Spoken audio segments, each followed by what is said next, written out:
Welcome back to the Calling All Heroes broadcast on a wonderful Wednesday evening. So excited to get back into our top 8 team playoff bracket as each team is looking for a spot and the title of our spring season finals. I'm, of course, Tiny Shiny, joined by Twin Salty, as we get to break down our 6 remaining teams in our upper bracket. Yeah, 6 teams remain by the end of the night. We will be down to 4, with 1 guaranteed to be playing in the championship. But that is, we'll push that off a little bit. That is our last game of the night, but to kick off tonight, we got 2 fantastic games in the lower bracket, which are sure to be good. Oh yeah, I'm so excited. I mean, we love Calling All Heroes. Anytime this broadcast is here, it is certainly a happy day for many, many players, whether you are participating in the tournament, watching it, or in our case, getting to watch and talk about it at the exact same time. So, as we get to go ahead here, we talked a little bit about where we're at now for our top 8 playoff bracket, but in terms of how these players got here, they participated in a Swiss stage matchup. So, I believe there was 17 teams, there we go, that participated in the Swiss stage for our challengers bracket. 8 of those, of course, qualifying in what we have now, leading to our top 6 in our W Lib. Yeah, so now we are down to 6. We are now in stage 2 and already in the second week of stage 2. Time is flying by during this spring season. Now, as we're getting, closer and closer, it's the fact that, hey, we're getting so close to actually naming a champion next week, but now is see what they're fighting for a little bit here during the spring season. Some money on the line. 3.5K for first place. Second, not too shabby with 2, and third and fourth still not some bad change. So obviously, if you win today in either of these lower bracket games, you're guaranteed to at least be in one of these top 4 places. Yeah, there's some serious stipulations that comes with these games. So pretty much anybody who wins a game today, unless you're already in the upper bracket, is guaranteed a little chunk of that prize pool that we've got going on. Of course, very cool to win the tournament alongside it, as well as this is our second sort of tournament of the year. We did have the Radiant Academy 101 back in March and a little bit into April, and now we get to head into our second spring season, which, Jesse, is really been heating up. We've been following the story of, for the most part, these top 3 teams, right, that we've been looking at, and it's been defined a lot by the map pool, by these hero bands, by these other things that have been added into the tournament. So let's actually look at the maps, because this is actually an interesting pattern that we got to see last week, especially on Control. Every single series, we got to see Ilios. Every single series, we got to see King's Row. Yeah, it was a lot of repetition. The third map, we got to see a little bit of a difference, and even into the fourths, but we dug into the bracket. Almost every other game we didn't cast. The first map was Oasis. So maybe that changes a little bit tonight. Maybe for the first time this tournament, Busan is played. It is yet to be played once we get to the bracket stage of this tournament. But the rest of it, yeah, you used to have quite a lot of variability. We're seeing a lot more teams picking Watchpoint and Circuit Royale more than ever. So I'm really curious if that trend also continues tonight. With, Freya, a little bit of a nerf recently. But I don't think she's still going to be fantastic on maps like that. Hey, we like our dive in the Calling All Heroes household. What can we say? In many forms of dive, which is actually enjoyable. It's not just, okay, I'm going to play Winston, Genji, Trace, or whatever. No, we get some spice that is thrown in the mix there. So it's been quite enjoyable to watch. And speaking of kind of being enjoyable to watch, I'm sure y'all are here very excited to see our teams play. But of course, this is exciting for you as well, because you, in fact, get the chance to add these viewer incentives that we have. Very exciting stuff. And it was kind of funny, as Jesse, we were talking a little bit before call time, and you're like, you know what? I really want to get my hands on these incentives. And Jesse, why don't you tell the people what you ended up doing there?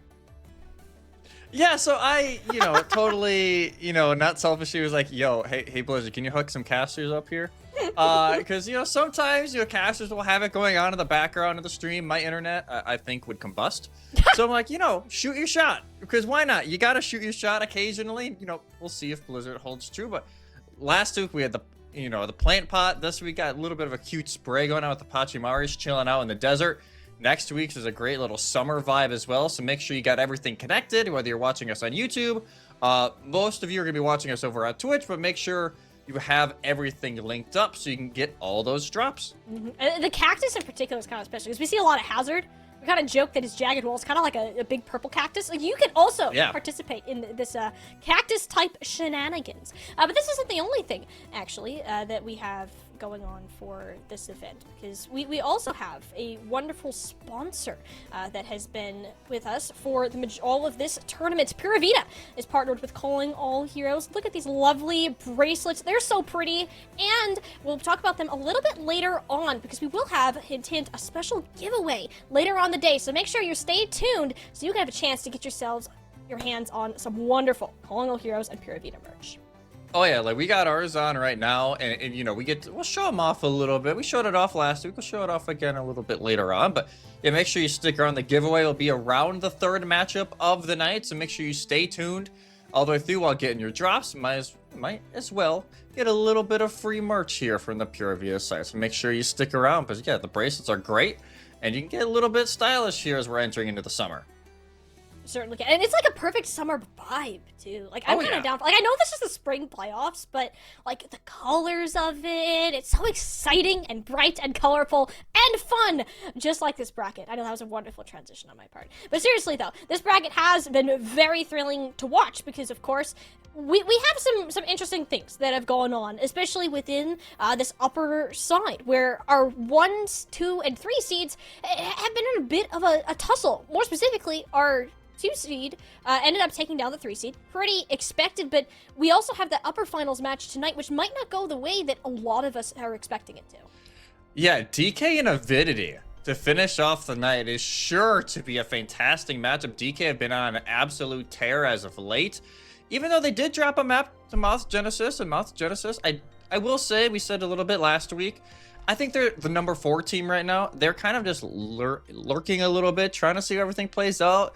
Might try and steal a game or two here and there, but we'll get to see them a little bit later on in Avidity. We look at this roster. It's fantastic. Okay, we'll look at that later, but that is sure to be maybe even a finals preview tonight.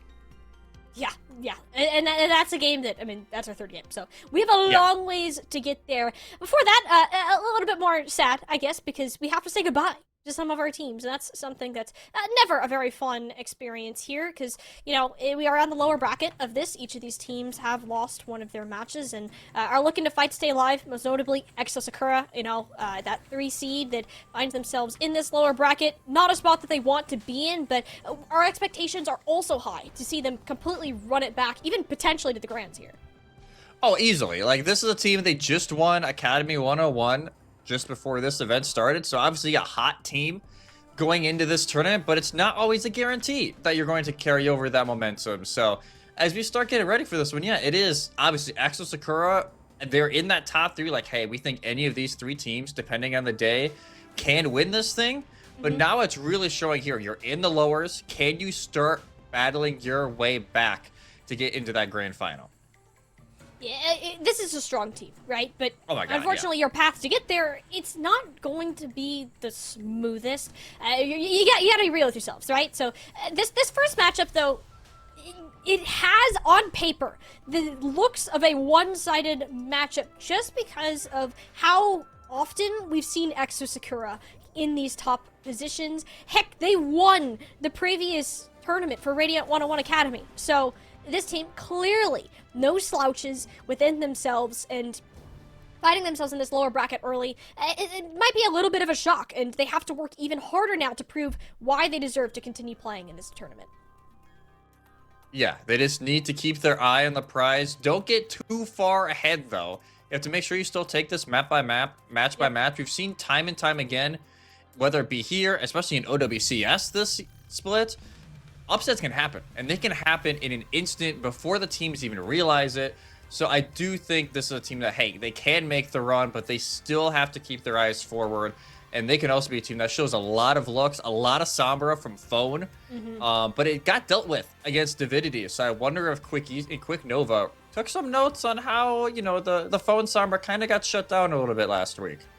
That's like a core piece of this team. I mean, Phone, one of the best, if not the best, Sombra that you're going to find within this tournament, and Exo Sakura clearly using that as their X factor.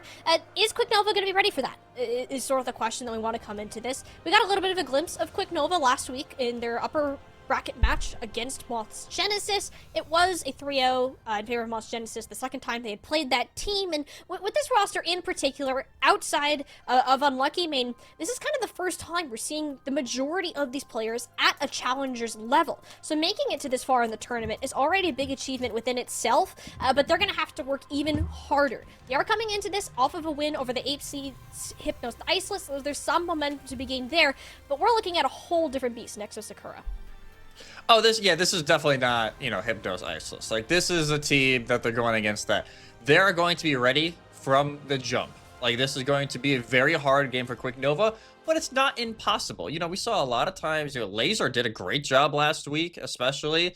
Pingu also had a lot of plays here and there, so if they can start early, if they can have maybe an early punch here in map 1, even though it is the map pick of Exo Sakura, if they can find just even those little advantages early on in this series, they at least are giving themselves a chance later on. Because Exo are a team that get better as the series goes on. Quick Nova need to match that kind of improvement. Yeah, that is kind of a pattern with Exo Sakura. Is they take a while to figure out if something isn't going their way, what needs to be changed. How can they actually fix that? So that is something that we'll have to see. Can Quick Nova kind of come out of these gates strong? Will be the question. We are going to break our 100% pick rate on Ilios for broadcast, and we'll go to Oasis. This is Exo Sakura's map pick. So Quick Nova, definitely a team that has preferred Ilios since they are so heavily set on playing this diva in the past. But as we get those bans in, Jesse, what do we really make of this? The Freya and the Orisa. So the Freya, it's not a shock, especially for Exo Sakura. They're a team that likes to play, maybe lean a little bit more to the Sojourn. So they're not like super reliant on the Freya. So banning that out, it takes a lot of that pop-off potential that we know Freya has right now away from Quick Nova. On the other side, Exo Sakura, they also play a lot of Orisa when they're not on a hero like JQ. Mari, we see a lot of JQ from her. So that could be something that, hey, we want to take at least one of those brawlier tanks away, especially when we get over to University on this map and even Gardens. So it at least opens it up a little bit here for Quick Nova to be at least against compositions that they are super familiar with. I don't think that you're necessarily going to be too shocked by what is happening, even if there's a decent amount of flexibility in this meta. There's still a standard, right? Like, you're not going to be pulling out Symmetro Bastion, right? I mean, you could. Yeah. I would love to see that. I think it'd be hilarious. But Exo Sakura should not be doing that. So they have very flexible talent on their team and can pivot at any point. So Quick Nova, they got to show us too. Where are those flexible muscles that we kind of want to see heading into today? I remember Pingu's Tracer looked particularly strong, partnered with the Diva of Laser when they were able to get those dives coordinated. So kind of keeping an eye out for those small types of synergies that Quick Nova can control is going to be kind of the main point of this team, of this map. Because especially Oasis, Jesse, with the way the mini rounds are, it's similar to Lijiang, where you have two dive-ish points, and then you have this brawl point that we're looking at now in University. Yeah, you could even argue Gardens, if it's really a brawl meta, you can play it, but especially in the meta we're in right now, it is so versatile. Even if teams are slightly leaning to dive, and especially here, like you said, in calling our heroes, dive is everywhere in this circuit right now. So I could easily see, whether it be the Diva or the Winston, maybe Laser pulls out the Doom. I wouldn't be totally shocked if she's like, hey, why not? Pull out the Doom Fist, pull a little bit of a 180, but against the Sombra on the other side, the odds of that maybe go down a little bit. Yeah, that'd be a little scary, But we could very well see it. We're missing a key point though, Jesse. Where's the hazard in all of this conversation? Yeah. Like, anytime we've seen a hazard go into a Diva, the team that's playing the Diva has lost. And it's 100% across every match that we have seen. Quick Nova, they're that Diva team, and when Exo Sakura had their mini rebound back in those semifinals, the upper semifinals there, they decided to mirror that hazard that Hitori was forcing the team to play. So if we're going to stick by that pattern where the hazard just has so much more presence than this Diva, is this something that we need to look forward to for this game as we are getting ready to roll out on round number 1, City Center to kick it off. And look at this, Exo Sakura, even though it is City Center of all of them, Mari will still run onto the JQ, and so far it's worked. Yeah, Mari's attitude of, I'm JQ, you can't touch me, I have abs kind of thing, just intimidated weather and completely just blew them up. So yeah, Quick Nova weren't quite able to get their Sojourn rotated to the high ground in time. And I mean, Exo Sakura, their comp is so fast, Jesse. Like, every player has some sort of mobility cooldown. In fact, 2 universal speed cooldowns to work with. And go ahead and shred through the Diva mech. Laser got hooked in with Mari's knife playing fishing rather than just chucking sharp objects at people instead. And Exo Sakura showing this JQ comp early on the map. We didn't expect to see it too. Yeah, of all the rounds, this was not the one I expected to see it. But hey, so far, working fantastic for Exo Sakura. They even get Natnef an unlucky main on the staggers. So a great start for Exo. And now if you're Quick Nova, you gotta figure out, hey, what is the change here? Pingu has a lot on their plate. They gotta continuously put pressure onto Winter and Phone, which is way harder to do than it is to say. And Laser, she may have to play a little more counter dive because you can't really commit to a backline if you're leaving it wide open for JQ. You really can't, but if JQ walks at you, what realistically can you do as a diva? You end up burning all of your defense matrix just to try to keep her away from your backline, and then there's Winter and Phone poking in from these off angles. Like, there we go, Natnef escapes with a sliver of HP to spare, but because the Kiriko's out of position, there's no support available for Laser. Winter just goes ahead, takes down 2 while we're watching it, and Exo Sakura remaining flawless so far. Yeah, Winter, she's just everywhere right now. My God, just picking up everybody off point, and no ultimates needed by Exo Sakura. Now they will have practically all 5.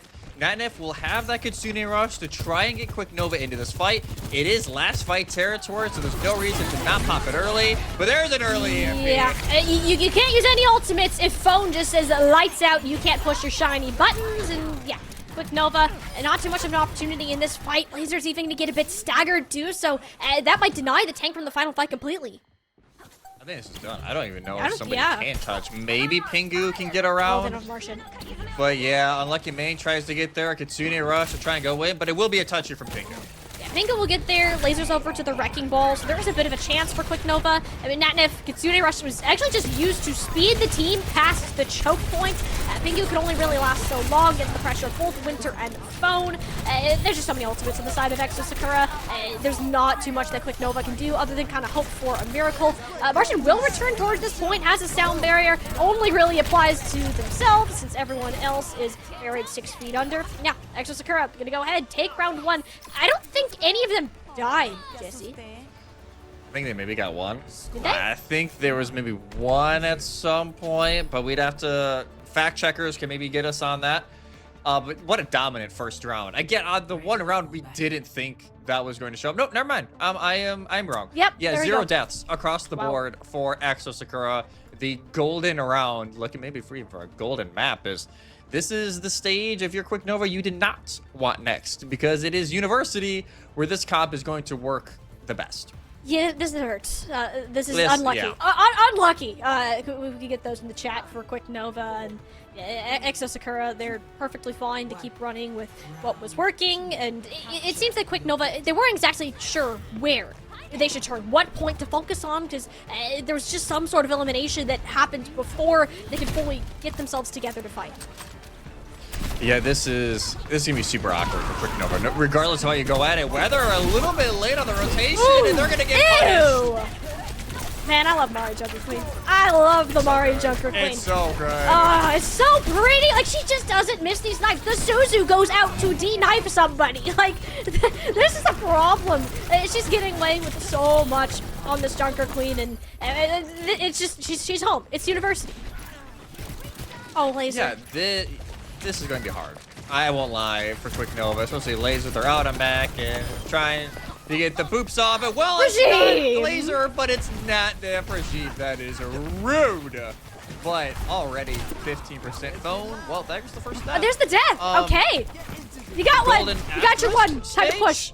Oh, there's 2. Hey. Okay. We're cooking now. We're getting somewhere. Winnable. Quick Nova. I mean, Pingu will drop back to get a bit of healing. And Winter didn't burn the recall there, so it's pretty good in terms of the aspect of the Tracer 1v1. However, no one's been able to move towards point. Natnef had to Suzu themselves. Just with the amount of pressure that's been happening. And eventually Laser swapped over to this Hazard that we've been seeing so much success on throughout the weekend. And perhaps Quick Nova can get a flip cooking here. There we go. Some percentage to the orange side. And hey, you know, the Hazard, even though we talked about a lot last week, is the Hazard always beat the Diva, but now it's the Hazard instead of the Diva because of the fact that, yeah, Hazard can at least find some of that pop-off potential if they can find Regime or Crota especially. Jump in, maybe force an early Suzu. It opens up a lot more playmaking ability for Penguin Weather. Yeah, I don't think Phone checked the weather on that one. No. Did not expect to see the Cassidy up there. Got taken out. Yeah, Kitsune rush for Quick Nova. More defensively. Oh no, there's the pulse bomb stick. Winter blows Weather the smithereens, and Quick Nova control on the objective, slowly slipping through their fingers. Exakura, wonderful pulse bomb stick from Winter to deny the Deadite completely. And she's not done. No. She wants even more, but I don't think maybe they get unlucky main. They're playing a dangerous game, but no, it will be the end of that fight. As at least now for Exoskura, still both support ultimates. That EMP can shut a lot down, but never mind. Early Kitsune. If there's one thing Exakura like to do, it is go first, and that's exactly what happens there with that Kitsune rush. Shoves Bingu into a locker, and yeah, everyone Quick Nova's like, get back in spawn. We can't afford a stagger here. No, especially it's one fight territory now, and Phone will look for another early fight. Is they're just trying to lurk, trying to find this early EMP to maybe go with Mari's if she can build up the last 5. There's the EMP, but it only ends up hitting onto Natnif. Martian was able to land the sound barrier, and instead Regime was hitting the deck. Exakura have no supports remaining, leaving Mari alone to pop the rampage, heal herself up, and get Phone in there to follow up on the anti-healing effects. Wonderful 1-2 punch from this team, expecting the DPS to be in position to assist Mari's gameplay. Now with this hitting overtime, Quick Nova, those health bars dangerously low, and without any real sustaining presence, all Pingu can do is touch a toe in, touch a toe out, and hope to stay alive as long as possible. You do end up getting Crota for this, but I mean, Exoskura, they're sitting on the sound barrier. You have all the health in the world, and it will be a 2-out, giving Oasis to Exosakura. The fact that the one pick Mari was able to get early when they lose 2 is the opposite Kiriko. So the fact that, hey, don't have to worry about Suzu. It's the one thing that can shut everything down. Sound barrier was already used, and that is just the instant win condition, especially when you're a Junker Queen as good as Mari. And we at least saw a little bit of a fight back from, you know, Quick Nova. Like, hey, showing a little bit of fight, pushing Exosakura a little bit. And that Hazard did show at least some early purchase. Now it is just trying to extend that out. But man, it's a lot of pressure now on the Quick Nova to try and figure out what map 2 could at least get them the best chance to even us up at 1 apiece. Yeah, it's a tough round, right? We kind of went into this match knowing that, you know, Exosakura, very much the expected winner of this particular game. Their experience, heck, they won the last Calling All Heroes event in the Radiant Academy 101, where it's Quick Nova, a bunch of newcomers to the scene who have showed amazing potential, and to get this far has been great. But now that they're getting a real taste of what the top level of Calling All Heroes has to offer here, the Hazard, as you said, Jizzy, gave them some signs of hope there. Perhaps Phone taking a dip off the map there for a second, but you know, you made something work. You were able to get some percentage and perhaps something to work on going ahead. The nice part is you get to pick from any map that is currently in this pool, and is one of the biggest decisions that you're going to be able to make in the remainder of the series. And what is the first ban too? Like, you have to start those conversations, because you want those conversations to be at the same time. Like, hey, if we're gonna pick this map, what is the ban going to be? You want to plan that out ahead of time. Last time they were in this position was against Mouse Genesis up in the quarterfinals. When they lost the first map, they went to Watchpoint for the second map and banned Winston, kind of forcing either the Hazard or the Diva. I could kind of see them doing that again. EXO did not show any sort of dive during that first map, and that was kind of one of their Achilles heel against Avidity too. They weren't able to really be as confident in the dive as Avidity, so I wonder if that will be the play here for Quick Nova. They've also picked, you know, King's Row before, which, you know, like I can understand it, but against, you know, everything that you just went against in Oasis, I wouldn't maybe suggest that at least yet. You steer clear from that for now. The Junker Queen should be the last thing on your mind, and that will be the last thing on your mind on Watchpoint Gibraltar, unless you're Mari and she just decides, I'm her today and I'm going to play JQ here. Watchpoint Gibraltar, kind of following that same script as we mentioned before, forcing this Diva is where Quick Nova want to go. But I mean, Exo Sakura, Jesse, they're so flexible. Like, I don't think there's a map that you could have picked that would have made Exo Sakura comfortable. Quick Nova recognized that, so they went somewhere where they can feel safe. Yeah, this is probably the best chance here for Quick Nova. I will say though, when they went against Moth's Genesis, the plan went awry. They did not cap first point. So it brings me some nerves them going to this map, but I do think compositionally it is their best case scenario, right? Because at least you're giving yourself a chance. You know you don't have to worry about the JQ, right? Maybe third phase if either team gets there, you may have to worry about it, but other than that, you don't have to worry about a Junker Queen during this map. You can play a little bit more of your style with the traditional dive, or even if you want to lean back onto the hazard. It did look good. Like, it looked decent over at University. It just, at that point, the snowball was kind of already in full swing, and Exo Sakura, they were never going to not win that map at that rate. So, a lot of questions here for Quick Nova on what they want to ban, or do they also protect maybe something they're wanting to keep in their back pocket for this map, and maybe ban just a random, like an Ana. If they don't want to deal with the Ana, they can kind of ban that out to also keep, that Brig, Kiriko, Lucio, Juno, those kind of backlines alive. I feel like it was ban a tank just to protect the D.Va, because Laser does not play True. Winston. Yeah, so that's true. It's kind of a necessity. Granted, Mari doesn't play a ton of Winston. I know her more for D.Va out of those two heroes, so this would be perfectly fine with her. I don't think it would be banned, but just to be safe, yeah, you go ahead and take it off the table entirely, and yeah, this makes a lot more sense. The Brig, though, that kind of shakes up this on a Brig backline that we're super used to seeing on this map. Yeah, it kind of it keeps the Ana ban available for later, which I don't mind. I actually really like the ban idea here for Exo Sakura, because there are some maps that, the Ana Brig is nice, but you don't always need the Brig. On this map, you need the Brig. Like, if you were going to run Ana, you need Brig. Kiriko can work, but it is a lot harder to pull off because you need to time those Suzus perfectly to save the Ana. So I really like the Brig counter ban here from Exo Sakura, but at least, we should have D.Va or Hazard dives coming in. This is exactly the type of play style that Quick Nova are wanting, and this gives them the best chance to even us up. It's just, can they actually get this first phase going? Because it really was slowed down early by Moth's Genesis. A lot of that issue, to be fair to them, was Paul and Jeremy popping off, right? Like, Paul and Jeremy had, insane maps for Moth's Genesis when Quick Nova and Moths went against each other. So if you can deny that kind of value, maybe you get a little bit farther, but this is also a very good Sombra map.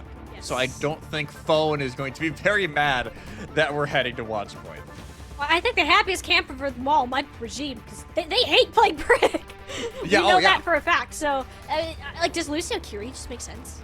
I feel like that just, you can't really run the Ana super well. Or you can do Ana Lucio, kind of that OG. It's risky though. Yeah, it's really risky if you want to run the Lucio Ana, because if your Lucio is really trying to help your front line get to where they need to be and almost be like a mini taxi, who is going to protect your Ana? You really have nobody unless your Tracer, instead of being aggressive, is playing bodyguard, and that's just a giant risk to take, especially if it doesn't work. But you're taking away a lot of offensive capabilities and finishing power on your dives. So I do think, I agree with you, we're probably going to see a lot more Lucio Kiri.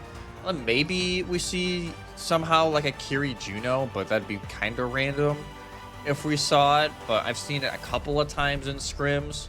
But yeah, I think this is going to be a lot of, D.Va, Lucio, Kiriko, and it's going to be a lot on whether it be the Tracers or the Sombra to really get that backline pressure.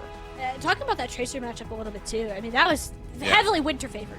Pingu did their best to kind of take this space, but it was so hard because Pingu was out on an island most of the time, trying to split push, where we're looking at Phone and Winter kind of tag teaming that. There's not too much that Pingu was able to accomplish, and I'm thinking that we see one of the DPS stick Tracer here, but Winter's also a very heavy hitscan player, right? That's something that she's probably the most known for. Is that something you're going to want to repeat if you just want to stick with this Tracer Sombra likely D.Va died? I don't even want to talk about this Roadhog that Mari's kind of thinking about. Initial, it's probably just the initial, hey, we're going to TP to bridge. see if we can find somebody and then swap. Yeah. I'm hoping that's just what they're doing. So I'm not even gonna like pay attention to it because also, we've casted a lot of these players through collegiate over the years and a little bit of a memers. Some of them. Looking at regime in particular. Hey, you're calling them out like that. That's crazy. I am calling them out a little bit. But you know they love to have fun on Exo Sakura. So we'll see if they can get a little bit of value here from this early Roadhog. And here we go. All right, TP, hook. We got anything in? They no, got we it. got Oh dead my God, phone. they got it. The complete opposite. Quick Nova sniffed that out well before it could happen there. So, there we go. It was fun while it lasted. Let's play some more traditional Overwatch. Yeah, you can tell they were waiting for it. It's like, we know you guys. Come on. Let's not try this. So, it is the Freya's now online, and yeah, shocking now that she is not banned. It is a lot onto Weather and Winter. Winter's already trying to play catch up. Yeah, I mean, Winter is already surpassed Weather's ult charge, despite getting the elimination. First, Pink is dead. Bit of a problem. Pingu was attempting to stall the payload underneath, ended up getting caught out by the likes of Phone and Mari. So I'll start the snowball, clearing off the high ground. Nexus Corrupt. They're on the move. Already on the move, and Mari at super uncomfortable on the D.Va. Like you said, it's not like she's gonna play them Winston anyway. If she has to go Winston or D.Va, she's going D.Va 99 out of 100 times. So it's not the most awkward spot here for Exo Sakura already. They are gonna keep this Juno, by the way. Juno does not swap, and the Ana. So a lot of pressure here on the Natnip to find those cleanses, but already this cart almost through first phase. And Quick Nova, they are going to attempt to contest. Again, Natnef is preoccupied with Phone in the backline, so they couldn't really get the support over to Laser that was needed. And same goes for Unlucky Man, who is Captive Sun, by the way, just under a streamer name. A little bit difficult to get the healing in. Exo Sakura got first point. We're looking at 5 minutes for second point. Yeah, that's a whole lot of time, Molly. That is a lot of time for Exo Sakura. Yeah, especially considering the issues Quick Nova had on their attack on this map just last week as Mari, she's just trying to lurk a little bit, trying to put a little bit of early pressure and forces an early recall out of Pingu, but already has the self-destruct. If they want to go very aggressive, they have that as an escape, but Pingu, the pulse bomb, missed. Yeah, no, Pingu. Oh, and Mari chases them down again. She's just been on Tracer patrol. Like, that's all she's done. And she's just runs over Weather like a little traffic car to the high ground. That's not good. And Mari's dominating the space control on the second point. And, I mean, if they get Captive Stun here, too, I mean, these are some massive stackers for Exo Sakura.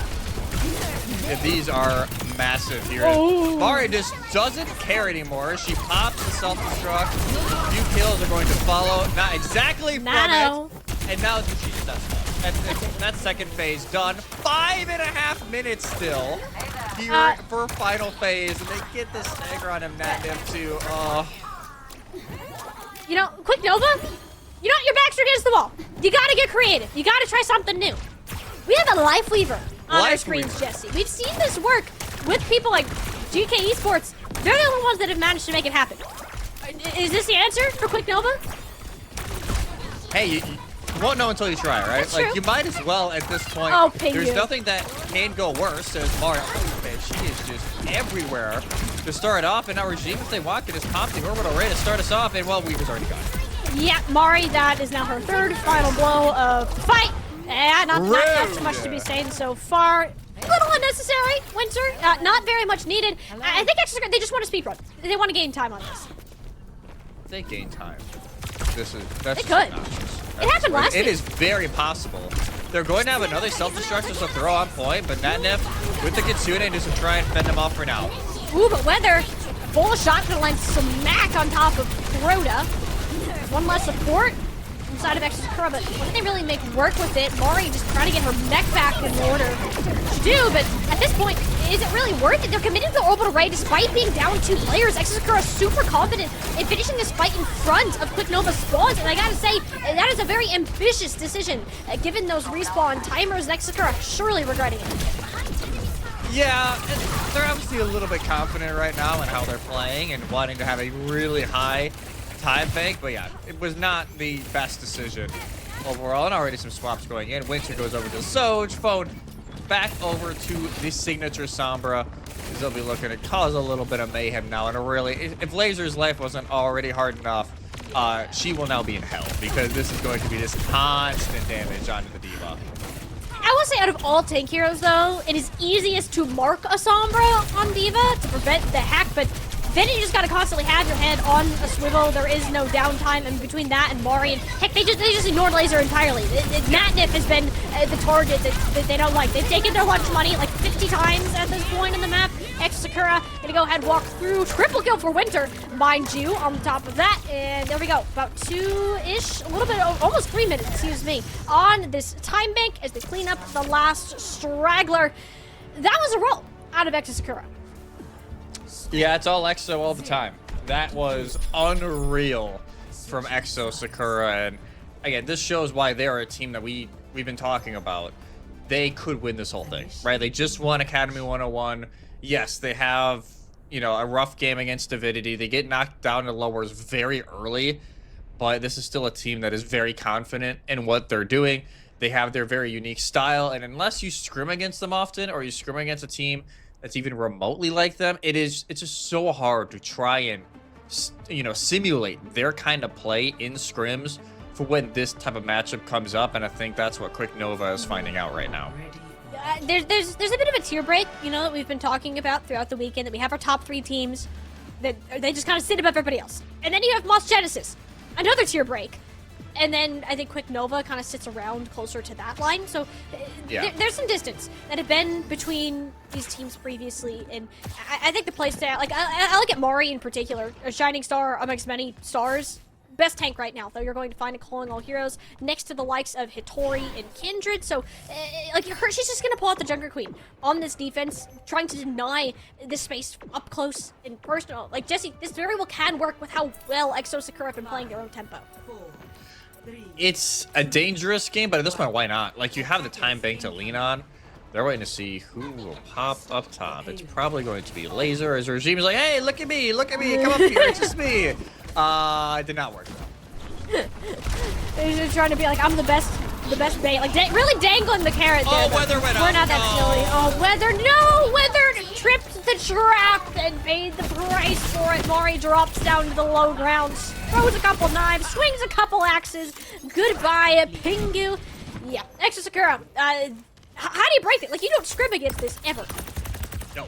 Especially on this map? Oh, no. Like, you'll see some teams, let's face it, run this, but with Rein, like, they'll play very up close and personal. It's almost like the old Circuit Royale spawn hold. Yeah. That they would run before Circuit Royale got reworked. But yeah, this is so hard, because you have so many angles you want to try and pull through. Unlucky Man will just run the Life Weaver to try and have an escape key for somebody, but yeah, this is going to be really rough. Yeah, I think it's easier to play into a Junker Queen, and if somebody gets hit with a knife, I'd say it's easier to kill them. Winter, though, just kind of decides, you know what, I want to touch the spawn doors, and she paid for that ticket with her life.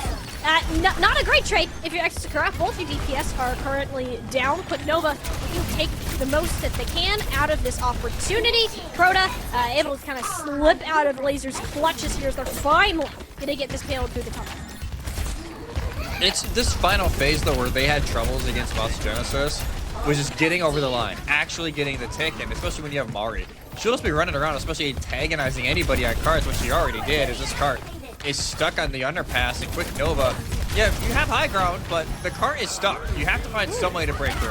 It's been Weather so far. Weather's been finding some really nice eliminations. I mean, they just got full supports just by switching over to this Cassidy. A bit more tanky to handle these dives. You got the flashbang to slow them down. Oh, what a sleep and a couple headshots on the way down. Nighty night, Winter. Quick Nova, they're pushing. Yeah, they're actually, you know, it is a lot of Weather right now. Like, Weather is just running this show. And yeah, oh my god, it's just, you look at the scoreboard, it's still just such a difference.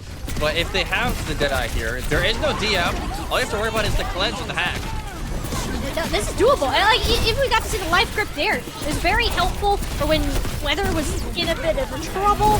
Have all of this overhealth from the tree coming in. Granted, that's going to explode pretty quickly, but no! The self-destructive buys the space. EXO Sakura, they just committed 3 massive ultimates. Not only do they lose this fight, Jesse, but they're losing the payload. That is a terrible C9. Man, That's 2 weeks in a row now. Oh, that was a bad one. That's painful. Necro, I'm sorry. I think we took it. Hopefully you don't have any next week in this weekend in OWCS. We've taken the curse for a little bit. But what a fight though for Quick Nova. Like this is the kind of start they needed to at least give themselves a chance. Because yes, they used a lot of ultimates to throw everything there, but so did EXO. So now it's only the EMP you have to worry about, and already Mari's half. Yeah, Mari's not having a great time. Laser isn't allowed to escape, though. It was a hack that interrupted for boosters, so... Exosakura, they're okay. You have plenty of people to sit up on this high ground, and Bone's been kind of keeping this EMP in the back pocket, too, so this next push, Quick Nova, it's going to be rough. Yeah, this could be hard for Quick Nova, as they're trying to wrap around top of Regime already. Deep into the back line, Natnif gone, so is Unlucky Main. That's teamwork. And the fight is just done. The seed is there, but nobody is there to collect. And oh my god, they're just gonna spawn hold again here on second phase. Oh, Why not? If you're Unlucky Main, Sakura, no! That's tragic.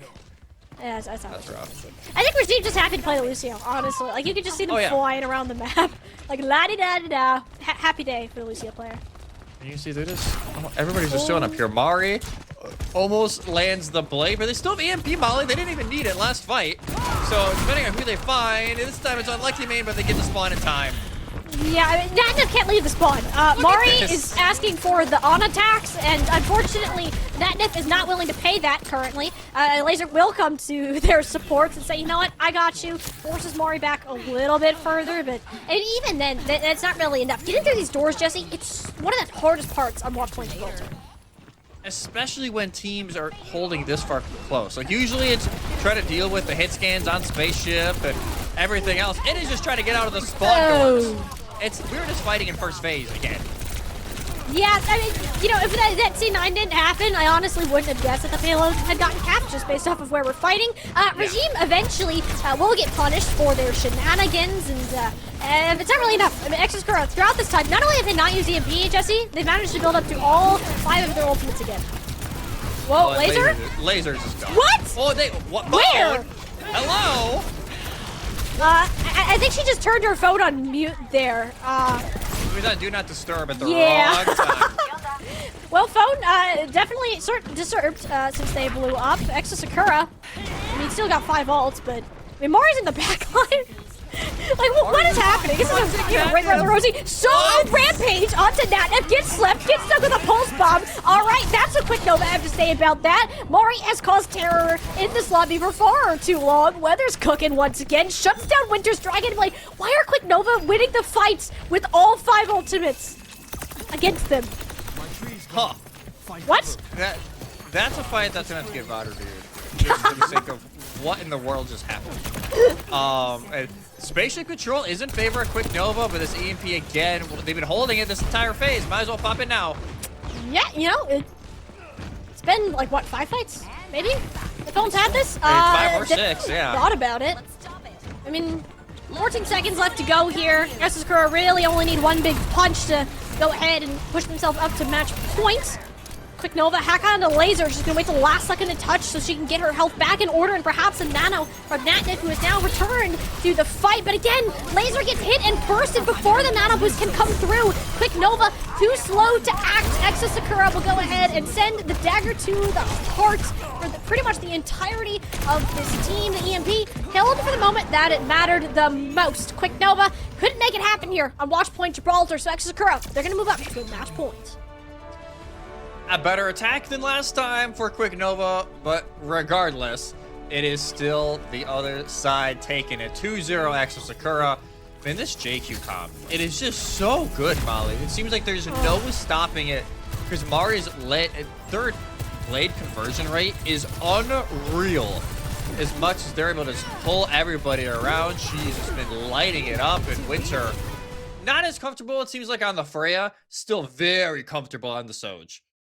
Yeah, nothing really new when it comes to Winter playing her ranged heroes. It's kind of how she got her name for herself, playing on Amplify for OWCS. And that's actually, fun fact about Sakura. every single one of these players either made stage 1 or stage 2 or both for OWCS, which has been incredible to see considering most of these players were brought up through the Calling All Heroes circuit over the past couple of years. And, this is kind of the spotlight that we wanted to shine on these players. And again, it's just a testament to how good these players are on an individual and a team skill level, and it makes it all the more of a challenge for Quick Nova to make something happen within this series. Yeah, it's like you're playing against, some of the spotlights of Calling Our Heroes, like the players who have made it to OWCS and have had success over on OWCS. So this is, especially for a team that has a lot of players that were in Rising last year, this is their first real event as this group, especially in this big of a tournament. Yes, it's a little bit daunting, especially when you go against a team like EXO Sakura, but they're getting better as the time goes on. But it's also EXO or Sakura are getting better as the series goes on. And that was kind of a worry that we had early on from Quick Nova, was like, hey, can you keep up with the improvement pace that EXO Sakura typically has in this series? And even though Quick Nova has been improving, it just hasn't been enough, because especially that attack from EXO, my God, like that was near perfection. Yeah, I don't think you can really ask for much more for EXO. No. I think Mari died once, and that was when Yeah. she rampaged from the backline, got slept, and pulse bombed. So Yeah. yeah, I mean that's what happens when you're trying to be that gutsy. But Mari continues to be a shining star for the EXO Sakura roster, and they're the defending champs for a reason. I'll have to see what can happen, though. I mean, one more map now for Quick Nova, both to pick and potentially to play, should it not go their direction.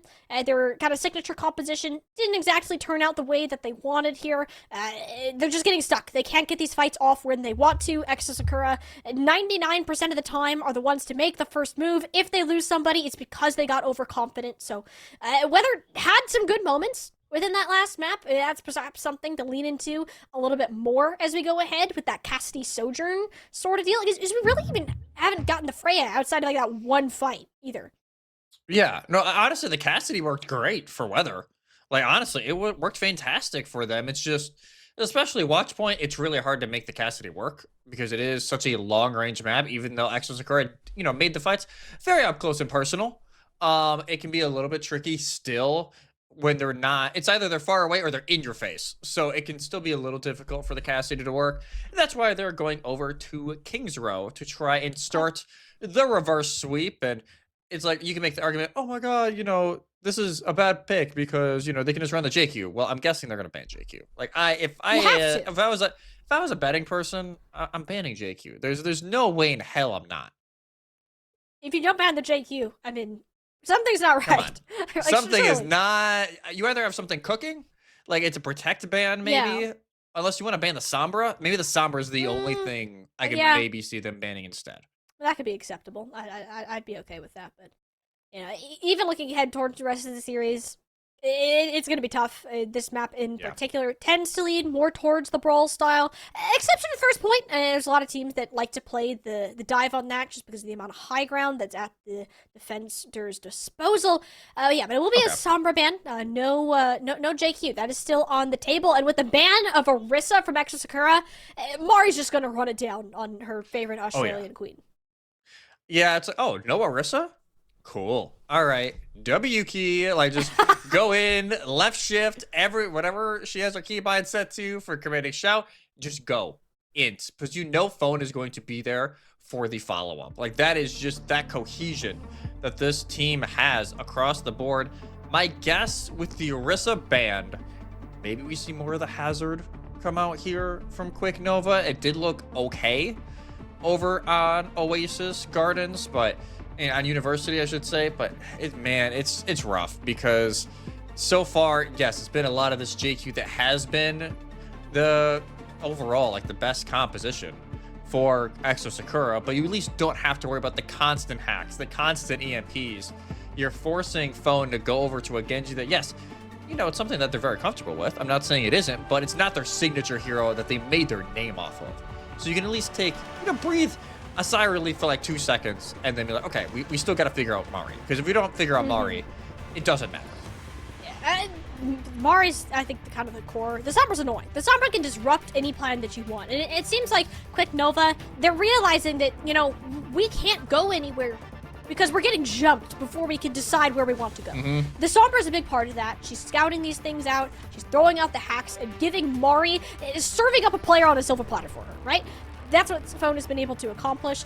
It's still going to be a problem because Phone actually holds the record right now. 9 hero swaps in 2 maps, by the way. Jesus. Very flexible. And we'll be able to play a ton of different things with this comp. Mari needs to be kept in check. I wonder if they bring out the Hazard again. Like, we saw that a little bit from Laser. It just feels like you can stand in front of a JQ and actually make her say, go away. Like, give some fear to the JQ versus the D.Va, who's just kind of zipping around in the air. Yeah, you could at least command the space a little bit more. It's not like we're in Stadium or D.Va can, you know, have the lava follow her and everything. No, like we're not in Stadium as much as, you know, maybe like a Calling All Heroes Stadium mini tournament. That would be fun. I'd be here for that. Hey, I'm just saying that'd be pretty fun, but also an organizational nightmare, I could assume. But the fact that yes, the D.Va isn't as great as commanding that space, the Ramattra, I don't mind this, Molly. I really don't, because you can at least use the Ravenous Vortex to slow it down a little bit. You can try and deny Winter as they're going in on some of these engages, especially if Mari is sticking the Hazard. It's not the worst case scenario here. And versus Band, too. So this is actually not too terrible for pretty Quick good. Nova, worrying about getting counter swapped, I guess, unless Mari decides to bring out her little evil Mwah and go like Mauga or something. But Oh, please no. Please, please no. she won't touch that hero if she has the choice, I promise. Quick Nova, though, I mean, Pingu on this Pharah, I'm feeling pretty good about Quick Nova's comp comparison to late. They just need to keep Exo Sakura at an arm's length here. Yeah, just keep them just a little bit away. That's why Pingu, they're not even trying to beat the Widow. They are just trying to play over by a hotel, not trying to get too advantageous here, and Phone will then just swap over to the Soj. Try how about the Sigma? Interesting. Okay. Yeah, boulders are still a problem, as Unlucky Ming Yeah. certainly just figured out as Winter just sliced through both supports off of the dash resets. And yeah, when a Genji gets cooking, it's really hard to stop her. Not only can Winter play this hit scan, but yeah, she has a pocket Genji that is terrifying. She's dead, okay. but yeah. Yeah, well, yeah, she did wipe almost the entire team. So, you know, we'll give her a little bit of a break. But, man, what a first fight for Exo Sakura. They're trying to match their pace from Watchpoint Gibraltar. 5.5 minutes. Back on the time. Pingu already giving up at the far, like, oh, we're doing against this? No. There's not even a try. There's no reason to, especially if we're in Streets phase now. It's so enclosed. Just matching the Genji is just a better option. Winter Phone kind of swap and rolls too. I mean, Winter's known for her hit scan. I don't think I've seen Phone touch the Widowmaker, but you know, we can. I was gonna say add that to the hero Well, pool. Maybe not yet, because they're a little dead. Weather will go ahead and win that out. Right there, easily able to respond. One of the heroes that they really enjoy playing in this Yari. Plenty of range damage pressure. The healing pylon's very nice as well to support the likes of Winter, who still seems to be cooking when it comes to this Genji. Yeah, Quick Nova, not too much staying power left for this first choke point. And Sakura moving to the streets. Yeah, Phone just doesn't care this way. They're like, well, I can just go wherever, right? Like, they don't look at me, right? And look at this. Look how far up Phone is. Just seeing if they can try and find somebody early. And Proto's almost doing scouting. Like, hey, I'll be on this side. I'll look over, try and find somebody. Well, it's Mari at the end of the day. Getting the early. Did they go all the way around? And Unlucky did they Bane? have Levitate? Unlucky. I know that wasn't unlucky. What happened there? You know, we might just say it's unlucky, just to give them the benefit of the doubt.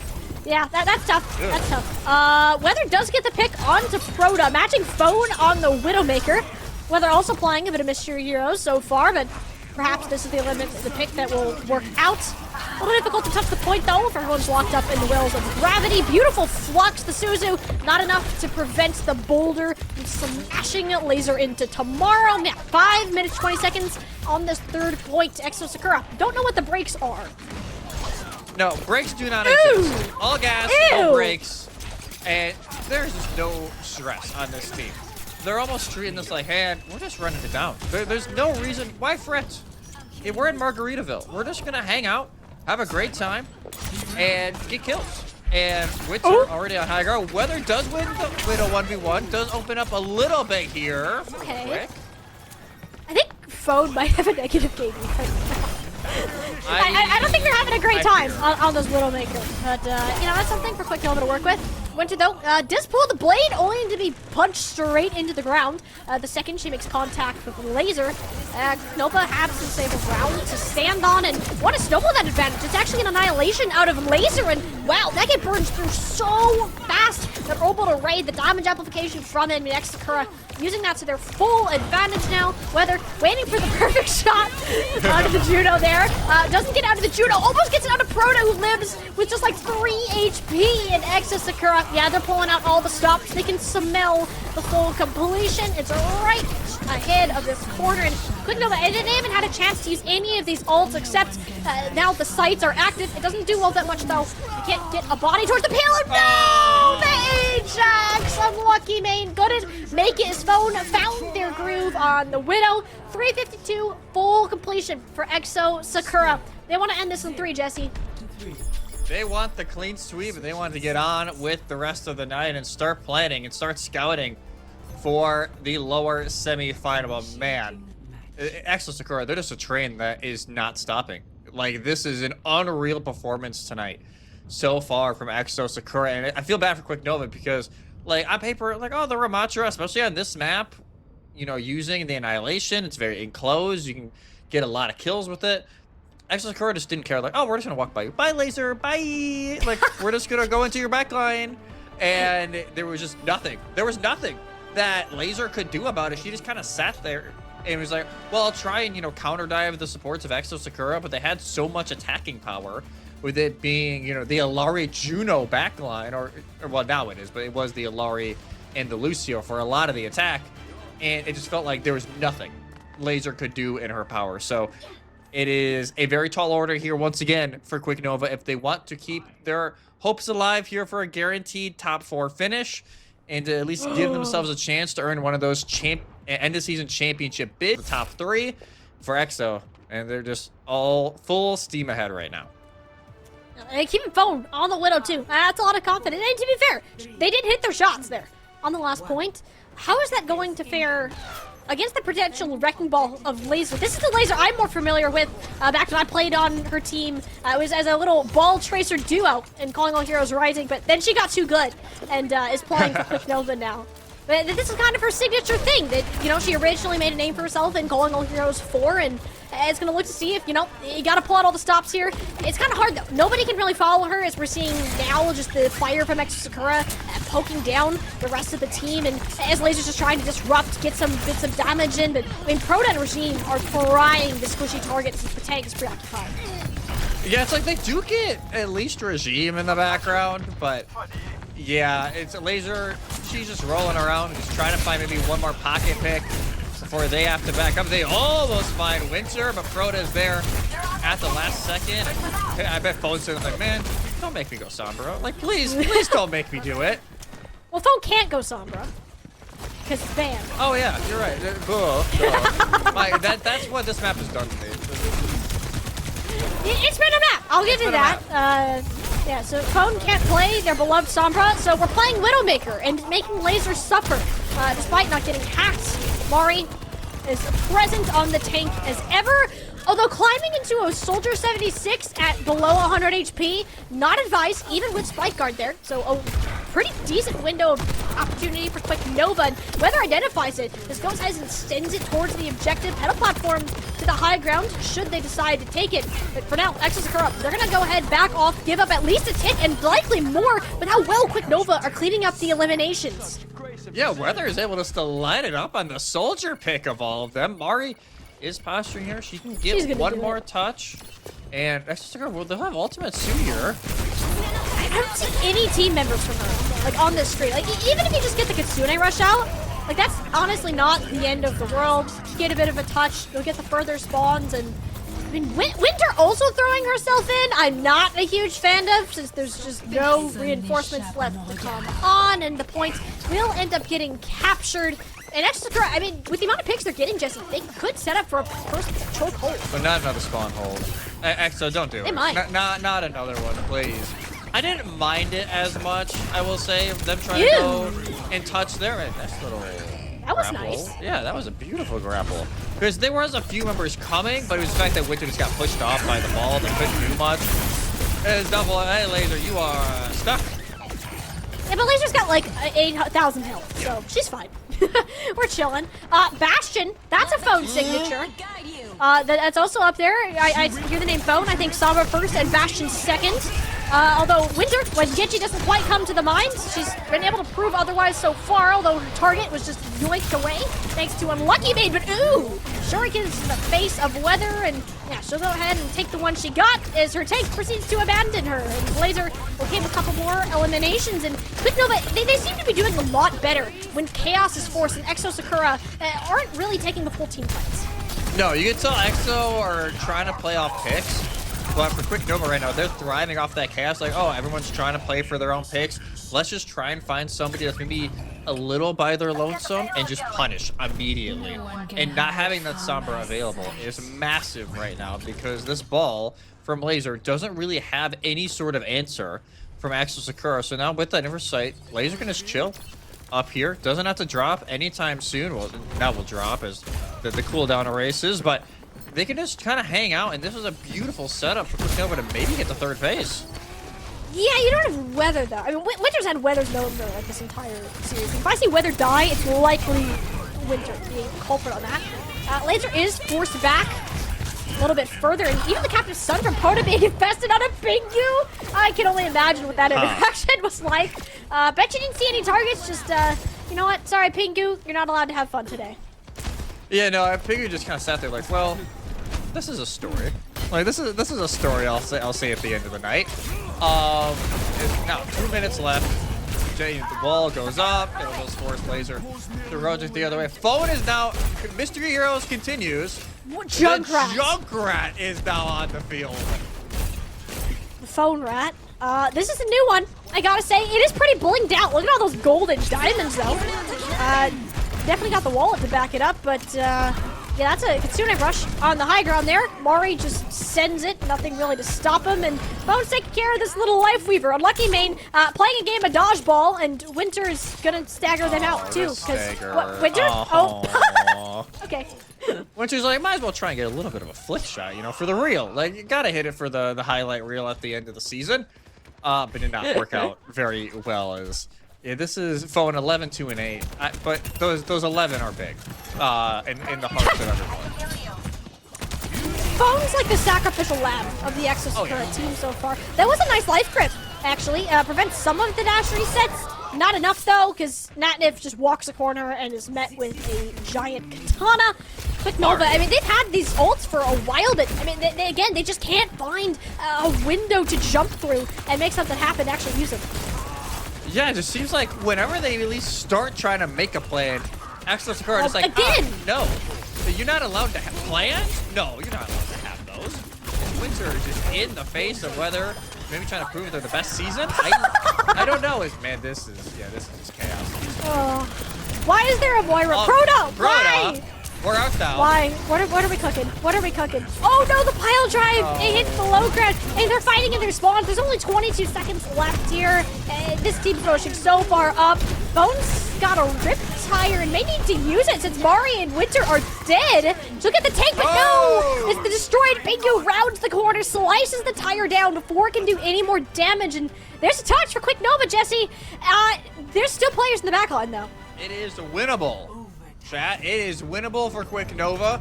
They have the minefield as well. Blade, Tac Visor, like they have ultimates on the board. Maybe even a late Kitsune Rush from Natnif. They have the resources available. Mari goes back over to the Junk Queen. Why not go back to the signature for potentially the final fight of this map? Well, there we go. We got the minefield layered. The Dragon Blade, Pingu gets the revenge kill onto Winter and Phone. Both DPS are down, but the flanking Coalescence out of Proto, it's doing so much damage. It took out these supports. They're so squishy. It's only Natnif now to really help keep this Laser sustained, and there's not all that much that she can do. Mari returning over to the Junker Queen for a little bit more point presence or just comfortability factor. Exakura certainly don't want to play this map longer than they have to. Weather, though, and kind of get shoved off the point unless they can burn down Laser, which just isn't possible with the amount of damage that's present. I take that back. The Junkrat and the Genji have returned in the nick of time. Winter claims too. It's scrappy as ever, but Exo Sakura, they tend to lose the fights that get this messy. But are they going to manage to do it this time? Bone chucking bombs down this choke point. I mean, Weather just can't sit still. And there's just so many explosions happening everywhere. They eventually deal with the pesky phone rats, and Weather cleaning up house. Quick Nova, Jesse, they're not out of it yet. Minute and a half and a dream. Hey, the dream is alive. A stagger on the Crota as well. Exo Sakura, maybe you have to got full reset here. Is a little bit of a sticky situation now. As Winter very lucky to get out there. Pingu was hungry for another kill. But so far, so good. In Quick Nova, they got through the spawn hold. Yes, it's not been pretty by any sense of the word, but they're still making their way through this map, Molly. And the rope they're hanging on to here, it's fraying thinner and thinner. What? I mean, Quick Nova, they're still holding on, right? That counts for something. Winter, though, is still alive. Never mind, I take that back. She's currently dead. Some Helix rockets chucked at her face, and Kitsune Rush on the point. Was a bit of a work from Exo Sakura. I mean, they're committing pretty heavily considering how much they were up in that fight, and honestly, gives Quick Nova a decent chance of coming back. Phone now on Hero 12? Is that does it now for phone? It might be. It might be. I would love, man, we'll have to try and find a tracker for that at some point, but man, 15 seconds left to Quick Nova. Still minefield. Kitsune Rush will just be used to get out of spawn, but it's blade. R.I.P. Weather. You shall be missed, and so will be Winter. I found the post bomb stuck on that wall instead of another target for the Dragon Blade. Minefield on point. Laser, the last one standing for Quick Nova. As she falls, so does Quick Nova. Exo Sakura keep themselves alive in the lower bracket and move on to the semifinals. It is bye-bye, sadly, for Quick Nova's Europe's finest will bow out here in the top 6. But man, Exo Sakura, they are just a team on a mission right now, and it just feels like the only team that's been able to stop them has been Avidity, and they are looking for a little bit of revenge eventually down the line. But man, what a win for Exo Sakura. They guarantee their spot in Championship Wednesday next week, but still a long road to go if they want to repeat. Yeah, Exo Sakura, and this is a match that they were expected to win from the start, especially as the defending victors from our Radiant Calling All Heroes 1. They're going to keep themselves on track for a run back for those finals. Several more matches to win, as you said, Jesse. Just the start of a long, perilous journey for this team. But, you know, I think this match in particular just reignites that confidence that is much needed for them as they continue that journey forwards. Yeah, and I will say quick for Quick Nova, they did get better here and there. Yes, it was a rough series. Like, we're not going to sugarcoat it. It was a rough series at times for Quick Nova, but still overall, I think if you look at this team and you look at maybe their expectations going in, I'd still say it's a success. Was it a little bit of an unlucky draw? You have to go against Exo Sakura and lowers round 2? Absolutely. Like, that is not an easy game by any stretch of the imagination. And I'm really curious to see how Quick Nova does in the summer season, whether it be in Academy 202 or in the overall summer playoffs. But for Exo, they just keep churning on, and guaranteed placement with money. So already, hey, a bonus little payday for Exo Sakura, but also, again, one game closer to trying to get that revenge. Yep, Exo Sakura will continue their steps in the lower bracket for our spring season. But we have to find out who their opponents will be heading into next week. We're going to go ahead, actually, and send it to a break real quick and get our next match prepared for you ahead.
guys, we are not done yet with our previous match with Exo Sakura here, because we have a winner's interview.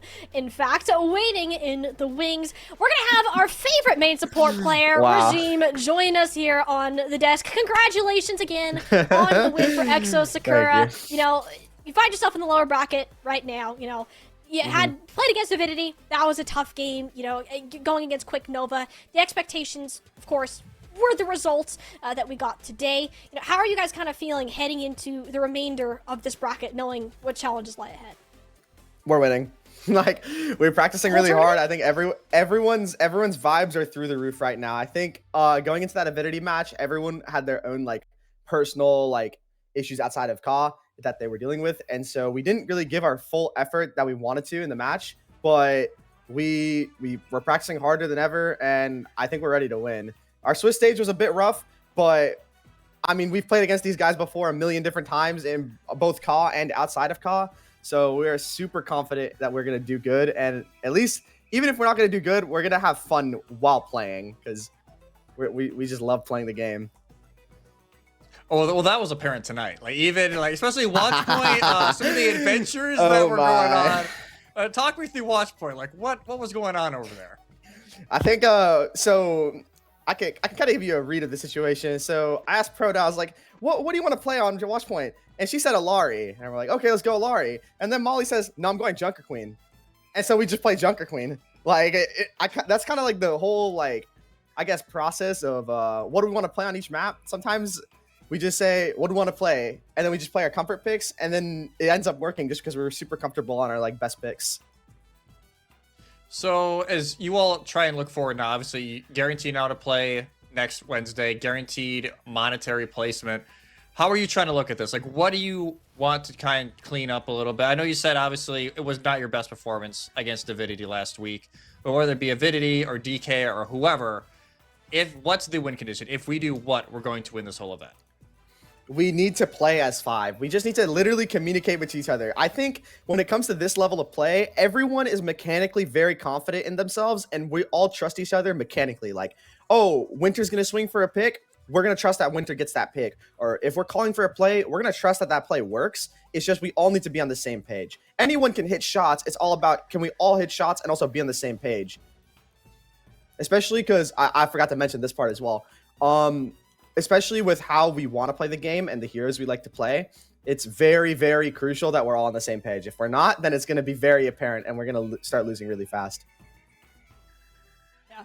And, you know, we kind of get to see that against other teams, too. And, like, Exo Sakura, when you all play as a team, like, it's terrifying it's to look at. And I do want to kind of touch on this, too, because I think you're one of the big success stories that we can talk about coming from Calling All Heroes and then Wonderful. going into OWCS. I mean, we get to see that with a lot of your team. And I want to hear from you, like, what has Calling All Heroes been like and kind of moving from that to playing in OWCS? I never really thought of it as hard until recently, but especially like for the past year, Calling All Heroes has been a great way for me to just get these repetitions against all these players. Like, a lot of the top players in Ka are also top level Overwatch players across like the world. Like, you see, like, for example, I'll say Hattori, she's top of EU, and everyone on DK and Avidity Ka, they're top of NA. So getting these reps in early and even now is just so much, like, it's just really important, honestly, just for any player standpoint.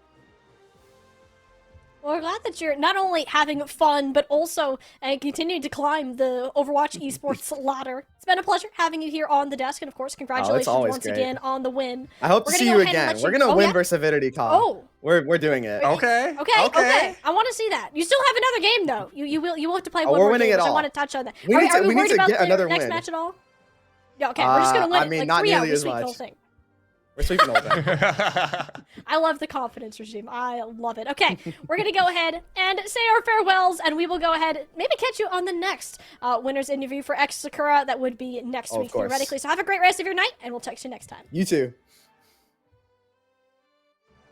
It's always so fun to talk to regime. Always great. Every time. Always great. It's so much personality, and the confidence between that team and the trust in the teammates. I think like those are some of the biggest takeaways that we're seeing in Calling All Heroes now that it has been around for a couple of years. Like pretty much everybody has played with or against each other at some point. Yeah, and they were saying like, yo, like, oh, if Winter is going to do something, we trust that Winter is going to win the duel.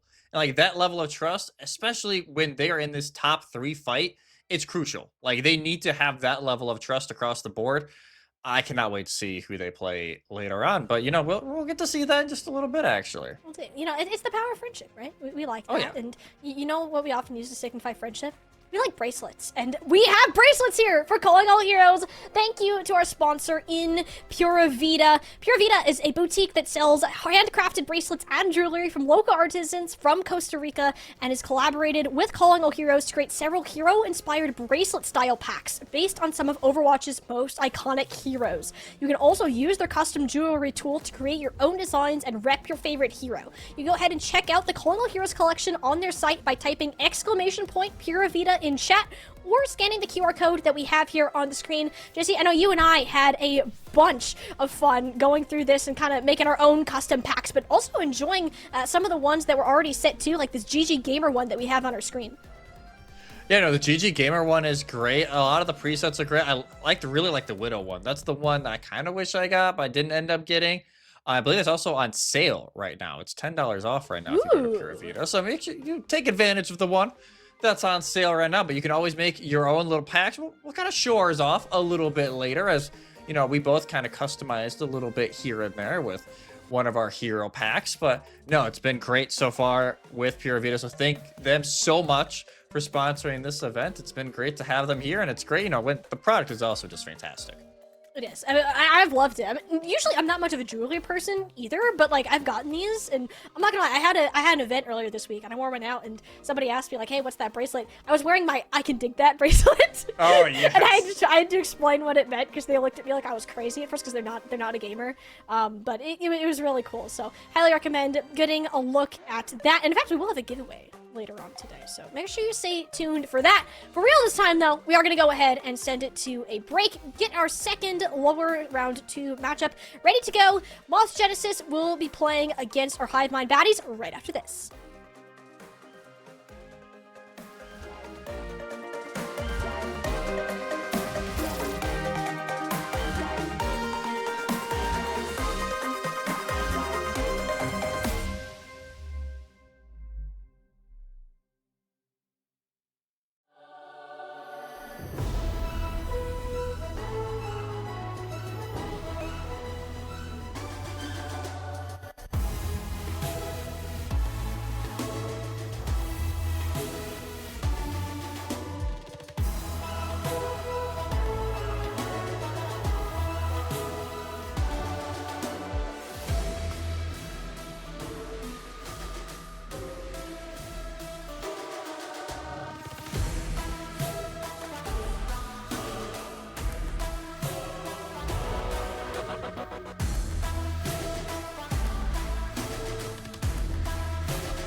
teams remain in our Calling All Heroes Spring Season Playoffs bracket. We're about to make it 4, Jesse. We have one more team that we have to send home today before we move on towards our upper finals. Moss Genesis will be taking on the Hive Mind Baddies in their lower round 2 match. Yeah, a battle that, it's hard to say because these teams really don't have a lot of history with each other, right? They didn't play against each other during Swiss. So it's kind of hard to tell where this is going to go. I would say slightly leaning towards the Moth Genesis side. They are the higher seed, and they did take a map off of DK, so it's not like they're super unfamiliar with battling against those top teams. But Hive Mind Baddies, they looked great last week in Lowers Round 1, and looking to keep this perfect Lowers run alive.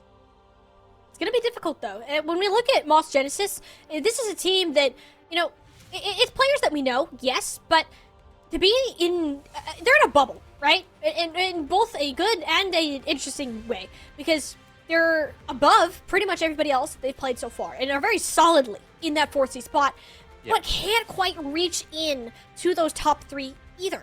They haven't played against Hive Mind Baddies, though, and I think Hive Mind Baddies are the team that is most likely to be underestimated when we look at the bottom half of our seedings that we're coming into this playoff bracket. So we'll look at the Moss Genesis roster in particular. Jeremy, I think, is the player we need to talk about first and foremost, and probably to the end. They are incredibly flexible. They have 4 1-tricks now? Is that what we're up to? Yeah, they said 4. Yeah, we're up to 4. Yeah. Whether it's the Freya, the Pharah, the Venture, whatever it might be, Jeremy is there and got your back. Juno also had an incredible performance last week on the Ana. Like, game-winning plays, like, everywhere. Like, I don't think I caught her slacking a single time. And, like, these two players, you put them together, it's the reason Moss Genesis had made it to this 4th seed. Oh, exactly. And, we'll see it maybe just hopefully not like Juno on Brig and on like Kiriko and then Jazzy on Juno. Please don't do that again, Moss Genesis, just for the sake of, our sanity. The fact that it's just a little bit, it plays a little bit of mind games, but also like, oh, you're trying to come, if you're the other team, like, hey, you're trying to chomp Juno the player or Juno the hero. Like, it get a little tricky. But going over now to the other side of Hive Mind Baddies. Again, we saw them in our lower bracket game last week, and this is a team, a lot of reps overall, especially with the core of this team, but it is going to be, hey, at the end, can they get over the line? Can they upset a team that has been that mini tier break above the rest? And I'm looking at Eve. I won't lie, I don't know about you, but Eve for me, if they pop off, it could be the series here.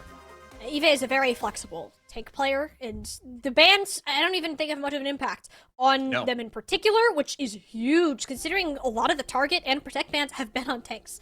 So kind of going ahead into the rest of the series, where Amity, very strong at the tanks that they're good at, but definitely doesn't have the same level of strength across several heroes. So when we look at this team in particular, it comes down to the tank. Nadokado 2 had some very standout moments on that Freya last week. Granted, she was nerfed a tad bit, and I think it's still something worth considering if you are Nadokado and completely ready to take over the series again.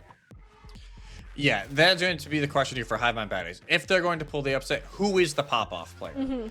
Because you're going to need somebody to pop off if you're going to bring the upset, especially against a team as hot right now as Moss Genesis. So that's going to be the giant looming question for each map here for the Hive Mind Baddies. But it is possible. We've seen all these players pop off before. I'll say for Crumb, you also can't int, right? Like, because Crumb, they love going on these little adventures, especially on Lucio. And don't get me wrong, sometimes they really work.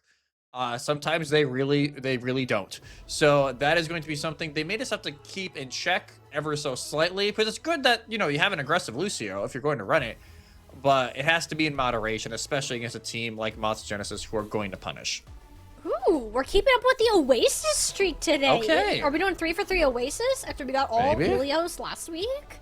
I'm here for it. I like a little bit of shaking it up in the mix. This is, I believe, a Moss Genesis map pick, since they are the higher seed.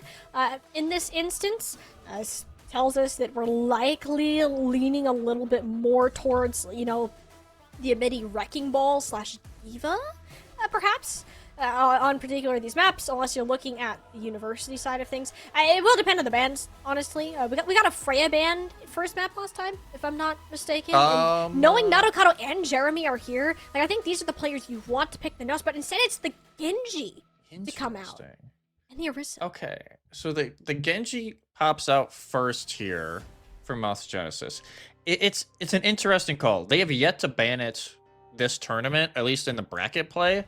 Their DPS ban, is this the first DPS ban the whole time? This is their first DPS ban, the entire playoff stage for Mouse Genesis, or at least for Genesis. From Genesis, yeah.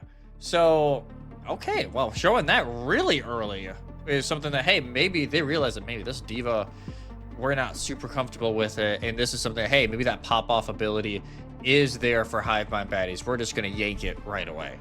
I mean, taking away the Genji from Big Men is, like, huge. That's kind of one of their signature heroes on the Flex DPS. It's either that or the Pharah.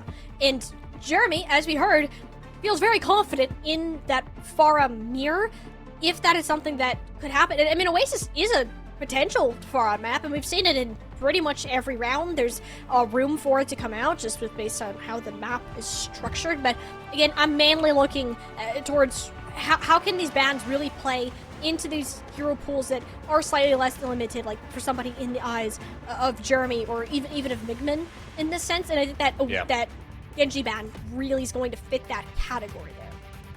Yeah, 1,000%. I am very curious though what we will see initially for both of these sides, especially over on the Hivemind baddies. They run practically anything and everything, so it's not like it's not like Action Square like they're gonna play Junker Queen. Like, even when it's not ideal to play Junker Queen, they're going to play Junker Queen.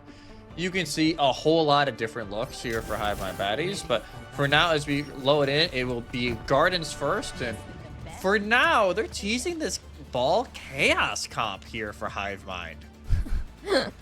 Okay. Interesting. That's not the team I expected to play Wrecking Ball, if I'm being honest. Amity, though, will likely lock in this Hazard, which I'm a good fan of when we look at this. Persona is in for Hivemind baddies. There is no Nadokado. We didn't get to see Persona last week. Persona, very known for the Genji and this hit scan role, so they're bringing them in to pull out this Freya along with the Stomper. This Stomper's really been prevalent now. Yeah, wow. Okay. I was not ready to see Persona in it. It's not like she's a very good player, don't get me wrong. But, man, I'm so used to seeing Nadokado in this lineup. But a lot of pressure, even more now on a Persona, just to live up to the hype, as it does end up being a Hazard mirror, basically a mirror across the board, except from on the Weaver. All right, we're cooking. We're cooking with these compositions. And this is the map that we've seen the pro teams kind of pull out this strat. Unfortunately, Crumb wasn't in a position to pull Eve out of that particular situation, and got a tank. Mouse Genesis are happy to claim their stake on the first part of the game. Yeah, Mouse Genesis cap first, and yes, obviously the summer can be an issue, but not having that Suzu as often for Kuriyami Saka is going to be an issue, because you're going to be looking more like, hey, does my Weaver need something? But just they can use the pedal to get away, but not as much as Juno. Well, there's something like have fun. Juno should just change her name to Kiriko. Like that's kind of where I'm at with this. So, and very strong on any flex support we've seen her play so far. It is a 4v5 though. One team not having a support, much more of a current concern. At least it should be. Mini didn't kite towards where the supports were. They went in a completely different direction entirely. So Hivemind baddies are just gonna go ahead and likely flip this point without too much of a further contest. Yeah, goodbye, Paul.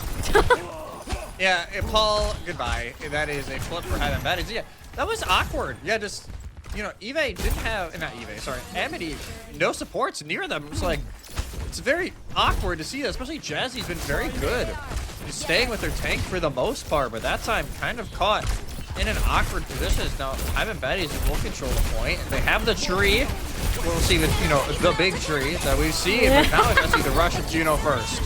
Big rush, both sides will be placed next to each other, and Hivemind baddies, they had theirs down second, and will find the most treats out of it. Not too much left to say for Mouse Genesis. I mean, Mini ended up committing the downpour into that as well, and I think it almost got dodged entirely. Yeah, it did not get a whole lot. I don't know if there was a pedal that maybe escaped it or a Suzu. I didn't catch it.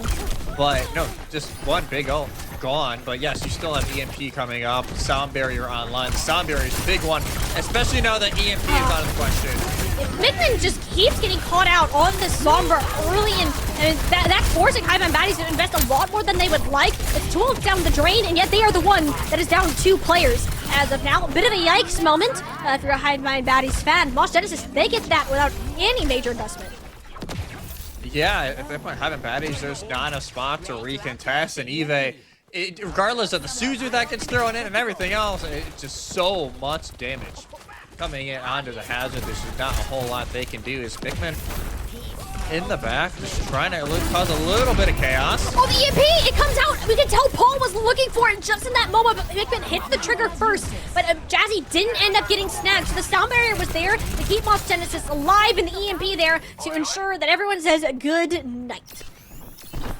Man, what a nice fight. Yeah. The fact that the sound barrier is still available for Jazzy doesn't get initially punished from the EMP, so they can just land the sound barrier, provide that counter punch from Moss Genesis. Now, one fight territory. You still have the Bola shot, which, if anything, is just going to really pull out Suzu. So you're treating this as a dry fight for both sides, but a high fight, you've got to find some way to get some pressure onto Jeremy. Midi so far is you just get wow. chunked. I mean, that's the thing. You don't deal with Jeremy. Jeremy's gonna get your head. That full support's dead before Hiveman Baddies can even consider touching the objective. Mikman and Persona doing their darndest to trade this out. You don't have any support though. There's only so much you can do without any sustain. Moss Genesis, go ahead and reclaim round 1. Round 1, 100 to 65, but maybe a little bit more space given than what they would have initially anticipated going into this series. Especially early on, I will say, like, the EMP, yes, it didn't work, but Mikman is at least doing enough to cause a little bit of disruption in the backline. It's allowing Persona to get a lot of good chunk damage in, and Eve to a lot of time finish off that chunk damage. But man, so far, still Moss Genesis starting us off right. And now we go over to City Center, and it's going to be even more of the dive. And Jazzy teasing the a little bit of the Mercy, but man. I think about it. I would have loved to see it. I mean, Mercy and Calling All Heroes. I mean, I'd be crazy for that. What I have been going crazy for though is the Paul Sombra. That's on a ton of value for Moss Genesis, especially when Mikman's been getting scouted out as much as they have. So Paul disrupting these plays early has been great, but Mikman is going to go ahead and respond with a hack onto Jeremy of their own. And I mean, Jeremy's just been punching bags for Hiveman Baddies. They know that Jeremy is the big threat of this team and prioritize taking them out. It just hasn't been enough. I mean, Paul finds support and trade for a DPS, and I mean, it's instances like this that Moss Genesis, even down a player, still find a way to make these eliminations happen, and Hiveman Baddies can rarely feel fully secure in a fight win. I mean, losing Kuriyami Saka there, there's just not any help. Hiveman Baddies, they're gonna face a Midi who's returning any second now from Moss Genesis, and you have to just get off the point. Well, at this point, Kuriyami Saka is almost back into the fray. They've stalled this out enough because they got a few of those scrappy pickoffs, and now they can fight this once again. Points still on cap. Eve eventually has the support of the Kiriko at their back, and there's Persona.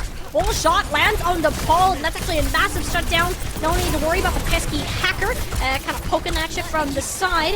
Moss Genesis though, I mean, they don't want to give this up. Investing this Kitsune rush into the back. None of the shots from Jeremy are hitting their mark, and the value it's dipping from the DPS, but instead from Juno, who's been making herself known within the kill feed through this fight. I mean, we got a tree. That's a tree of all time. It gives the other health. It's like a sustained retreat here if you need help. Sort of deal, but it doesn't do all that much in deterring Hiveman Baddies from existing on the point. A very classic instance of City Center not being capped first. Eventually, Hiveman Baddies will have to forfeit it. Just the amount of pressure Eve was under. Cooldowns are forced out. Moss Genesis are still going to try to fight it out and maybe get the go to Eve, but they have so much health as Persona returning on the Freya. EMP is thrown in. And this is just a nightmare in purple and orange, but eventually there's a little bit more orange in the kill feed than purple. Surely this time Eve lived throughout all of the storm that happened, and I mean, it's been 22%, Jesse. That felt like an entire map within like 2 fights. Just back and forth. Nobody willing to give it up. Yes, Moss Genesis are able to win the battle, but not the war of first true fight win. Now let's see, it goes out. Beautiful dash from eBay. Yeah, that's really nice too, because this probably means that Hivemind Bodies won't have to invest any of the 4 ultimates that they are still holding on to. Yeah, they can just hold on to everything else, especially the stagger on the Jazzy as well as Mikman. They have the white hat perk, so they can just heal up their Kiriko anyway. Doesn't have to worry from any at all. The EMP on Amity. Yep, that was a nice, we're going to shove you in a corner and put you time out kind of play. And I mean, EMP, that's another fight win. Hivemind Baddies, I mean, when we're not in these scrappy brawls, they look very good in starting these team fights. Yeah, if they can actually dictate the pace of it, they're doing a fantastic job of getting these earlies. And Jazzy a stagger as well. They don't get the group respawn with Juno, so again, just stalling this out and not having to use any of those ultimates other than the early EMP. They still got 4 in their back pocket. You're sitting on a high hill. Your Hivemind Baddies, like, I dare you, come at me, bro. It's not really enough. Hivemind Baddies, and they can just chill on this high ground, and eventually, Boss Genesis will move towards it. You have both support ults here, but Jazzy's likely going to have to be used defensively, or just not at all. Avidity explodes. You weren't expecting that much damage to come from the Bola shot. I mean, Persona has made it her life's mission to make Avidity's own life pretty dang miserable. But, I mean, it's classic Boss Genesis. They're down 2 players. They still want to commit into this fight. It's full support ults. In exchange for Hivemind Baddies 1, like, they're losing fights that they're committing more to. Yeah, and from that point on, it's just kind of the targeting here. Like, the target focus has been fantastic from Hivemind Baddies, even with the ult disadvantage multiple times. And now already Jeremy tries to pull one with the Bola shot and dies themselves instead. Yeah, no, this is pretty much done. I mean, there's the EMP out. There's just not much Hivemind Baddies have left to say in that particular instance. I mean, efficiency was the opposite of what happened for Boss Genesis there. I mean, they had the plays, they had the ults. Nothing happened when they used them. No, just not able to get anything put together. And also, I know, like, we were going into this, you know, like, hey, Boss Genesis, probably the favorite going into this, but maybe it's a 3-1. I was like, man, Hivemind Baddies, man, they're looking fantastic in the Hazard gameplay. And it feels like, you know, Amity typically is a fantastic, you know, Hazard. I don't think it's, excuse me, been the issue, but it's just getting picked apart, this composition from Boss Genesis. Paul has not been able to do practically anything, at least in that second round. They get shut down a lot of the time because of the fact that we've seen a lot from Mikman really getting up close and personal and denying the opposite Sombras Valley. Now Paul will swap off. They will go Tracer to start off here on University. Jeremy, too, has less than half the eliminations Persona does. I mean, Jeremy's 9-8 right now. They're getting beat up. Hivemind Baddies identified that, hey, this player is a threat, have shut them out of the series entirely, and it's done wonders. You can't lose Kurayami Saka that early, though. I think that's the most important player to lose. Thankfully, McMahon is able to give the same sort of punishment to Juno, and Persona ensures Boss Genesis have no support whatsoever. What a shot! I mean, Persona didn't play for Hivemind Baddies last week. Like, is this just the answer that they needed? Maybe. Like, they are lighting it up right now. Nobody's been able to answer at all. And it's been so far so good for Hivemind Baddies to make it first half. Yeah, but this is perfectly fine, too. You're kind of just chilling on this point. eBay can jump out to safety. Let Boss Genesis think they're safe before re-engaging and attempt to trade these backlines. Again, Jeremy gets stuck by the cactus mid-air. They're just not allowed to play the game at all. Boss Genesis has basically been fighting a 4v5 this entire past 2 rounds, and it's been Persona the main culprit of it. Juno and Paul, yeah, they managed to get 2. Paul actually, now swapping over the Tracer, has looked a lot more comfortable on that particular pick, coming up with quite a few final blows. And like, the fact that that's not enough to turn point. Amity hasn't been able to live long enough to contest eBay on this point. They're going to commit the downpour and have no one to follow up and lose the point. Okay, that was interesting. Okay. Maybe they thought somebody was there, like, unless, hey, maybe Mikman is about to be back, but they in fact were not. They were now in spawn groups together, and it'll be the flip over for Boss Genesis. It just seems to be so scrappy, but Paul, again, waking up a little bit, feels, like you said, a lot more comfortable on his Tracer. It is very weird to say Jeremy's been so quiet. Like, it is so weird, especially with how they performed last week. Jeremy's been shut down for a great majority of this map. It's one of the big reasons why Hivemind Baddies have been playing it so close, but not Amity. They have the downpour. Maybe try to catch, if you just catch 1 or 2 squishies, that's all you really need.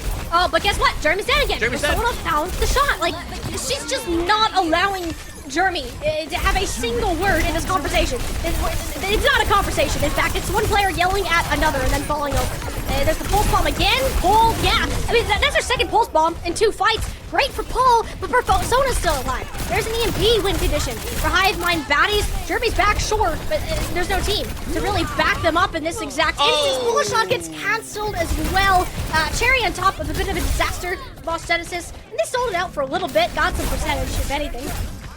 I respect the commitment to it's always winnable, but I don't know if that was the necessary place and time for it. As Jeremy, one of the namesake heroes for Jeremy. The Venture is out. Maybe try to put a little more pressure on Persona. Really, hey, we are just not winning this Freya duel. Might as well try something different. And the CEO of Venture makes an appearance. In an interview yesterday, they said, we don't lose if we play this Venture. Let's see how that works out. The sound barrier certainly helping in this specific instance. Just go ahead and smush Crumb under a Middy's toe. You're there to clean up the back half of it, and there you go. Lost Genesis showing us some efficiency when it comes to ultimate usage. Yeah, and Jeremy on the Venture, like, hey, you said it, and they said it as well. Like, hey, when the Venture comes out, this team rarely loses. Now is going to be the real test for that. It's also, you can see Crumb off of the Life Weaver now. They're like, hey, maybe against the Venture, maybe not as fun of a time. Being able to boop the Venture away is going to be more value instead. Vikman already kind of hunting with Eve. They have the downpour if they want to try and catch somebody. Looking for a bit of an opportunity. Hack onto Jazzy. They're going to do all much than drag the Lucio's attention, and seems like they'll be able to live for now. 2-a rush now out of Juno. Gonna help keep a Midi alive. If anything, it wasn't aggressive. It was, my tank needs healing ASAP, but there's another pulse from stick from Paul. That's their 3rd stick in this map alone. They are single-handedly turning this for the point. Five-man baddies, they gotta get a touch, but they simply can't. The Jeremy swap over to the Venture made them much less of a viable target. It's no longer a 4v5, and Moss Genesis are gonna close out Oasis in 3. The fact that you just take that 1 win condition away, and it seems like Moth Genesis just run it from there, even though it's not like Jeremy's popping off in the kill feed, but they're just not getting taken out instantly by Persona, which I feel like she had a great first map. I will say, this first map that we've seen of her this tournament, and did a fantastic job, but it's just not enough for Hive Mind baddies to pull the upset, at least in map 1, and you got to give a lot of that credit to Paul, I would think. Like, they were just insane on the Tracer that final round. Brought some fights back that should not have been winnable for Moth's Genesis, and now they are in a great spot, at least going into map 2. But by far, this is closer than I think either of us thought going in. You know, this was polarizing. we had a very dominant Moss Genesis round 1. I mean, we were shutting down Meekman on the Sombra. It was great. Everything was happy. You go to City Center, and it's like they suddenly decided to play with their toes instead of their fingers. Something just clicked for Hive Mind baddies, too. And they were on every base. Jeremy just couldn't play the game. And same thing happened on the 3rd point. And it gets to the time where you have to pull out the Venture. And you know that's when Moss Genesis are starting to panic, is Jeremy doesn't pull out the Venture unless they actually need it. Like, that's what it is. It's a crutch pick, right? And in that sense, it was able to work out, but is that going to happen every time? Because clearly Hive Mind baddies and Persona have the capabilities to fight toe-to-toe with Moss Genesis. Yeah, this is going to be a closer series than I think a lot of people were expecting. So let's see what they can do here, Hive Mind baddies, and they will now have the map pick. Last time they lost the first map, they went over to King's Row, but they also did it against Fable. They did lose map 1, as we saw, and they banned the Pharah, but I think that was more of like a target ban onto Fable more than it was anything else over on Circuit. So they could go one way or another. It's not like the Pharah is as big of an issue here as it was for them against Fable. So if they want to go back to that traditional rush style, then maybe they go over to more of a King's Row, but it's not like either way or another. I think you just you go on a map that puts you in the best position to get all the value out of Freya that you physically can. Yeah, like by far. I think that has to be like Persona is your win condition right now. You have to lean on that. This is a great map to do it. Yep, perfect choice. It's long Perfect range. choice. There's great high grounds, and this is a sniper's playground. And that they want to set Persona up to succeed. Question is, what do you do with the bans? I'm assuming that you go something to protect the Freya here. I mean, it's not like Jeremy won't play it, but considering the think time that they had previously, do you really Yeah. want to? No, I would protect ban. I think that's a very easy solution, at least for me, because unless you want to ban the Ana, I guess if you want to As ban Juno, the Ana ahead yeah. of time because of Juno, I can see the reasoning behind that, and then you just have to hope that, you know, obviously Moss Genesis, it's not like they're against the Freya, like they've had great success with it before, so it's not like it's that big of an issue. But I'm looking at their ban history right now, they've only banned it once. Since, and that was back in Swiss stage, at least to our knowledge, and that was against Quick Nova on Circuit. So it was a long-range map like this where they wanted to ban it. So it's not out of the question here if they want to, but I would see maybe it's either going to be a protect ban for the Freya, or very much a target ban onto Juno for banning the Ana. I'm shocked what we haven't talked about is the fact that this is a great map for Moss Genesis. Oh my god, a great This is a map. team that loves playing on a brig with this D.Va. We got to see the D.Va last time because Winston was banned. Amity, though, can play this Winston should she so Yep, choose to there it do is. so. They don't like Juno on this Ana. Understandable. I would be terrified if I saw that grandma sneaking up behind me. Great choice on that. But the Widowmaker instead of the Freya from Moss Genesis. Oh, Persona. remember, like, Persona yo- plays a ton of Widow. Duh, this makes sense. Yeah, it's like, hey, we know Persona's popping off right now. Let's not give her one of our best heroes. Like, let's not do that, team.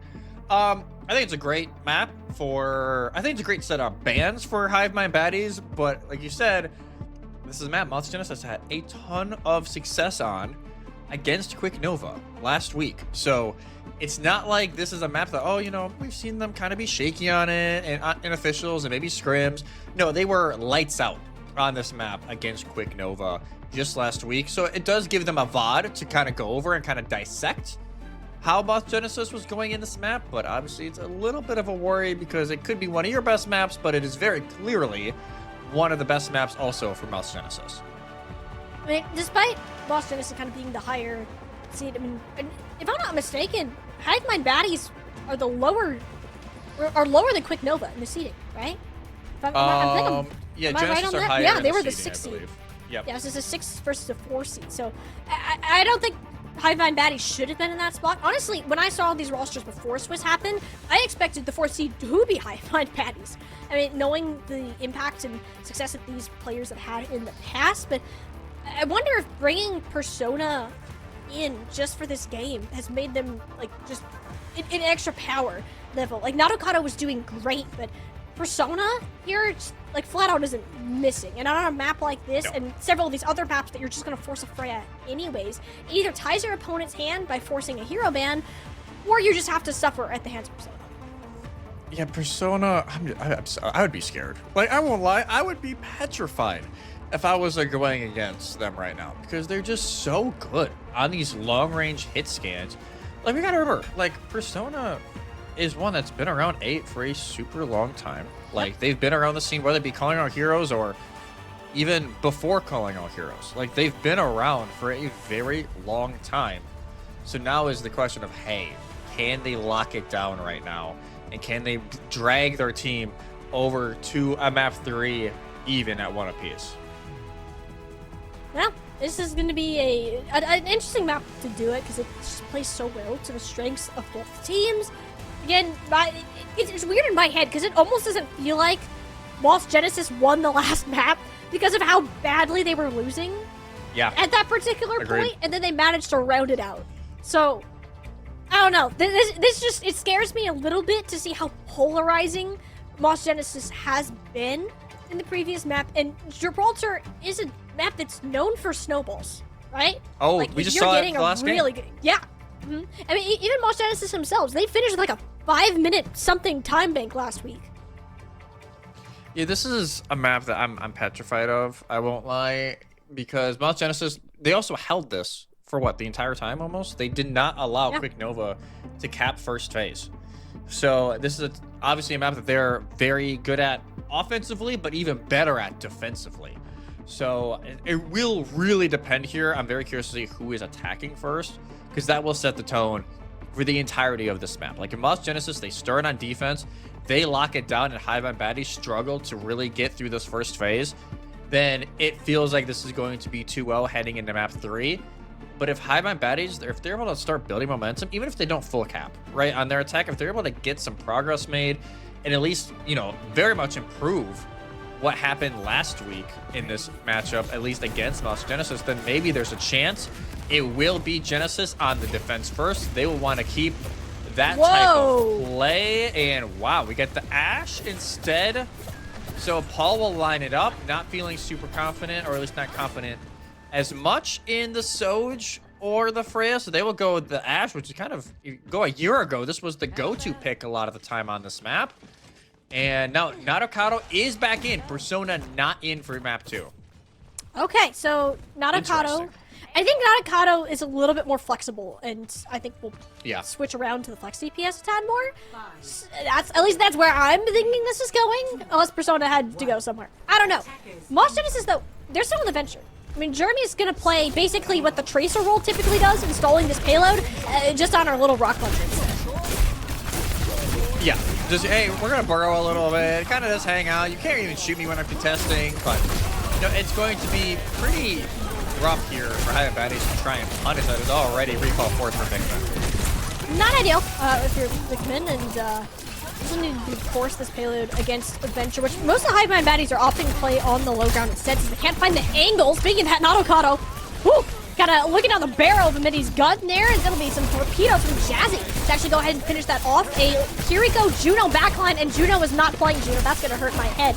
From Moss Genesis, so very mobile and pretty safe from a lot of these dives that we're gonna see. Yes, oh not my cactus, god, though. What a cactus from eBay. Paul just stuck in, at least a Suzu to keep Juno alive so they can heal Jazzy, but at least Hive Mind Baddies a minute in, they at least get this the cart start moving forward, and they have full high ground control, which is going to be a little bit of an issue in Nadokado taking shots like this. Yeah, that's a little scary, especially if you're a tank, and it's pretty hard to miss said tank burrow forced on Jeremy as well, so they'll have to play a lot more safe, at least for now. This little underpass, quite difficult to get through. Adventures the troll under the bridge. McMahon takes that shot, and will certainly be feeling that up when they wake up tomorrow morning. Hiroyami Saka not even wanting to deal with the Venture at all. And Hive Mind Baddies, they're down 2 or 1 player right now. Still gonna tree on the high ground to make sure that they can stabilize. Almost managed to burn down Jeremy through all that. 4 of these ult exchanges happen, which will heavily favor Moss Genesis. Greater sight lines onto their tank compared to the likes of Eve there. Will manage to burn about half of this time bank away, forcing Hive Mind Baddies to reset. Yeah, it's booked up for us going as everybody freezes like, hi. We can shoot, but really can't do much else at that point. Hive Mind Baddies, they still have a lot to work with here. They have the rush just to initiate with, and obviously Nadokado and Vikman have both of their ults that can get one of those maybe solo kills. I'm really looking at Jazzy here in this fight. But they have this orbital ray, it can change the entire fight. They're able to do it. It's such a powerful ultimate, and using it to cancel out Koriyami Saka's Kitsune Rush, like, it's just useless. This ult it should have been useless. Nadokado and Eve still hit the shots that they need to. I mean, fighting in this cramped room, perhaps not the best situation. I mean, they just didn't get the value out of the best ultimate in the game. It's kind of back to how Oasis was going again. Well, very much, yeah, a similar feeling to what we had over on Oasis, and this will be a 0.1 cap, so already better in beating the defense that Moss Genesis had last week. So a great start here for Hive Mind Baddies, and yes, they had to use mostly everything they had. They still got the pulse bomb that got a feeling it has Amity's name on it, unless they can just kind of want to, come on, dude, be just a little fly that kind of flies around your head and you can't figure out where it is. That's Vikman right now. I mean, there's not a Tracer either, so unless Jeremy can put Mikman in like a small room and kind of poke them out, it's not advisable for the Venture to be fighting the Tracer, except if you, I guess if you are Jeremy and that good at hitting your primary fire, then it's not that big of a deal. Both teams down to Kiriko though, and Jeremy on the flank without any cooldowns whatsoever, uses the ultimate to reset them, has the perk to do so, and even gets Mikman on the way out. That is the CEO of Venture, people. And they get out too. What That's in crazy. the world is Jeremy putting up a show on how you play Venture? It saves the fight. Hyman Baddies wants a full reset, allows the fallen victims from Mount Genesis back in. Now Amity has a perfect flank. Nanakato should have been in trouble, but bare minimum, you force Kurayama Saka to go ahead and back off entirely. I mean, Eve's just been chilling on the shuttle, like while all this chaos has been happening. Eventually, Moss Genesis will opt to retreat back, but they're so split. I mean, half the team was looking at Eve, half the team was up contesting the supports, and Hiveman Baddies were the ones that got their heads turned around first and were able to focus on a singular target. Especially in this phase of the map, that's all you need. Like, if you can find those one-on-ones or the two-on-ones where you can just lock down those solo kills, that's all you really need. It only takes 1 or 2 kills, especially on this map, to really turn the tide. Now, already Juno gets staggered out, and this could really go from bad to worse. You know, there shouldn't be a touch here. Moss Genesis, you're going to try, but I mean, you're down 2 players. Jeremy realizes, yeah, no, this isn't happening. He's going to dip on out of that and get Baddies a bit over 3 minutes on this point. They got to prevent as many staggers. Jeremy seems to be the only casualty with that. Yeah, and if you don't have Jeremy early on, it's not the worst thing. Jeremy now swaps over, especially if you go into this long-range third phase. I don't blame them at all. Yeah, as much as Adventure is fun and being able to kind of punish the part a little bit here, it's just not worth it. So now you at least put a little more pressure on Nadokado as well, but they still get the opener. Oh wait, the life clip was cancelled out by the wall from the back. Wonderful placement, completely denying Eve's escape. Eventually she'll fall. Juno is in there chucking knives, running with them, as you can see. And there you go. Moss Genesis back on their own 2 feet. And that Bob just nullifies everything Highmine were trying to capitalize on. What a pull it was going to be for Crumb if it didn't get blocked. Like, that is the perfect cactus wall from Amity. You know, they do swap. Orisa now, the option for Moss Genesis, trying to play, again, a little more of the long range here, not trying to play up close and personal as much as Juno. They just love this flank, trying to punish their doppelganger. But it's working. I mean, they got Suzu. She got Suzu and Recall out. Like, that's a huge cooldown trade favoring Moss Genesis. Like, and we haven't even seen significant actions that impact Juno has outside of just healing. Nanokado, though, she's starting to cook. That's a triple kill for her now. Both supports +1, and Hivemine Baddies, they're rolling ahead off the back of their Freya. I mean, Hivemine Baddies, they got Freya players for days. Just left, right, center. Nadokado 3-piece, and now she has the bola shot. She tried to force out some key cooldowns early, but misses that time around. Yeah, with right past the ears of Jazzy. Thankfully, alive for Moss Genesis. Gets an Orbital Ray off and some additional damage, but again, it doesn't matter. Orbital Ray and Ultimate with a very high win percentage, it just goes nowhere. Eve is simply too strong to be handled. Amity returns on the Orisa for a last-ditch effort, but it's all in vain. Hivemine Baddies, they're gonna get their full completion on Gibraltar.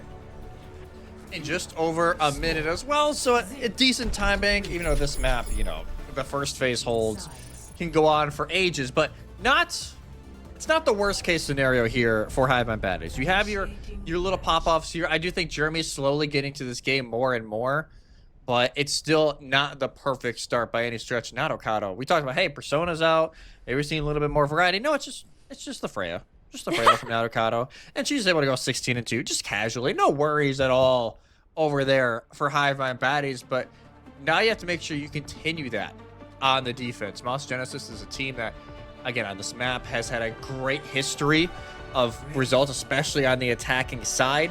As much as they've had on the defense, their attacks have been spectacular as well. They will need to try and find that second gear, because right now Hivemine Baddies is making a great case to go 1-1. Jeremy's just not having it, like, at all. Like, the Venture, I understand, like, on this first and second point, but even after the Pharah swap, it was very difficult for them to work past the damage that Nadokado was outputting on the opposing Freya. So, and Hivemine Baddies, you gotta be feeling pretty dang good with this composition. And even then, like, they've kept Crumb on this Lifeweaver, Jesse, and they've found some great success. Like, Eve is staying alive significantly longer than Amity because of Crumb simply existing in a lot of instances, and it's giving them an advantage in these tank matchups. Will that change, though, now that the sides have flipped, is the question. It is so weird seeing Weaver getting played consistently, but it's working. like you can't even say it's not. It's been able to get Eve out of a lot of tight spots, and it might be one right now. Double walls go off. You can see they're trying to get up right there. Yep, bye-bye. But Juno still kills too, because she's just her. Like, that's just, I think Juno has had more first blows than the DPS on total, other than maybe Nadokado. Hello there. That's a scary thought in itself. Yeah. Like, oh, you just all of a sudden like, oh, the Kyoto's getting, oh, she's getting all the first blows. That's a little scary. Because that means the Kyoto is consistently hitting those headshots with that critical hit amplifier. It is just a scary sight. But Jeremy has full high ground control. Yeah, the healing couldn't come in time. You can feel the panic in their eyes. Catapult From is stolen, so Crumb will have to walk straight backwards and find some catch spikes in their back. Midi, though, continuing the pressure on the high ground. Nadokado feels pretty lonely in the back line with her Kiriko on the complete opposite side of the point. Lost Genesis, I mean, they're trying to run this forwards. Immunity is doing her darndest to trade it. And with no Juno or Jazzy here, Lost Genesis have to hold the push. Yeah, without the supports, as much as that, yeah, a little bit of lifesteal with the spike guard helps. It's not going to be enough to try and keep you up during that kind of situation, especially when Eve had the Suzu available from Kuriyami Saka just to get them over the line. But now, about halfway through here from us, Genesis, they still have the pulse bomb available. If they can force out that early Suzu, maybe they can try and get a lot of the chunk damage on Eve to force them to back up on one of these engages. Look at the goal. I mean, Paul was 3 for 3 on pulse bombs when we got to see it last, so okay, can we make it for Paul? Let's see, what do we got coming? You don't have Jazzy or Juno, so probably nothing. We're looking at a reset because Eve just dove into the rest of the team. Had to trade it back. Probably Paul still sticks to pulse bomb because they're just that good, I guess. But yeah, I mean, Eve is just there. I mean, Eve's living much longer than Nimidi, and it's a real problem for Lost Genesis. A little bit of a Tracer duel going in back. This could be trouble here for Paul, as it's a little bit of a harder retreat if they get back. And you see, I think, well, Crumb's here as well to try and help out. As this Tracer is trying to get out, and they will eventually at least get out of the second phase. And then Downpour used by Eve early. Paul's forced. I mean, Eve's just everywhere on this map. Paul was in the back line, eventually with Spike Guard to deal with the pesky little mosquito. Hivemind baddies are anchoring behind Eve to make something happen. It was an EPS pop-off map 1, but it's been all Eve here on Gibraltar. Oh, this is rude. Oh, Jazzy's like, do you really want to do this? Okay, there she goes. What a stagger that is. Now it won't be a full team fight until what, maybe 40 seconds left on the clock. And on this map, that seems to be final fight territory. Like, it takes so long to get set up, especially on the high ground. You get a lot of posturing in this early fight, but it's not going to be that decisive strike here until maybe 35, 30 seconds left. It's going to be a lot on Amity here. Can you force that downpour early, land a target from Paul, land the sting? And can you do it before Eve jumps on your supports? Because every time you lose a support first, that was a couple kunai for Kuriyami Saka across the map. It's a 2-for-1 trade, and it's Hivemind baddies. We're eating good as of now.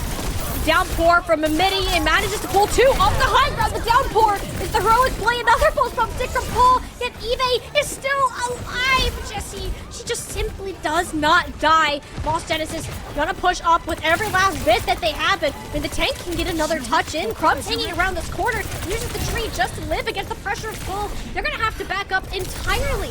Burn the recall in this moment. And Hivemind baddies, this is like a scrappy fight down to the wire. And Jazzy's the only support left from Lost Genesis. She doesn't have any health left to go, but she only needs 1 HP to be effective and support the team towards another chance at Watchpoint Gibraltar. Eventually, they will get it, but wow, that was close. Yeah, that's a little close for comfort, Molly. Just a tad. Paul goes nuts again. When in doubt, Paul is able to clutch it out. Here from Lost Genesis, I think at least 2, maybe 3 kills during that final stretch. And man, I think the credit has to go to Hivemind. Like, they are perfectly in sync right now, and they're pushing Lost Genesis to the very brink. Jeremy's dead again. Got hurt. Yeah. I mean, Jeremy's just the certified punching bag of Lost Genesis. Midi, though, I mean, you're locked up in a downpour. Not much really that could have happened there, and this is bad for Lost Genesis. We've seen so many teams get stuck at this particular choke point. Yeah, this could be rough. Nadokado Get a little aggressive. He's like, why not? I'm winning the duel against Jeremy. Get a little creative with what you're trying to do. And already, I think for Jeremy, you gotta find some way to get them back into this game because it's been so odd to see him like just not in it at all, basically. But that's the start you need. Ooh, that's the first pulse bomb that Paul missed. I mean, they've hit everyone. You can't expect it to land every single time. Salt and high ground, that was a fail. Nadokado and McMahon anchored down in Moss Genesis. Less than a minute, or almost a minute here. Yeah, just a minute left to go and a long ways to go. This cart still got a good 50, 60 meters before even the end of second phase, and you still got a whole third phase to go through after that, which more just goes into Nadokado's favor with it being super long range. And you see someone, I can't tell who's stuck back there. I think it's Jeremy, who's just stuck, can't really join the rest of their team. Nope, and that's a tad scary. You want to get your Jeremy with use, otherwise Jeremy just dies. Instead it'll actually be McMahon and Nadokado. I mean, they just defeat their DPS counterparts. It was a win in the 1v1s on both sides. Like, that is a statement of how this map has been going. In full effect, it's been Jeremy not able to really do much in any of these fights, not because they're in bad spots, they're just getting completely shut out. Nadokado is able to get the pick off on Nepal. They will spawn in late. Kitsune Rush is available here for Juno to get the team in position. Maybe the downpour creates an opportunity. But you need 2 fights in second phase just to stay alive. You gotta at least extend those ultimates out a little bit. It's gonna be tough in this instance, but the downpour already not off to a good start, and Jeremy's dead again.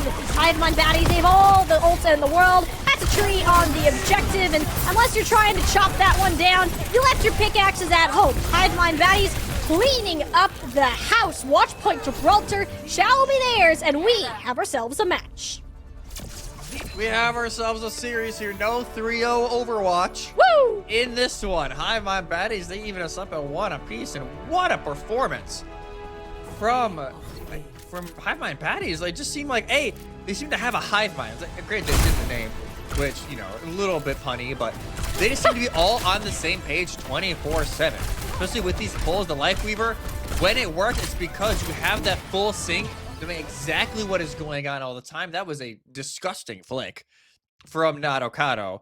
And all of a sudden, like you said, we have a series here that puts Moss Genesis in a very awkward spot. It does. This is a tricky situation, and in Moss Genesis, at least comparatively to Hivemind baddies, you know, you made a little punny thing earlier. It's very true. Hivemind baddies, I think, are playing as a team much better. But they're also winning the individual matchups. The games that we've seen Moss Genesis win previously has been because somebody like Jeremy or Paul or Amity have just ran away with the series. And you don't need team play if your one player is just wiping fight after fight. But in this instance, Hivemind baddies not only have the team coordination, but they have backup plans. They're winning the individual fights. And it's not giving Moss Genesis a chance to repeat that game plan that got them this far in the first place.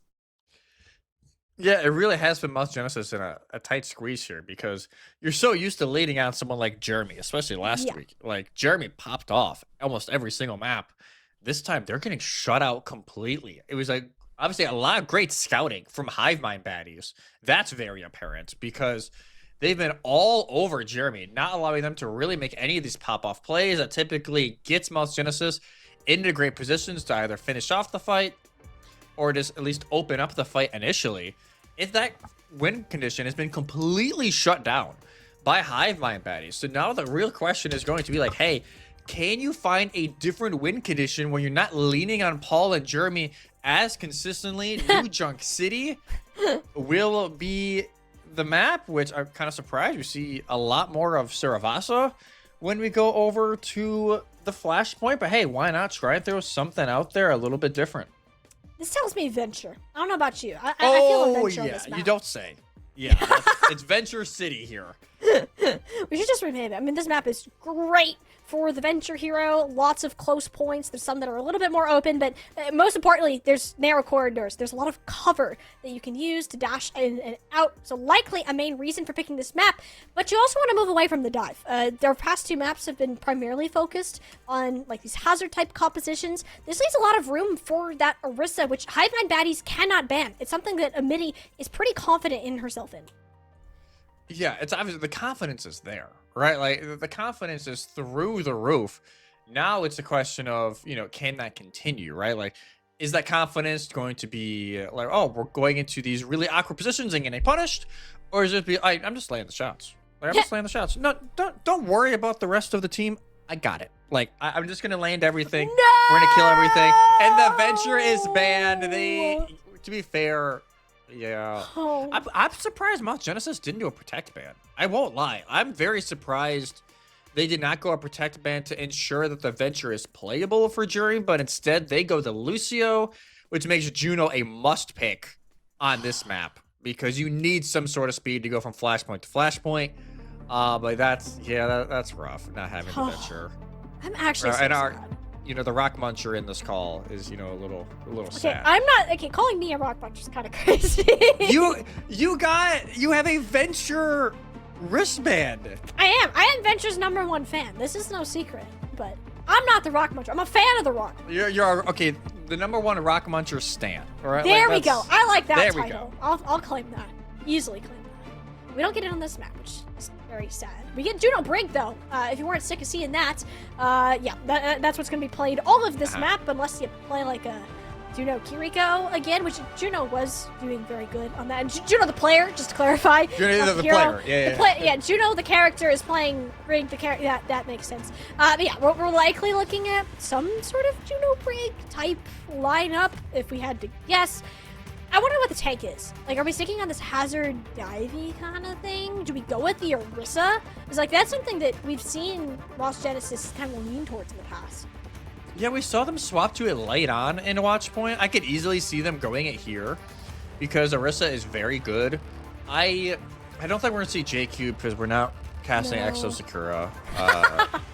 Unless no team is sane enough to ever try and match that. That is never the call.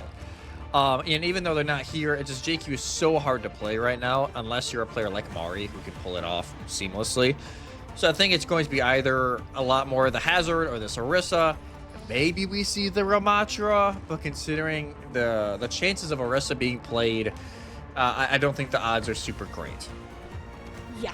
Also, who's in this map? Not Okado or Persona? I have a feeling not Okado. Because if they want to do more of this Freya, I have a feeling that's going to be the play. But I will say, it was very fun seeing Persona in. The fact that they came in, granted, they didn't win the map with her in, but I still think overall it was a fantastic map overall from Persona. It just sucks that they weren't able to get the win for it. No. Not this time. Persona, though, I think is, again, very, very stuck on the hit scans, if you had to think about it. So, not Okado, yeah, keeping them in her in makes a lot of sense. How do we get Mouse Genesis in this game? Because, again, it didn't feel like to me that they won map 1, just because of how badly they were losing at one point, even if they ended up kind of rallying and pulling it back in a rather neutral game.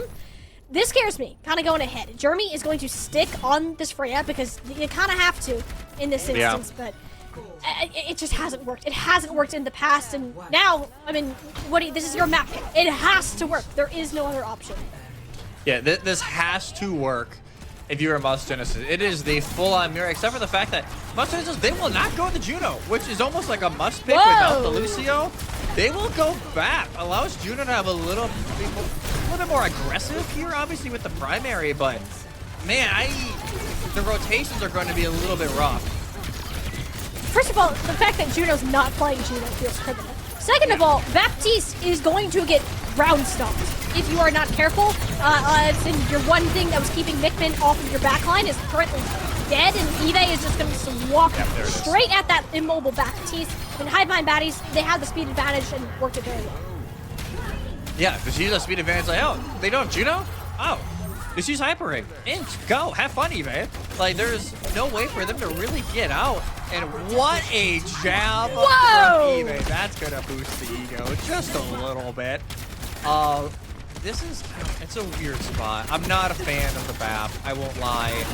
Because you're gonna get ran on, like you said. Paul goes over to the Sombra though. Even with Nadokado on the Cassidy to try and shred it down, I can see it here. It's gonna be mainly though, I think, on the Eve just to kind of shut down this aggression. Yeah, it's something. I think Paul just is feeling a little off after this last map and kind of getting shut down by Mikman early. I mean, I can understand it from a mentality standpoint. There's a pick, though, that you need. The Terra Surge to combo into it is huge, completely denying any value from our Orbital Ray on the opposite end. And eBay is a perfect example of it ain't over until it's over. Sure, I mean, that's a couple ults committed, and suddenly Boss Genesis, wait, this isn't as winnable as you thought. ED has to go down here. But it's only one person remaining. It's a midi. You'll drop down to the... Oh, never mind. Juno lives. Never mind. We're chilling. Everything's great. Yeah, eventually that flips around. Whoa! Man, that got a little close. A little for Boss Genesis. Almost took it the flip in time out midi. Like, why not? Go for it. I think that jab just went through a box, but, you know, we're just going to ignore that happened. For Boss Genesis, you have the rally, have the bola shot. You can build off some of these big ultimates.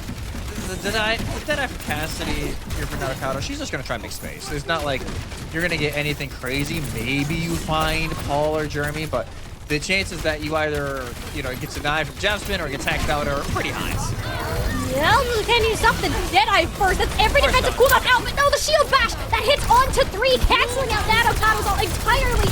Beautiful play from Jazzy. Smacks the door right back onto their toes, and it's not a good feeling whatsoever. This point, it's Final Fight territory. And Moss Genesis, they're in a decent spot, at least in terms of cooldown management, but it's still a 5v5. I mean, no one's died yet. That might change very shortly, though. Mikman gets caught by Paul's hack just in the neutral with its application matrix in the front line. EMP to seal the deal. Perhaps a little bit too much of a commitment. But Moss Genesis, they're just so desperate to get that point under the belt. It's completely understandable.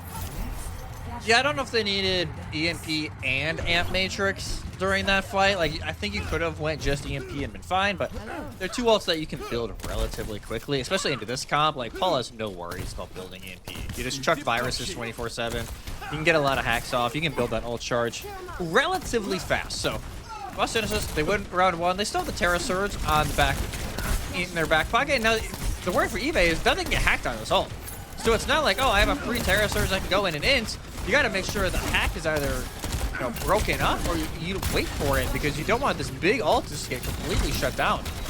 Yeah, I think it's kind of crazy that Sombra can hack you out of your ultimate like that for risk. It's very hard to do, granted, just because of the range of it.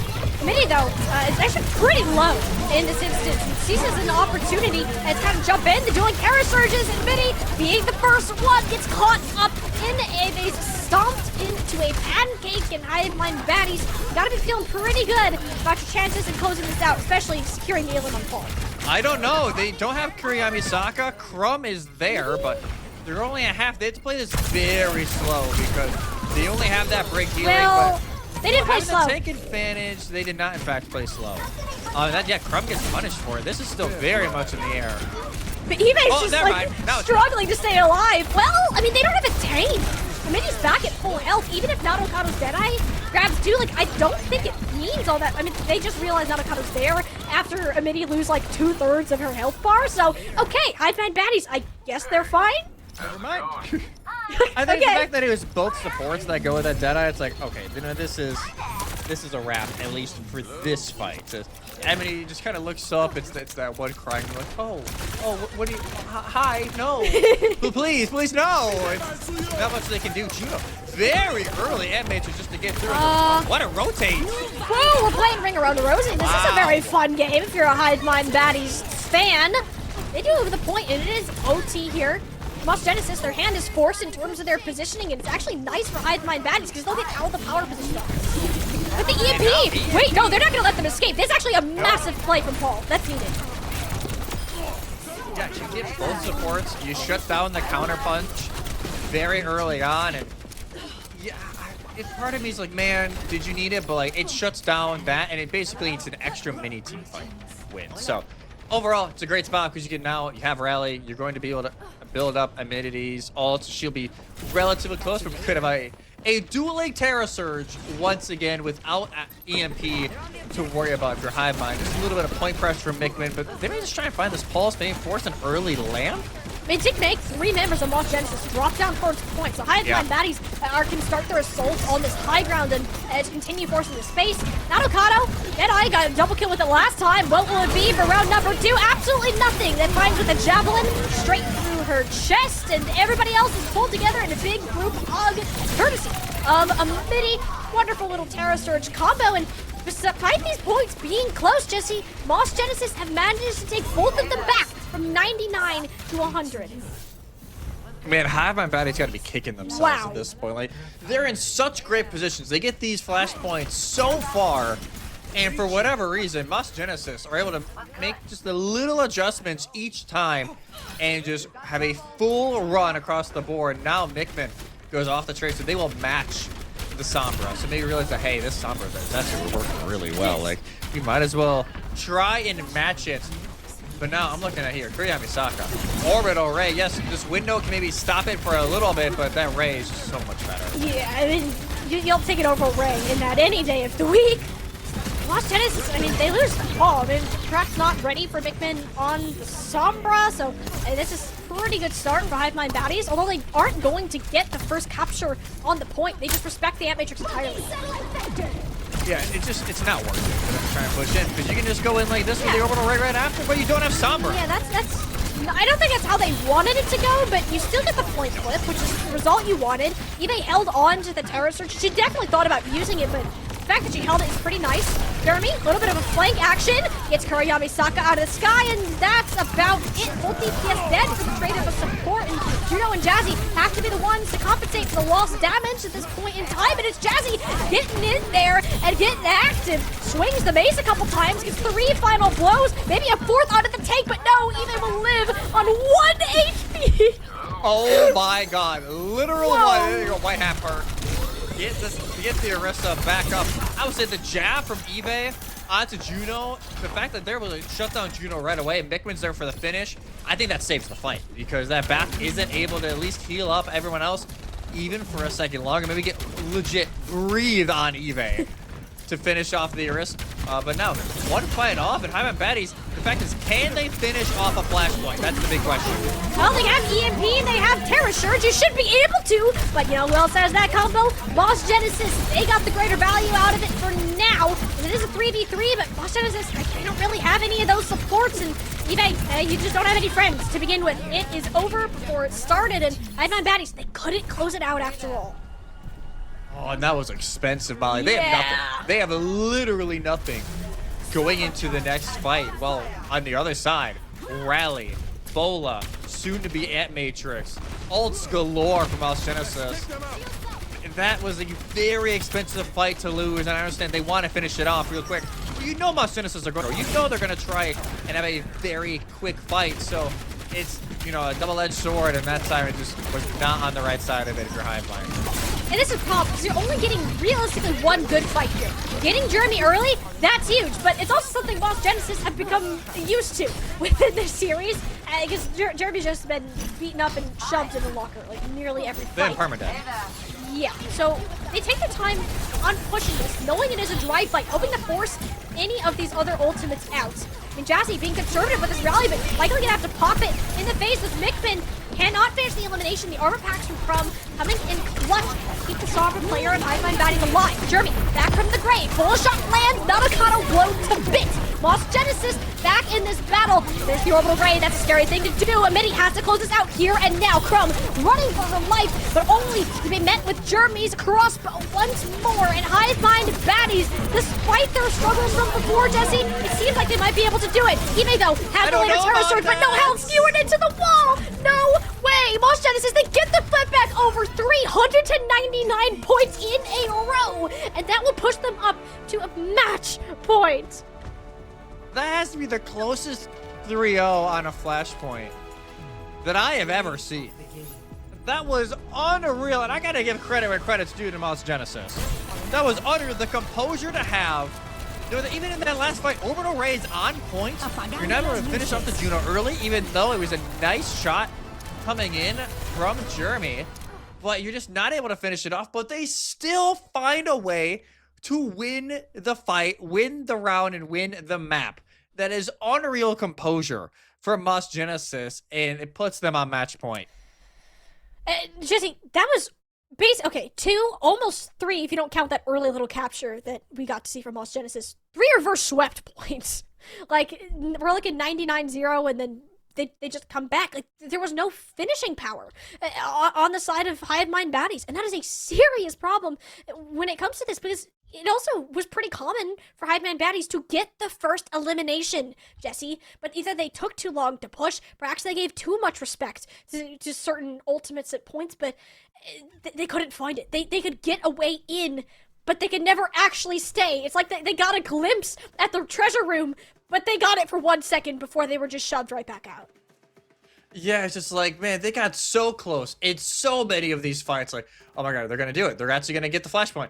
And Moss Genesis find a way every single time to flip it around. That is a gut wrencher if you were Hive Mind Baddies, but the series is far from over. Oh yeah, no. We still have plenty more of our series left to go, along with another game after this. We're gonna go ahead, send it to a quick break, and come back with more Colonial Heroes action.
Maps in to our lower round 2 match, and it's been a nail biter for sure. Our Flashpoint match was, as you said, Jesse, the closest 3-0 of a Flashpoint map we've ever seen. 300 to 297 was the final score on that.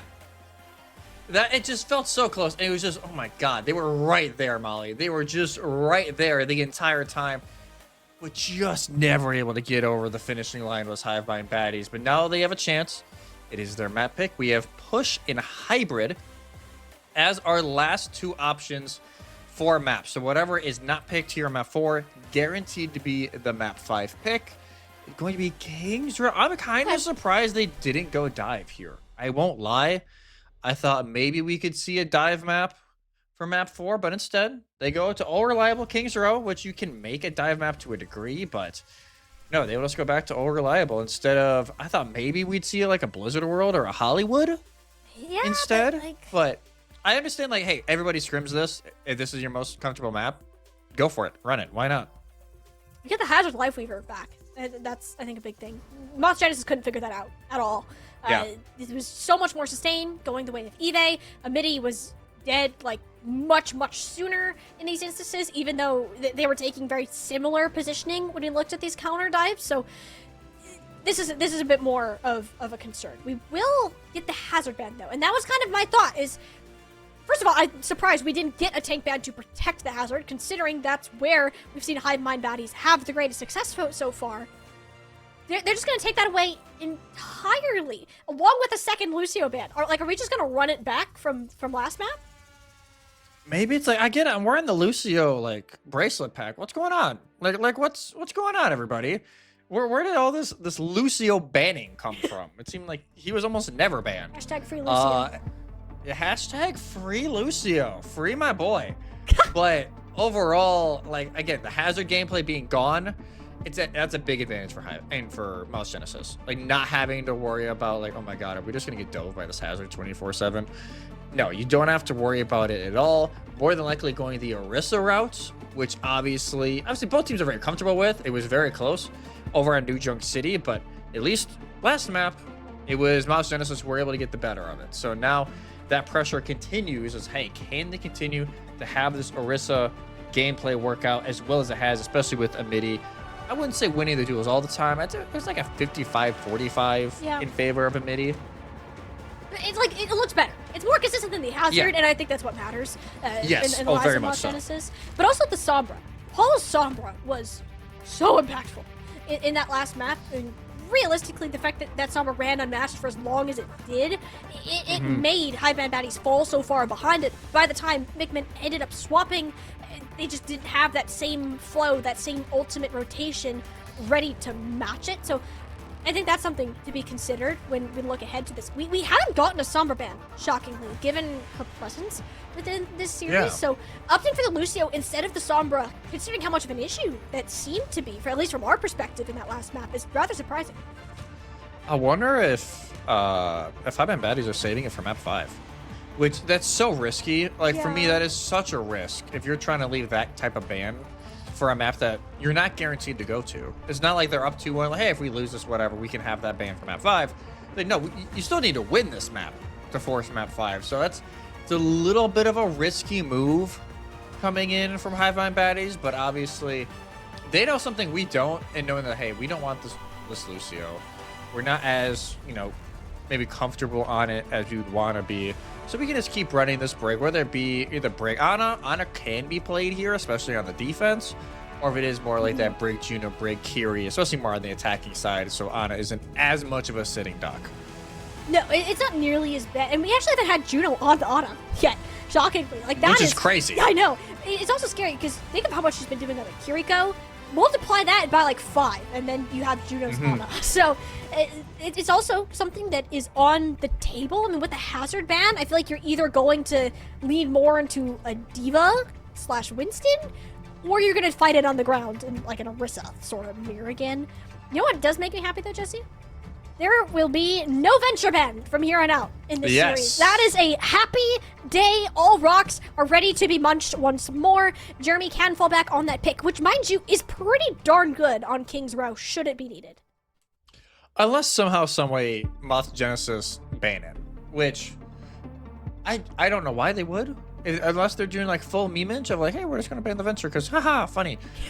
There's no way they do though. Like there's no way unless they're in our comms, which go play your game. Don't worry about us. Like don't worry about our comms.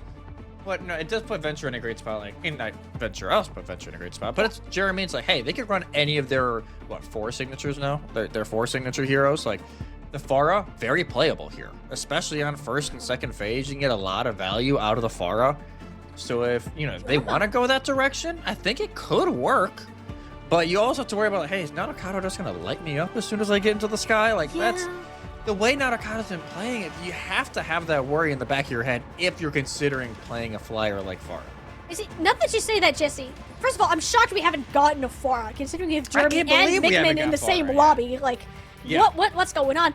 But then you brought up the Nadokado point, which makes sense. But would that mean if we get a Jeremy on something like a Pharah, does that force Paul off the Tracer Samba to have to play some sort of ranged type hero over to the Freya? I mean, we've seen them play the Freya before, not to the same degree of success as somebody like Nadokado, but it is something that Paul has pulled out in the past. Like, is this really the direction we want to go? Like, I'm really trying to understand the thought process behind picking this particular map, or more so banning Lucio. Like, why Lucio? Of all of the heroes, like, it doesn't... Do they just not want to play this, like, dive with Lucio Kiriko? Like, that's gotta be it. It's gotta be they're not as comfortable in the Lucio Kiriko. Yeah. We're like, we have to get rid of it. Like, even though it is such a good comp, especially on a map like this, you want to play very quick, and those very quick bursts of healing through the Suzu and the amps to try and get you in those positions, it's massive. But I wonder if it is just like, hey, we don't feel as comfortable on it. We're not, especially in a map that decides our fate right now in this tournament. We're either going to go out top 6 and be out of the monetary placements in top 4, or we can force a map 5. At least give ourselves a chance going into push, which can be such a snowballing mode. If you win this map, you're going to have the momentum going into push. It puts them in a great spot, but they have to get the job done here in the streets of London to try and get it done. It will be Moss Genesis actually electing to attack first Okay. to try and set the tone, and they are going to at least tease right now that BAP Brig once again. I think the BAP maybe works a little bit better here than it does on Suravasa. It's not like the pacing is as much of an issue, but the Life Weaver is out, Molly. Yeah, it is not in spawn. Yeah. I can't believe the Life Weaver, it worked, but we saw it with the Hazard, not with the Orisa, so that'll be interesting. Why is Juno allowed to play Baptiste? Like, first of all, that shouldn't have worked on Suravasa, and I still think it should not work here, but she's gonna do it anyways. I mean, if it ain't broke, don't fix it, obviously, but, I mean, on a point like this, we're sticking into this Tracer Freya thing that we've been getting, and Moss Genesis, for the most part, are going to try to match that, I'm assuming, after Paul swaps Widow. Yeah, well, just try to get some little pop shots, try and force Eve to kind of back off of their statue hold, but they have the pull from anyway. It's not like it's gonna be that big of a worry. Sombra. Actually, the Sombra, I do like this, honestly, especially when you're going against a Life Weaver as well. You can try and deny the pull, you can deny the pedal, all of that with one simple hack. You can really set up some plays here for Moss Genesis. That's definitely the best pick that you could have gone for. It doesn't really help you get in nearly as much unless this hack goes on to the tank, which Eve is under a ton of pressure right now. So this kind of just gets the points under lock for Moss Genesis, and somehow they grab Mikmin off of that too, which from what I can only assume was another spear from Immunity, has turned Mikmin into a kebab several times throughout this particular series. That's gonna be 2 ticks now for Moss Genesis. Like, our Highbind baddies, they clearly are thinking about contesting, but they can't find a window in. They're just gonna give it up. Man, and not only just losing your Tracer too, like, yes, they took a lot of damage, but you're gonna take that cap all day if you're Moss Genesis. One of the easier ones you'll see on this map. Paul already used, but Paul is punished in the aftermath, but this archway hold has to be massive for Highbind baddies if you want to give yourself a chance. Not taking the chance on that point means that you're putting all your eggs in the basket of we're getting his first point hold. It's not going so great so far. Nadokado's already down, and the tree will help sustain in the front line and hopefully put a patch on some of the bleeding hole that your absent Freya left. But, I mean, you lose Mikmin as well. I mean, Juno on this Baptiste. I think that's why you put Juno on the Baptiste. Not because of the healing, but because she could just do more damage. She can just go in and do what she wants. Like, all the damage possible. Like, you thought they were aggressive on the Ana? Huh. No. Like, the Bab, they can just legit put almost all of their focus on that extra 3D7. You know, a little bit of healing lob and land here and there. It will be a soft reset for Moss Genesis. They do lose Paul in the mix of things, but still some pretty decent progress overall as Mikmin trying to look for that early pull. Can they get it? Ooh, Chizzy, nice dodge, but yeah, it's the EMP Terror Surge combo. I was just about to mention that. It's been a 100% win rate for Moss Genesis, as it should be. It's 2 of your best ultimates, comboed on top of each other. If it doesn't work, something has gone wrong. 4 minutes, and we haven't stopped yet. Yeah, if that ultimate combo goes wrong, Mayday. Like, Mayday, that should not go wrong unless you somehow miss the Kiriko and they land the Suzu of their life. But not having bad even. This is, you cannot let this snowball to the nth degree. Obviously, rally and a bullet shot available here from Mouse Genesis. We got to see touch here for Highbind. Ooh, yeah, they'll get the touch, but the Soda Rush will be matched with the rally, which is nowhere near as good as the Fury Go Ultimate. Bullet shots exchanged. There are so many lights on my screen, my goodness gracious, but once that dust starts to settle down, it is a dead Jazzy on our screens, followed by Juno's Ant Matrix, which, I mean, was meant to buy space, but it doesn't do much. The Pikmin is so close to the Ant Matrix that they're basically hidden. Pushing the tree out of Drum is actually pretty good, and actually, I Still bet doesn't might matter. be losing this fight. Hold on a second. They were supposed to be the stabilizing point for this team, but it just hasn't worked. Their Kurigami Saga had to swap at just this point in 433. Moss should not have won that.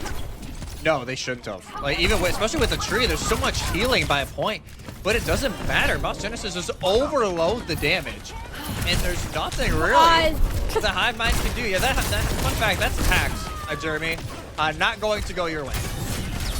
Yeah, okay, so we've seen Paul, like, just die, like, randomly. That's the 4th time that's happened. We just haven't commented on it because it's at weird points, and the rest of the team's doing so well that it doesn't even leave that much of a gap on the team. No, Jeremy is still target number 1, right? Like, Yeah. they are still very much target Again? number 1, even though, my God. That's this 5. thing is lit up. What My are we God. doing? I just, Paul, take a breather, buddy. Like, you don't need to press W the whole time. It's like, I get it, you have EMP, you want to use it, but you gotta find the right space. You can't just get lit up and insta-kill by an Orisa. No, you really can't, especially when your WinCon is online.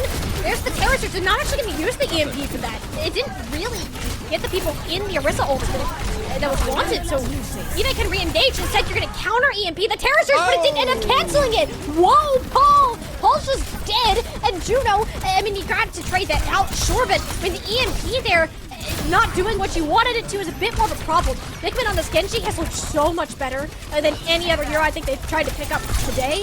And we're kind of seeing that assault continue. For these supports is Highbind Baddies finally got their groove back. And these swaps seem to be working wonders, like you said. Pikmin seems very comfortable on the Genji, even Kuriyami Saka.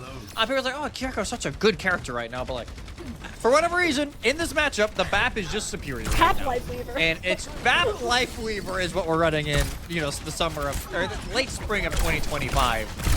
It's a little odd, but hey, it works so far, especially for Highbind, who have ults galore going into this fight.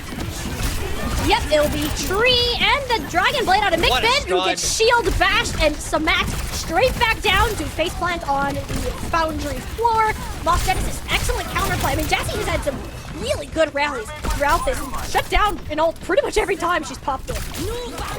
They finally Whoa, can Ebola shot. find some, oh my God. Whoa, okay, Both that's before fine. It's gone. And they will be in the save. Wave spawn not as the rest of the team. So if you're Highbind, you can't even get out and build out some early positioning. You have to wait for your supports to respawn because you have the window to at least lean on. Oh yeah, this will be a very chaotic fight. It's gonna have to be Amplification Matrix. Kuriyama Saka trying to buy some sort of space. Hanakata repositioning to use the Baptiste ultimate, but doesn't need it. Kuriyama Saka is doing all the work by herself, and Moss Genesis suddenly hitting the SD like, hey, we don't have a Paul anymore, who's recently swapped to the Genji, was not having it with the Sombra. And suddenly, this is getting a lot scarier for Moss Genesis, despite their early snowball. No, He died! oh my God, Oh, okay, okay, everything's fine. Everything's fine. Deep breaths, people, deep breaths. I was about to scream at 10 o'clock that night. That was... if they would have backcapped that, series done. The mental boomage that would have had would have been historic. But Highbind Baddies down after the backcap scare.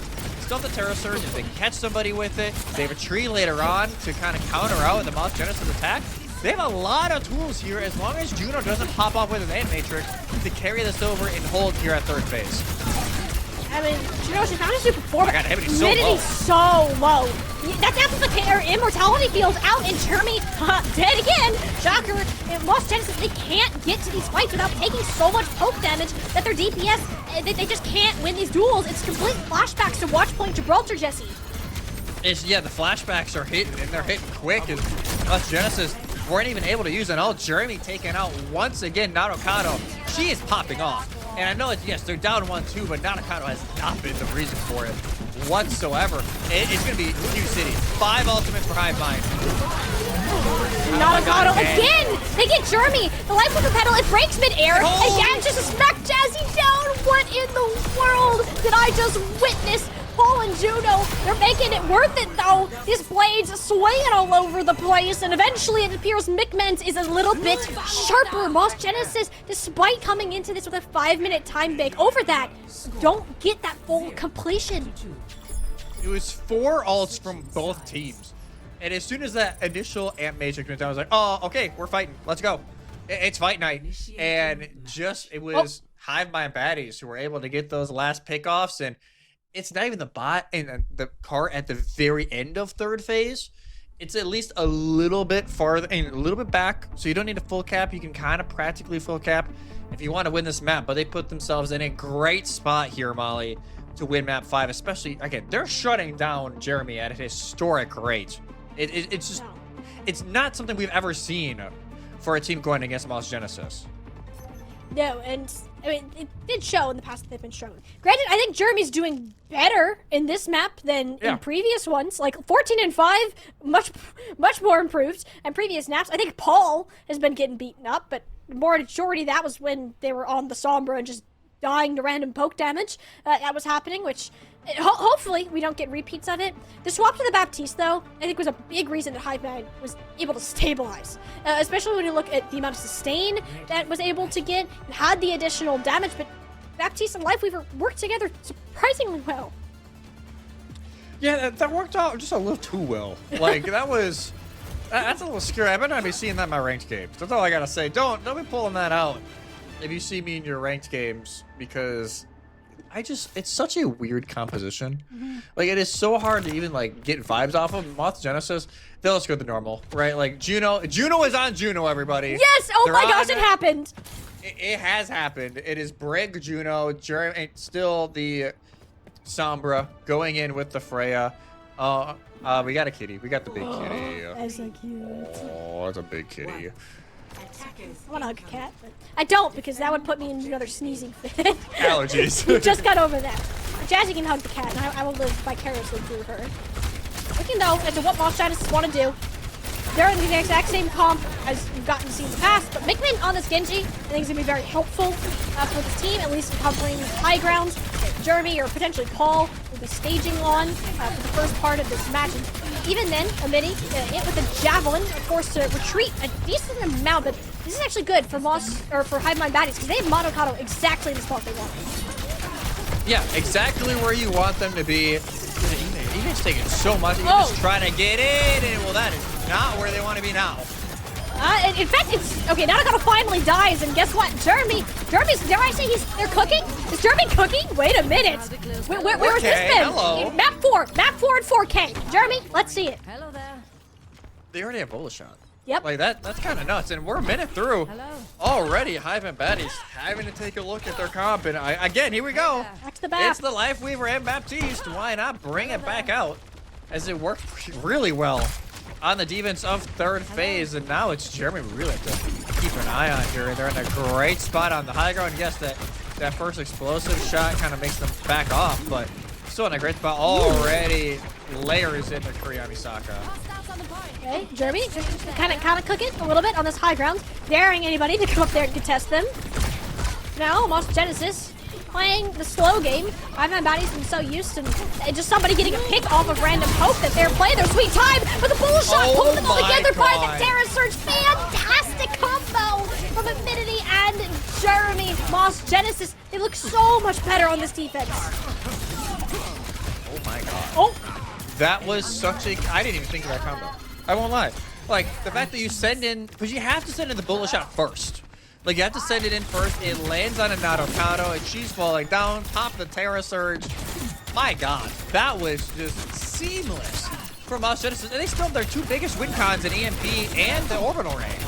this is great. If you're Moss Genesis, I think that is though. I mean, they got 5 ults of their own, and unless you can just EMP this fight and try to win it out, but McMinn plays out of the sheath, and that's 2 players cut down to size, looking for a third, and Juno so evasive, both as a hero and as a player, so McMinn have to forfeit that one over to Nadokado. Ivon Baddies, they got what they wanted, and it only took 2 ults to get it.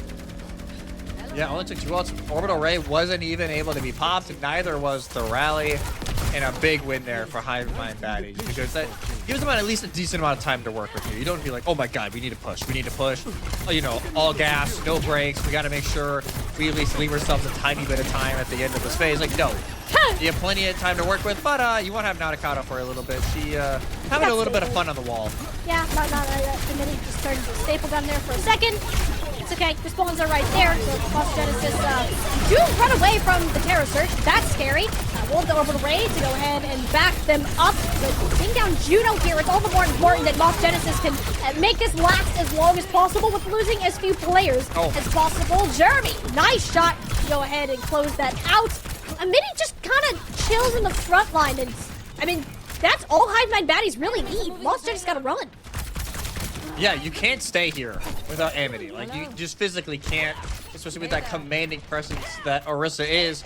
You'll be able to just back up a little bit. So overall, like, guys, it's not a fight win per se, but it's, you know, a consolation win for Hive Mind Baddies. If they're still able to at least start making this bot and this cart go on forward as Hive Mind Baddies. They still have this window to use, nothing else though. So you're going to be really relying on that, even if it is just to delay some time and open some space here at this tight corner. Paul!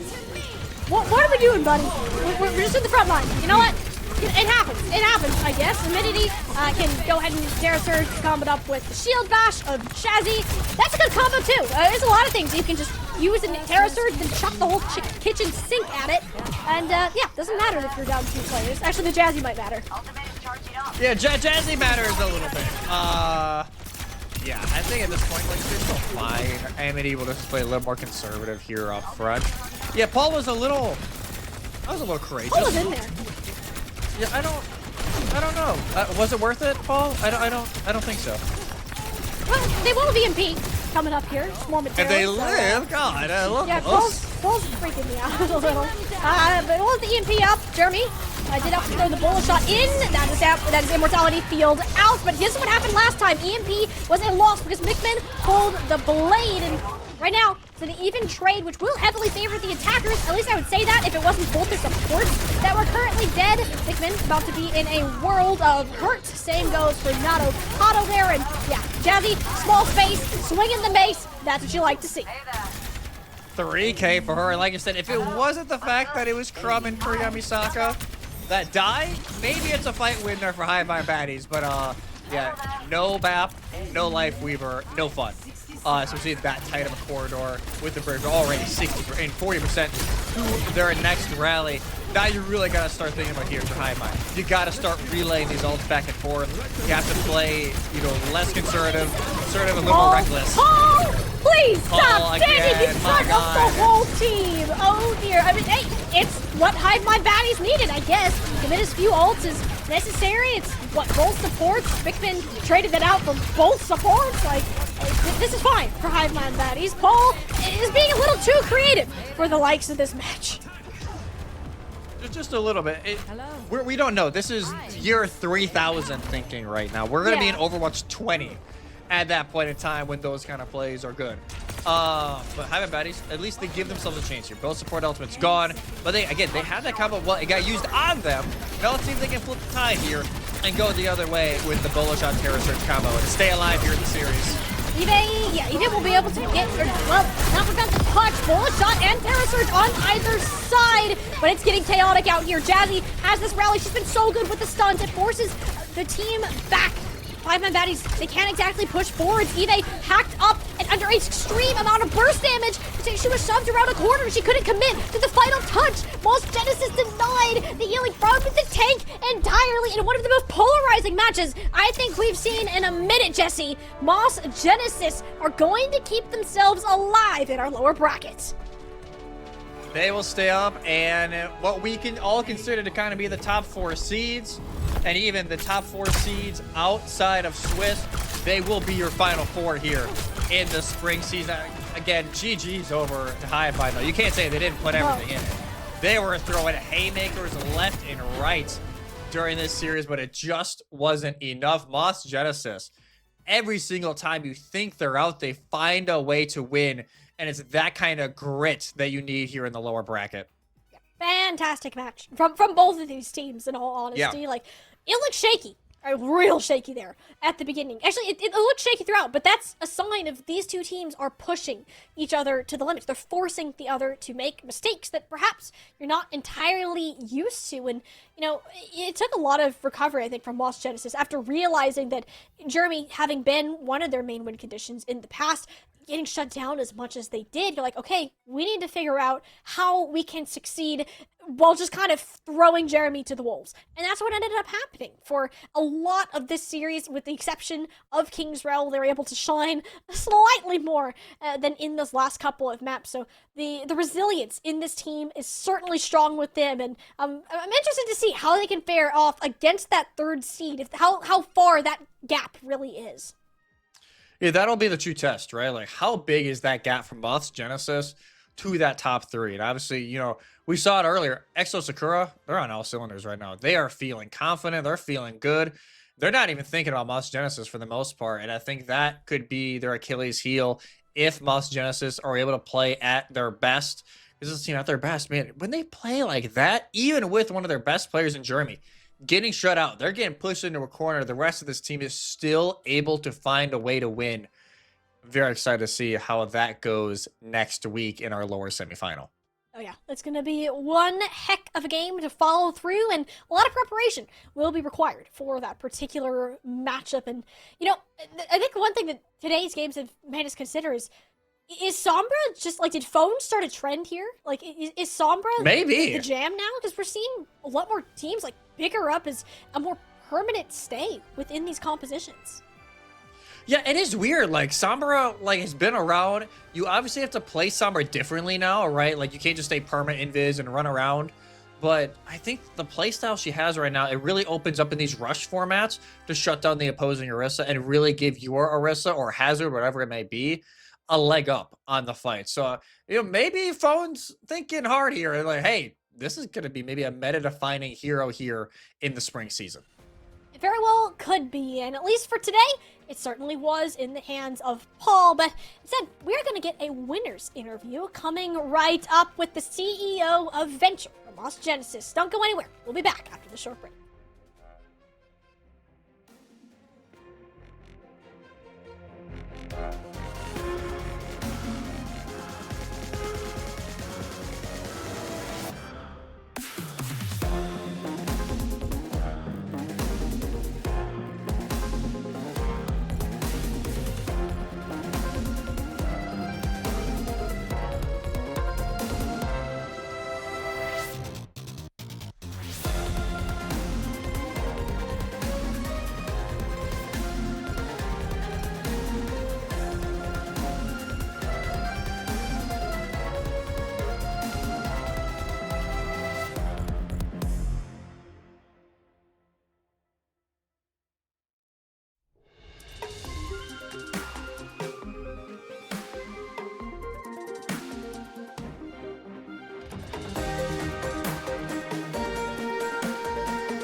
welcome back to the Calling All Heroes Spring Season Playoffs.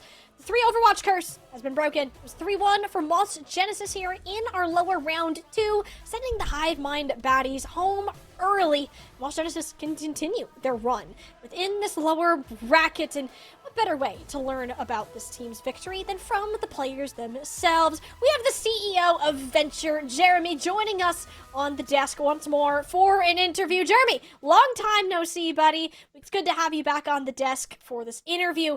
Now, this was a series, Jeremy. This was an interesting game, and I think from the start you kind of started to realize, like, hey, they're not really going to let me play the game too much. Did you kind of get that vibe from that?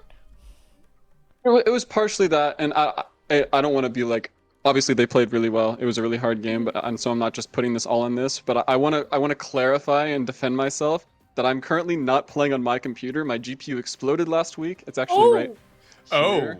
Here's my GPU. And the next one's on transit, and so I have my friend over, and I offered to buy him Taco Bell, and so I can use his gaming laptop. And so I'm on like 120 FPS on a laptop I'm not used to. I was fighting demons today. Well, you know what? That does kind of, yeah, that makes sense. Like, that kind of puts A and B together, because they were targeting you hard. Like, that, I won't lie, Hive Mind baddies, they had your name written all over the place in their game plan. How were you all able to adapt from that? Because obviously last week you were a big part of that focal plan, and now tonight it felt like, you know, that kind of had to shift a little bit. Even though you won map 1, it definitely was a very awkward map. I think we won the series mostly off of our ult fights. I think we played our ults better. Like, if you look at New Junk City, all 3 points they started with like 99-0, and then we brought it back because we played our ults better. That's the big thing, is if I can't bring mechanics on this setup, I can at least try and lock in on the comms, and so I was really focused on that today. Yeah, especially like that flashpoint was just all over the place. What is it with this team? It feels like when a fight, or even a fight or a round or something, seems out of range, you all are just able to find a way to snag it back. Like, is that just something in this team that the fight is never ending until, hey, all of us are in spawn? Like, what's the mentality that you all have to kind of bring these unwinnable fights back? I think that a lot of the players on my team, especially me, like to make really fun plays. Like, we would rather win while making fun plays and trying to bring back these like flashy moments. Or like when I tried to back up on King, it's like that's not like an ideal play. And if it worked, it would have looked really cool. And so that's the kind of stuff we go for, and that's that brings back some lost looking fights a lot of the time. Yeah, and I think there was kind of that resilience that shone through. I mean, pretty much from New Junk City onwards, like closing out those points became pretty simple for all of you, and you were able to rally it in the end. And, you know, I kind of want to touch on this because last time we spoke, Jeremy, you were like, you know, this is it. Freya is my hero. We're feeling super good about this. Have the nerfs done anything? I mean, you nerfed yourself because your GPU exploded, but have like the changes to the hero felt like too different to you? Are you still like on this Freya train so far? I think the nerfs did not do enough to stop Freya or my love for her. I think I'm going to keep playing Freya, and when I get my GPU on Monday, I will play Freya even better next week. I'll lock in. I'll win every game. That's what we like to hear. So you'll be back to full strike next week. So we're expecting, I should be, big yeah. things from you. Okay. Unless we do if my want to touch on GPU that explodes in transit. Fingers crossed. No GPU exploding. That'll be bad. Do you want to talk about that next match, though? Extra Sakura. That's a tough game, right? So I want to hear, what are your thoughts on that matchup in particular? Because I know that seeing people like Phone who have played the Sombra really well with the likes of the Hazard, I mean, what's kind of the headspace heading into that for next week? I think number one thing that I'm thinking about for the team is we want to play our game. I'm not really worried about the opponent that we're facing. I think that when we play as best as we can, we should beat any team in KAW. Nothing in my mind is going to change that at the moment. I mean, we've played Exo Soccer a few times, and when we are playing well, we play them close, and when we're playing bad, we lose. So as long as we play our best, I think we should win. I mean, hey, that checks out. If you play good, you win. You play not so good, you probably don't win. So there you go. I like that logic, Jeremy. So thank you so much for joining us, giving us a bit of insight onto your team's victory today. And I'll go ahead and send you off for the rest of the evening. I know it's getting kind of late, and we look forward to having you back on broadcast next week. I look forward to being back. Okay, so like, I mean, that makes a lot more. That makes That a lot makes more so sense. much more That sense. makes a lot of sense. I'm like, this is so random, especially for Jeremy of all places. Like, this is not what we are used to with Jeremy whatsoever. So I'm like, well, like, what in the world is going on? I'm like, hey, GPU just going, like that can kind of do it. Like that can really do it. So I'm at least happy to hear that. Hey, the GPU is gonna be back next week, Yep. and they can be at full strength because they're, like they said, they need to be at 100% and playing their game if they want a chance against EXO Sakura. It's not impossible. Like, we've seen it from time to time. EXO have had their struggles here throughout the spring season, but hey, anything is possible if they play like they did, especially bringing some of those unwinnable fights back. Yeah, I mean, I kind of feel bad now for calling Jeremy out like that. Like it's just all the time. But I think they knew it was nerfed coming. himself, I but- think they knew. Yeah, they did, but I still feel bad. And you know what? When I make people feel bad, I want to give them something. I want to give them a gift. And if you're thinking of a gift to give somebody, oh boy, Pura Vida has got you covered. Has been partnering with Calling All Heroes for this entire event and has plenty of options for you to go ahead and rock your stuff. Look at all of these bracelets customized to each individual Overwatch hero. I have the GG Gamer pack on right now representing Diva, but there's a lot that you can do to mix and match, to customize even for a lot of these, Jesse. Yeah, like right now we're looking at Mercy's, like the Guardian Angel engravable pack. Also, the gold. I love the gold. Like, you can't go wrong with a gold plating.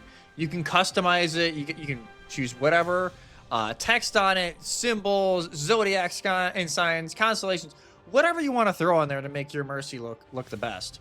You can throw it on there. Like you said, the GG Gamer pack, the Diva setup. You can also make your own. Like, you can always make your own pack. You don't just have to go off of these pre-builds that they have on the site. Get creative with it. Whatever your best and favorite hero is, why not? Throw a combination together with some of the single bands and the engravables and just run it from there.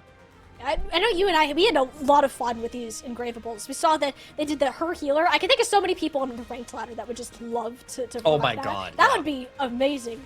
But I mean, I did my I Can Dig That on my Venture bracelet. It's fantastic. It themed off the top Venture skin. Best hero, by the way, if you are a fellow Rock Muncher enjoyer, take a look at these bracelets because you can make any combination of bracelets that you would like to represent your heroes outside of the 5 amazing customized ones that we have. Like this Tracer one in particular, that one even has a necklace, rings, and earrings to go with it too. Like, it goes beyond the bracelets. It's the full set with the Tracer. I like and it looks fantastic. Like, I showed it off earlier. I got the Lucio set going on, do. the little three-peat. And then got a little bit of like the carbon fiber, like Street Genji look going on, even though I suck at Genji, but You it makes do. me feel like I'm better at Genji when I'm wearing it. Even having the I Need Healing engraving on there, it makes you feel like you're in the game just a little bit more. Yeah. But like you said, look at this. You can make your own custom sets, all the engravable combinations you want. And even if you want to throw a little palm tree going, it's like the full aesthetic that you're getting from the drops during this event. You can throw that in there, just a little bit of a perfect touch to remember how you first got into Pura Vida. They got everything you could possibly want. Oh, it's so cool to be able to go with. Like, if I saw that Compass Charm beforehand, then I would have absolutely done that. Like, I kid you not, Oh, yeah. I spent, as soon as we got told we were doing this, I spent like 45 minutes going through every single bracelet that was available for that. So you can seriously do all that you want to your heart's desires. Get creative with it. I would love to see what y'all come up with. But that's it for Pura Vida, at least for this immediate segment, because we still have our giveaway that will be coming up just at the start of our third game. We're going to have some more information for that. But before we get to our upper finals, we're going to get ready, send it off to one final break, because oh boy, we got to send someone to the Grand today. Let's find out who it is in just a couple of minutes.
we have one more match to be played here on our Calling All Heroes spring season to determine one team in our grand finals heading into next week, and the other is going to have to fight their way again through the lower bracket to have a chance at all of that glory. Our number 1 and number 2 seeds, DK and Avidity respectively, are going to fight it out for the first time within this tournament, Jesse. Yeah, the first time these teams were supposed to go against each other, it was a forfeit win for DK. So it is a massive thing here in this game. Can DK show that, hey, we are truly the number 1, not just in seeding, but overall in performance, or will Avidity claim the first spot in that grand final? The loser of this will play the winner of Moss Genesis versus Exo Sakura on Wednesday. But obviously, both teams wanting to get that early start. They want to have the advantage coming from the upper side of the bracket going into those grand finals. And DK, this is a team that obviously the name, Dill, we've seen them all over the place, whether it be in Face It, obviously the Dill Ducks over in OWCS right now. And they now have the time to show here that they can really be amongst the best here in Calling All Heroes. Yeah, and DK undefeated in the Swiss stage, and so far undefeated within the playoff bracket as well, and a great spot for this team with a lot of recognizable names alongside of it. Everybody here has made it to OWCS one way or another, and I think the one newer face on this time is Cinnabar. This is the first time she's going to be playing within Calling All Heroes, with the exception, of course, of our last tournament, but having her here this season has been a treat, especially watching her play with Z's and Peace on Sakura for OWCS 2. So this team, the talent behind it, there is no doubt whatsoever.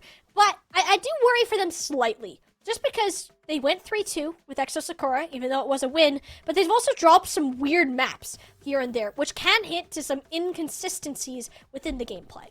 Yes, like they dropped a map to Fable during Swiss stage. They drop a map to Moth's Genesis over in the upper semifinals.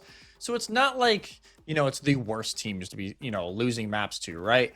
But it is definitely a little bit of a worry, like, hey, is that consistency there?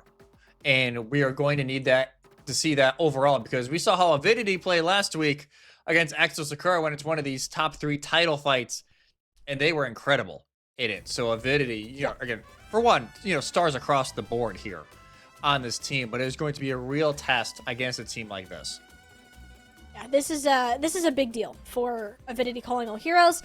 This is a combination of our 3rd and 4th place teams from the Radiant Academy 101, but also the majority of this roster, of course, ended up winning back on the previous Calling All Heroes season, and not to mention, unlike their opponents in DK, they've dropped a total of 1 map, and that was to Exo Sakura. So this team has looked incredibly strong across the board, and I mean, there's a reason why we say that the only teams that can take maps off of the top 3 are the other top 3 teams. Yeah, it's the rotating circle of results basically here in the top 3, and the cycle has to break at some point, right? We'll see if Avidity can earn that win, earn a grand finals place here in the Calling All Heroes spring season. But again, this is not going to be close by any stretch of the imagination. Both of these teams know each other extremely well. A lot of these players have played with each other before, and other teams, whether it be Timeless Ethereal or Nightmare Eclipse, who went on the run obviously last year. There is a lot of, kind of relapse over here. Like, hey, we've played with this person, they played with this person. So they know each other very well. We're going to break the streak. We're going back to Ilios here for the control. And so that confirms that Busan has yet to be played here in bracket play. And the final chance we'll get the Busan hate's a little much. I think it's a little much. Is it a great map? I wouldn't say it's my favorite, but it's not, it's up there. But man, yeah, Ilios will be the one here to send us off here in map 1, picked by DK. Yeah, I'm not too sure what those hero bans were just yet, but I'm sure we will find out momentarily, because they'll also play a pretty good part in this. I do feel better for... Okay, let me rephrase that. I feel good about the chances of Avidity solely because Hitori has shown to be the singular most flexible tank in this tournament, except Wrecking Ball. I don't want her near Wrecking Ball. She doesn't want to go near Wrecking Ball. Yeah. Understandable. Santana is particularly more known for these like brawl tanks, like your JQs, your Orissas, your Ramatras, can play the Winston. Obviously isn't going to do it this time because that was actually the ban on this side. The Hazard also is one that they are particularly confident in. Like, I'm expecting very heavy mirror matchups throughout this series. If I'm going to be totally honest, except for the Sombra. Is the Sombra going to be a thing still? You think? Maybe, like, is it truly like that kind of turning into the meta, or will we see more like that Tracer Freya that we've seen a lot? It is the Genji ban coming in from Avidity, so looking over at DK, be like, yo, Peace, you gotta relax. Like, this is not going to happen where Peace just all of a sudden just runs the lobby on Genji. So I do think it's going to be a lot of the Hazard here, unless it's the Hazard for D.Va Zero on the head-to-heads. I have a feeling we're probably not going to see that. Both of these teams are very comfortable with the Hazard.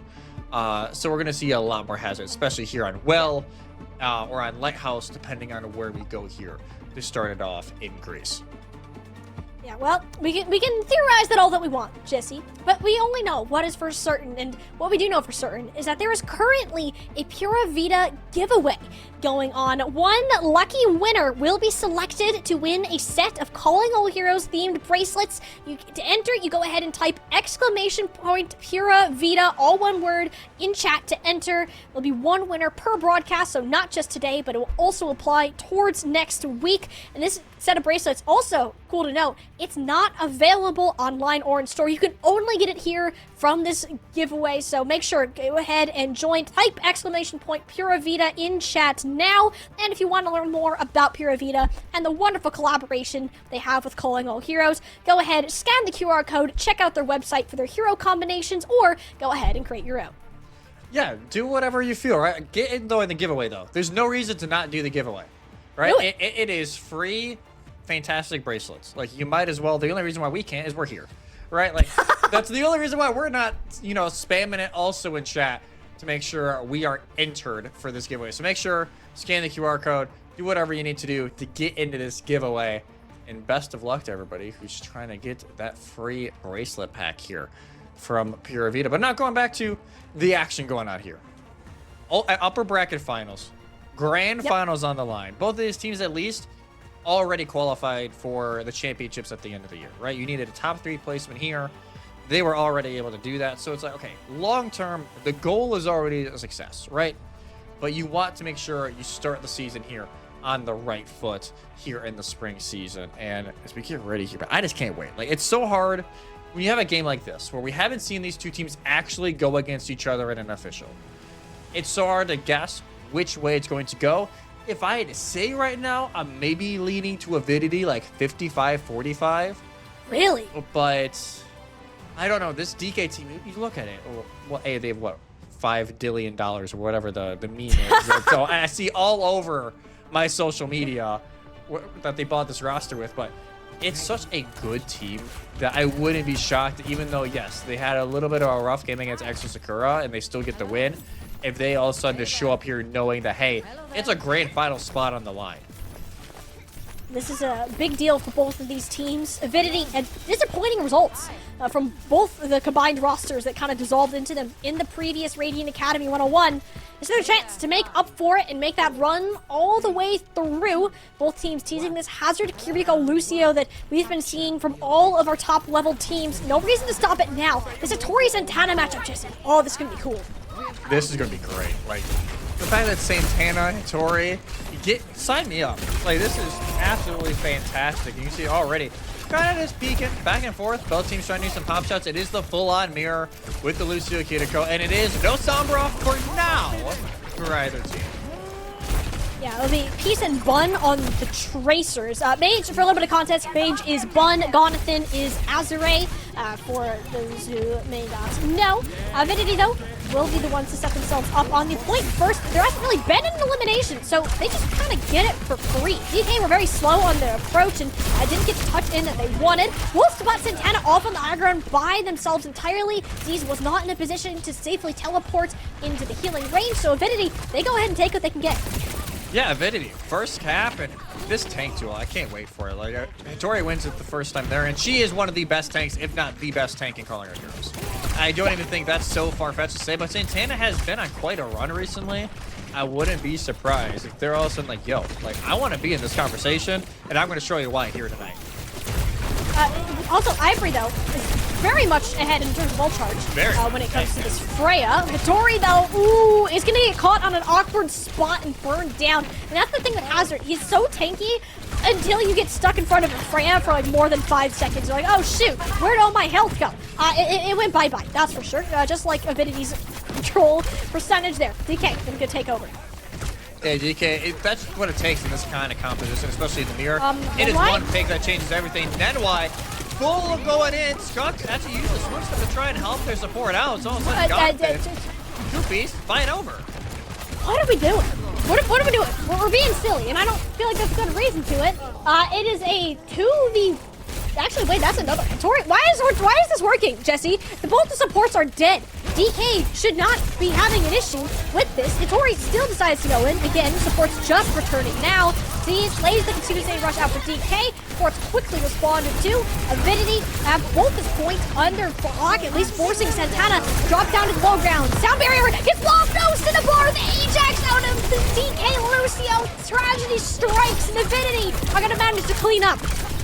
That's such a bad. rough Ajax. Like, if they land it, granted, it's not a done deal that they win the fight, but Cinnabar is going to be wanting that one back. She's just sitting there like, man, of all the things, really? Like, that happened. Oh! They are not done. Also, can we talk about Ivory yet and how good they are at this Freya? Like, hello. Oh my god. Remember last Crazy, week? actually. Yeah. This is all over the place. Just want to make sure, like, yo, we are here. Like, you are going to feel our presence. You're on the start of this map on Lighthouse. Yes, Scott. No. Hal is okay to get through that, but doesn't have a lot of health remaining. Santana, though, they managed to get Hattori and Scott, the two most important characters on Avidity's composition. And yeah, while this does get close to final fight territory, DK will manage to start bringing the broom out, sweeping up the remnants of Avidity's capture progress, and get a swap. Actually, I'm not even going to say anything yet, considering what happened last time I tried to talk about a fight being over. Okay, it's over for real this time. We're good. Yeah, it's actually over. Like, there's no post-credit scene where you have to wait and it changes everything. No, we're actually done with the fight. Still 98% though for Avidity. One fight away, but they only really have the pulse bomb here from Mage to try and open this up. You can say the same for DK.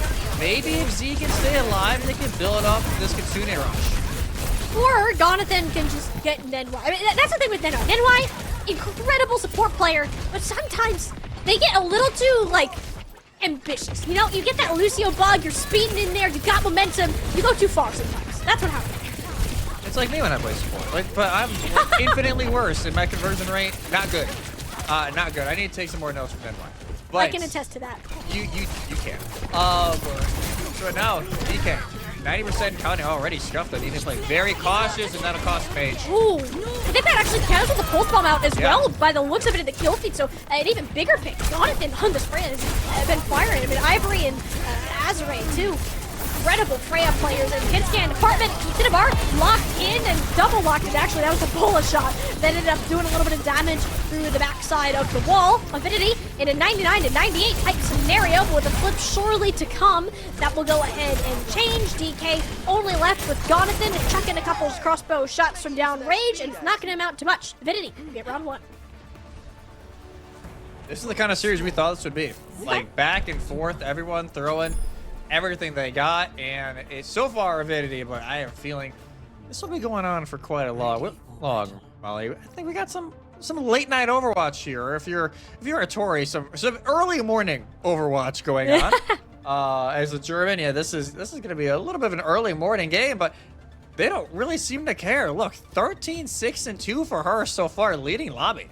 I told you, Hattori is. I mean, her tag says it well. She's a pack animal. Yeah, she's just her. Like, you can't stop Hattori at all when it comes to this Hazard. There's been some people to shine a light to it, in like the likes of Mari. I think Santana has that capability, but so far that was a Hattori diff in map round one. Yeah, I don't even think that's crazy to say. Jonathan as well. Like, they had some really good pop-up plays. I think in the Freya duel, maybe Jonathan's winning ever so slightly.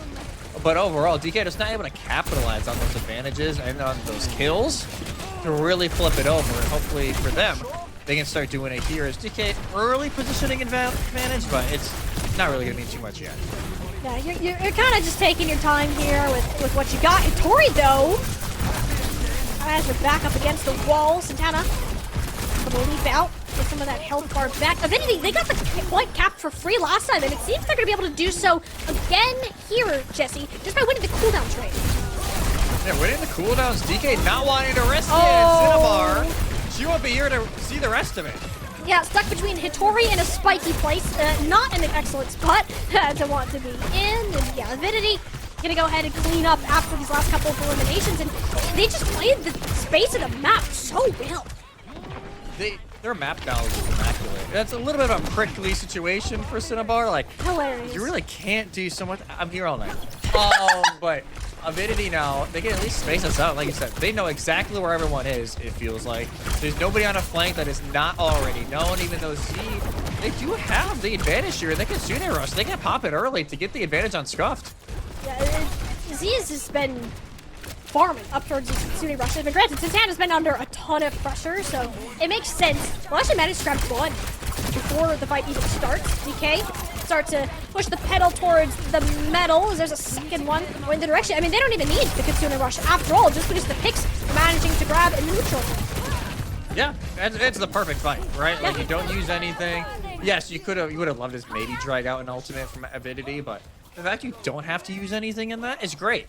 The fact that Avidity's already at 60%, yeah, it's a little rough, because if they win this next fight, all of a sudden they're in one fight territory right after that. So it's a little bit of a slippery slope, but they can use a lot here. But my worry is, can Tori lock it all down?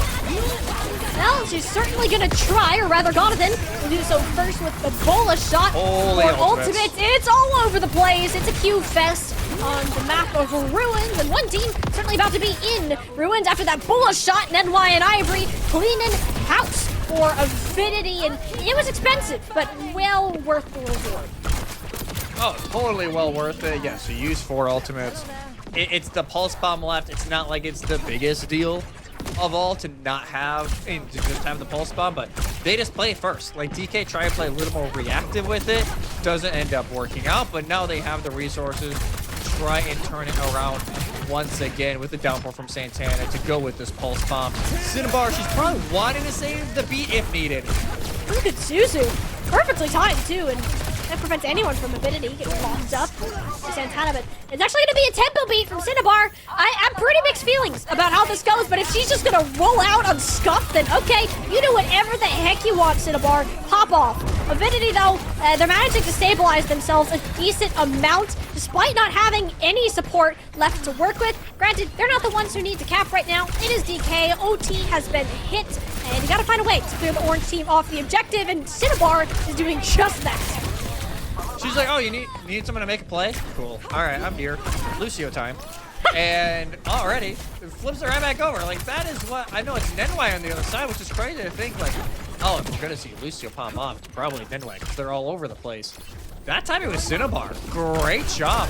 Able just to finish up some of the picks over on point that were low. It opens us up for DK just a little bit more and sets up Jonathan now to be able to use the Bola here, to maybe even just to add ease and Tori on this dive, make them use the spike guard.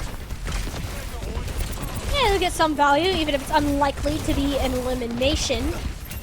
They're taking their time, and DK, they have a bit of percentage to work up to, so that's alright with them. Avidity, on the other hand, they want to take this fight fast. There's the Bola shot, but on who? Your Santana is already dead, so DK going to be reeling from that blow. OT is burning. Z's close to a Kitsune rush here, and with Ivory down, there's a real chance for DK to continue the contest. Now, I managed to put the Freya onto the point, but with these Kitsune rushes basically completely symmetrical with each other, there's not too much that can be gained from a specific advantage. That will come from the sound barrier that Nenwai has built up to well before Cinnabar. DK struggling due to the lack of overhealth, and now with Santana back hacked up and at the mercy of Avidity, we are looking at an Ilios going over to the orange side. A close 3-0, but a 2-0 nonetheless here in map 1, Avidity. They just love when these fights they really extend out. Like, the longer these fights go, the better it is for Avidity. And they're able to take it here on Ilios. And this was the very end here that you were talking about. Yeah. NY with the beat, going a little aggressive as well, able to pick off Peace and poor Gonathan. They were kind of stuck. They had a spike wall right in front of them. They try and break it, and they actually, take themselves out in the action of it. But overall, so far, so good for Avidity. And now for DK, which, again, they've only lost one other map, at least in the bracket stage of this tournament, have a very big decision to make. The only map they've actually lost so far in bracket play was Watchpoint. And that was to Moth Genesis, and we saw kind of why. Moth Genesis are very comfortable on the map. So now it really begs the question, what is the pivot here? Last time they lost a map, it was Suravasa. So if they want to play that a little more fast and loose, but end the fights quicker, I think that can be a very good option. But if they allow them to extend out like they were on Ilios, you could have the same issue. Mm-hmm. And what we're seeing is, like, on paper, I look at these rosters, and I think it's an even match, like, tank on tank, DPS and DPS. Like, that looks even. But when we look at this map, it becomes, when you're that even, it becomes more about how you're playing together and are you making mistakes that are being punished. And I think that's what that map came down to, is because it was 99-99 both times, we're looking at where are these mistakes being made? Like, at first it was, the Ajax of the Sound Barrier. It got that tempo all thrown off. We had some Hitori that was allowed to exist in spots she probably shouldn't have been able to for a lot longer. Or, I mean, if you're DK, they punished some overextensions that we saw quite a bit from Avidity. That's how they were winning fights. Like, that's just kind of where these two teams are at, Jesse. So, does the map in itself have that much implication on where these teams are? Like, it has to be more of a comfort thing, you would think, at this point. Oh, it should be more comfort. And I think for DK, it's like, hey, what do we feel good on right now? What do we don't? Because the Hazard, yes, there's times when it did feel really good. But I think overall, if you're trying to beat Hitori in a Hazard 1v1, it's not going to go well. Like 90 out of 100 times, it's not going to go the way of DK. Because Hitori, she's just that good. Mm-hmm. Especially right now on that hero in particular. So maybe you want to try and mix it up. Whether you go to a Watchpoint, right? If you want to go to Watchpoint, maybe play more of the organic dive with the Winston or the D.Va, but you can't ban the Winston anymore, so you got to hope that, they want to run the D.Va as well. Or if you want to go like that hard rush, whether it be a King's Row or a Suravasa, something like that to really, I guess, change it, at least drift it away from Hazard if you can a tiny bit, and allow maybe Hitori to not just completely run the show. Yeah, pretty confidently, I think you can say that Hitori is the best Hazard you're going to find in Calling All Heroes right now. There hasn't been too much of a proven contest on it yet. Does that mean DK should give up on it entirely? I don't think so. I think if you could put Santana on something that perhaps we're a little bit more used to seeing them on, like a Ramattra and a Rissa, for example, that would be a little bit more comfortable. But at the same time, Jesse, I can't really think of a map where you're not gonna play Hazard. Like, maybe Watchpoint Gibraltar just because you're gonna play like a Winston or D.Va instead, but even then, like, it makes a lot more sense to pick something that would give Santana a more comfortable time within this team and not having to worry about where Hitori is just hanging from the ceiling half the time. Yeah, we'll see. It's taking a little bit of time here for DK. Obviously, a very unfamiliar position. Like, they have not been in this position very often at all. To thinking like, hey, like, what are we going to pick? Like, it's actually our decision for once. We're not banning second and trying to figure out what side we want to start on. It's actually us deciding where we want to go. So yes, it's a little more pressure on to DK trying to figure out, hey, what is the next option? Especially, Coach Marf, like, what is going to be the thing here? Even, Razor helps out with this team a little bit from Dildux. It's gonna be not something we talked about, but also something I wouldn't say is a must play for Hazard right now, and that is Circuit Royale. When I said the maps that you couldn't play Hazard on is Gibraltar, I forgot this one existed. Yeah, Circuit Royale is the second map that is probably going to happen. May? Ramattra? Like, is that kind of the angle that we're thinking about here? I think it'll depend on the hero bans, of course. These players, I mean, they don't mind playing like the hit scan, but I'm thinking Freya will be the main point in both of these teams, like Freya May, Freya Genji, something along those lines. And this makes sense. I'm happy with this pick from DK. Yeah, I think this can definitely work. Let's see what the bans are. I wonder if Freya gets banned at all during this, or if they want to ban the Widow to force a Freya duel. Or even like we could see like Illari. Like Illari's played a lot. I've seen a lot of playtime as of late on this map. A lot, especially in OWCS, which a few of these players have either played in OWCS or are currently in OWCS. So we could easily see maybe like the Illari ban if they want to make sure they stay consistent with this Lucio Kiriko, or if they want to run more like the Bap Zen. We've seen Weaver from time to time from, GK. So all options are on the table here. I think I could easily see, a Illari ban, Widow ban, Freya ban. It's probably like the top 3 most likely. I'm sorry, I was getting flashbacks of Nenwai's Life Weaver. Oh, yeah. That was a time. It was funny, though. I mean, it was worth it. It was like, what, King's Row defense? Nenwai, like, pulled the tank, like, back into the middle of the team as everybody else was dying, and... Yep. I don't know. It was fun. It was very fun. I don't think that's going to be great here on Circuit Royale if you haven't practiced it specifically. I think it's a very niche strategy that, you would not advertise to every team like this is hard meta sort of deal. So it's kind of up to the teams. I think this tank will be the most important decision. And it really makes sense that we're taking our time to go through what is correct here, which ban, which map is necessary, because these are the decisions. Like, you might be the better team on paper, but if you get screwed over in hero bans, the game's just over before it even starts. I mean, Hittori's great at Junker Queen, but wait, that can't be correct. Something is not correct here, so we'll sort that out, because you can't ban 2 tanks. One of these things is not like the other. I'm assuming the Ramattra ban's correct. Unless that I read makes the sense. rules wrong. It's OWCS though. It follows the same rules, no? Yeah, there we go. Okay, there we go. Short judo. Woohoo! Okay, that makes more sense. I'm a little surprised we didn't protect the Ramattra, but that just tells me we're gonna play Orisa. Or Sigma, maybe? Like, No, maybe we say Sigma? Oh, why didn't we ban Sigma? Hittori Sigma's disgusting. Well, and Illari's not banned. Oh, the top 3 heroes I thought these can probably get banned. That's okay. We can't be right all the time. not just none of them banned. So, yeah, I'm a little afraid for DK here. I will not lie. Like, you put Hittori on Sigma in a fantastic map for her. Like, this is, if you want Hittori to carry a map, like, this is potentially one of like the best maps to do it. If you are Avidity, but it's here. Can Ivory pop off once again? Ivory didn't play bad in map 1. Was a little more silent compared to a lot that we saw from Mage/Bun. So can we see maybe them not pop off? Because this is a very long range map. Ivory's known for playing, the Soj, the Freya, the Ashe, those types of heroes, and now they have everything in front of them to try and make that happen. Azure too.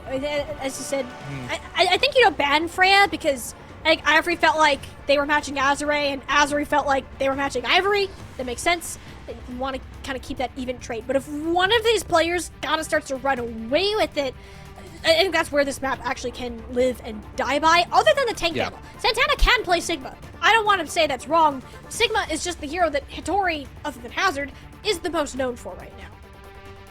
Yeah, it's like anything is possible here. Like Santana especially, they can pop off. Like let's not throw that away. Santana is probably still a top 4 tank in calling out heroes. Easily. That's easily a top 4 tank. So we could easily see them pull it off. But it's just the fact that yes, it could be a little difficult here for DK at least to get the train started. If they can get some early pickoffs here, start to really get the train moving, then hey, they have a good possibility running this a good amount of the way. This is a very defensive-sided map inherently with natural high ground and the long sight lines. So it could easily turn into a map that DK just run away with, and all this talk of us being worried just goes down the drain. But Ivory, I'm gonna let you figure out what you're doing, and then we're gonna get back to you. So the DK going like this May brawly style that we've seen a bunch. Honestly, I love it. I think it's really good. This makes sense.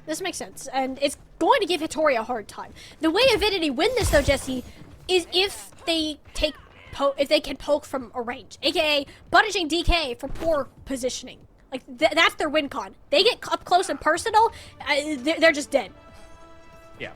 Oh, it's just gonna be like, oh, you're dead. Bye. Like, have a good time. This is going to be very important, especially for Itoria on the Sigma.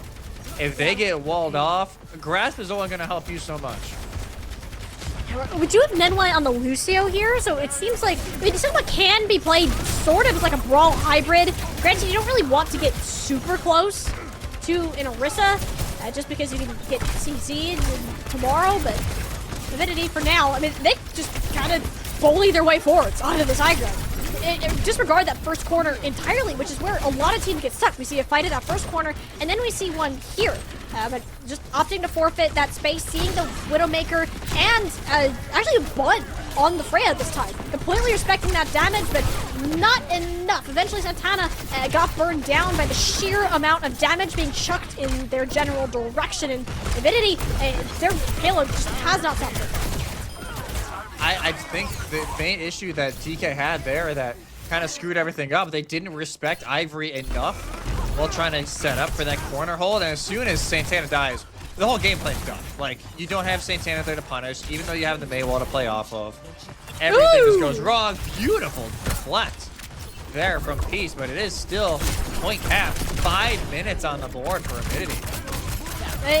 To be fair, DK, they didn't really get anything out of the Mei either. So having Peace swap over to their signature Genji, I think is going to make a big difference for this team's defense going forward. I mean, even then, just the deflect onto the Widow shot, that's so hard to do. And with his ultimates coming online, like, this becomes a lot easier. Amplification Matrix, though, out of Z's, but it was Ivory who goes ahead and gets a rail shot to the face. Hitori dodges out of the way of a boulder, not even meant for her.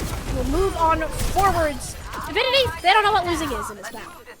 No, it's like losing. What is that? That was for last event. Don't worry about that. That's pushed away. What a push so far for Avidity, and even with Ivory on the Soj, getting a lot of value against Gonathan, which like yes, Freya is the better hero right now, but still winning some of these fights because you have Bun on the Freya themselves, so you don't have to worry about having to deal with the Freya. You can deal more about focusing on Cinnabar and Z, which has forced Z now into an awkward spot too, because yes, they were able to use Amp, but they were getting nothing out of it. No, and that's a bit of an issue here too. I mean, Cinnabar has the captive son, never mind. She got punched. They're dead. That's a bit of a problem. And then I will end up using the sound barrier, not in response to an ultimate, but to make up for the lack of scuffed healing in this instance, and it actually does enough. It gives Bun the time forward that she needs, and Peace doesn't really stand a chance with that much health. It's a 1v1, and Ivory is gonna take it. No touch to be had. Avidity, it came down to a single player there. That is insane. The 1v1 and Ivory is able to win it. It was a 2v1. Granted, Yeah. Peace was what, maybe 15 health, but still able to win it almost 5 minutes going into final phase. And even though it's the DK map pick, it is all falling apart. This Sigma comp is just so good so far from Avidity. Gonathan is able to find one. Scuffed is taken out, so only the Lucio healing will force a soft retreat on the flank from Ivory and Hitori, but they're still going to get so much space going into this slug. Well, Ivory does die, so that maybe a soft reset here. I can hear Ivory's thoughts like, healing? Where? Oh yeah, Healing? my Baptiste There. is dead. That's a problem. Hitori still has his high ground control though, which is very big because we know how difficult that choke point can be to move through. The captain's son, but it doesn't actually end up getting all that much done in this instance, and you don't have a tank either if you're DK. Z's is out in La La Land, and Avidity, they're just gonna keep walking this payload forward as much as possible. Azure is putting in work to hold that momentum, but I mean, it's really only been this Freya to show up for DK so far. Yeah, it's just you can't rely on that so much, and obviously Azure slash Gonathan, however you want to say it, during this game, it's like yes, they've been able to get some pretty decent pickoffs, but you can't rely on it. Like you just can't rely on that constantly. If you are DK, especially when now Avidity, 4 ults compared to 4 ults. Let's see your presence Q first. They all press him at the same time, but it's mainly Avidity. and nobody Who wants does. to get away with it. Everyone kites. Like, DK, there's so many spots for them to just kind of hide in a little cubby corner and know it's safe to pop out again. And Yvette with a Dragon Blade of Peace. 1 slice, 2 kills, both supports sent 6 feet under. Wonderful play from DK, completely negating any value. Avidity could have gotten at their ults. They're responding with their own. One swipe of one deleted backline. As Avidity now, they already lost 2 minutes, almost 2.5 minutes. Flux? And now the early Flux, it builds up Peace, takes them out. Santana's forced to retreat, but now here's the counter. Yeah, Santana only really catches onto one. In fact, I don't think it does that much damage Mage. at all. Oh yeah, I got Mage. I'm blind. My bad. Avidity though, and you shouldn't try to push off of this. They're gonna try because that's how they work, and then why will pay the price for it. I mean, like Ivory, Tori, they're making it scrappy. Why are Avidity allowed to win this? Like that just doesn't feel like it should happen with that, but I guess it wasn't even 4v4 at the start of it. Yeah, again, this is like, okay, they're winning this? Oh, they're winning this. All right. Yeah, And yeah. it just seems like a foregone conclusion. DK used a lot in that. 4 and 3 ultimates. They're going to have the beat, which is the big thing, but you got to make sure. Avidity's going to pretty much do an aggro beat here. You got to be ready to answer. Yeah, it was an NY special. The tempo beats forwards. I mean, you could kind of wait for Cinnabar to have it. I'm assuming Avidity are tracking that Cinnabar pull has high a sound barrier at this point. Yeah, this is the power position that Avidity wants. DK know that the payload eventually has to be the thing that is pressured. Mage, aggressive drop down onto the low ground. Bullet shot goes wide, but the Freya shall live. The rest of the team shall not though. Tori eats up the bullet shot from Azure, and that causes the sound barrier to enter from Cinnabar, where we never got the one from NY. Avidity, it looks like they had it. They had all the positioning, the ultimates, but they just didn't win the fight. They didn't press them. Yeah, they didn't press their biggest win condition, which was the sound barrier. But that's because Peace got on NY immediately. Like, yo, where you at? Like, let's get this done now, because I don't want to deal with it. I'm just going to go in, and obviously they have a little bit of history. They're on Bryan and Stratton College together in collegiate, so they know of each other very well. So maybe a little bit of a friendly there. I mean, we do have a lot of Bryan and Stratton players playing with Poland all heroes, but you know, sometimes you gotta turn from friends to enemies, and in this instance, I bet Peace wishes that sound barrier did not hit because the blade looks like a wet noodle in response to it. Avidity will manage to squeak their way on through and complete Circuit Royale. 51 seconds for Circuit Royale standards, pretty good. Like, it's Circuit Royale. You can't expect a lot, right? Like, you really can't for the time bank, especially how long it takes some of these fights and the regroups. But for DK, it looked better near the end, but you still need to find where's that pop off. Because, yes, Peace is able to get some here and there, but Gonathan has had a lot of good damage, but not a lot of follow-up. Santana is getting beaten in the front line. I don't think they were really wanting to go the Sigma mirror in this map, but they're just not able to. They have to go into the Sigma mirror. Tori's very comfortable in it, and she's just been running the show up front, which has allowed Ivory and Bun to really just do what they want, have no fear whatsoever. So I think it's going to be up to Santana almost to kind of open that up a little bit. Like, yo, like, here's some space. I know I haven't given as much as Tori has been, but here's some space. Go at it. But now the worry is, Avidity, they're trying to stay on this poke. There's no reason for them not to, right? DK, if they stay... I'm not even talking about the ball. But if they stay on the Genji and the Freya, it's a lot of pressure on the Gonathan to keep it up. Because now you're really playing an uphill battle against 2 hit scans if Peace can't get close. He's currently having an identity crisis, whether to go the Mei or the Genji, and we set on the Genji. Woohoo! Genji, Winner! all right. Okay, I like this a bit more. You're not going to be able to do too much without this poke, and Peace was, whenever they were able to get into the back line, left Carnage in their way. But it's a matter of, can you get to the back line? It's rather difficult to do on attacking this first point in particular with how far back everyone is. Immortality Field could not have hit at a better time. Tori, you better be giving Scuffed a big old kiss on the cheek for that one. Yeah, it's like, you better be, you know, saying thank you, and trying to figure out what they want for Christmas. That was a fantastic lamp, but I'm just a lot of progress made by DK. Yep, and you lose Ivory in the process. And I'm getting a bit of deja vu. If you think back to the Avidity attack not so long ago, managed to full sweep it in 5 minutes, and Z's making their name known in the kill feed. Baptiste, of course, one of their favorites to pick up. DK, they look a ton better. I think it's honestly the Lucio speed is helping a lot. Yeah, the Lucio speed is helping a ton. Like, obviously, Lucio Bap, in this comp, it's not always what you think of, like, hey, this is great, but they're going to touch volley. Whoa! TP. I didn't think they'd actually make it, but 0.12 meters, it's still something before the point is captured. Although Hitori and Scuffed had their fair share of cooldowns expended to guarantee this touch happens. It's a 1-for-1 trade, but an amplification matrix up, but the boulders through it. Wonderful shots from Hitori. This is why you don't want to face her in the Sigma mirror, because she will chuck rocks at you every single day of the week. DK, and they thought they had it too. Like, you can see how confident they were. They didn't expect Avidity to try and touch this point, yet here they are, just shy, less than a meter of it. Well, they can do a soft reset. Scuffed is dead. Only Lucio heals. Otherwise, we'll be spamming to try and get the sound barrier online. Yeah, I mean, it's there. It hits NY in May. 0.1 meters, by the way. Avidity are still holding on to this objective despite not having a tank. It makes Santana invest the Gravitic Flux, so you kind of take that if you're Avidity, but in DK, had to sweat it a little bit there. Hey, take an extra minute off the clock if you're Avidity. Yeah. Why not? I love that. Hey, Ivory. Hey, let's sim TP. Very quickly, it's a very sim TP friendly part of the map. It's very flat across here, so they get an extra little bit off, but again, it's Z's.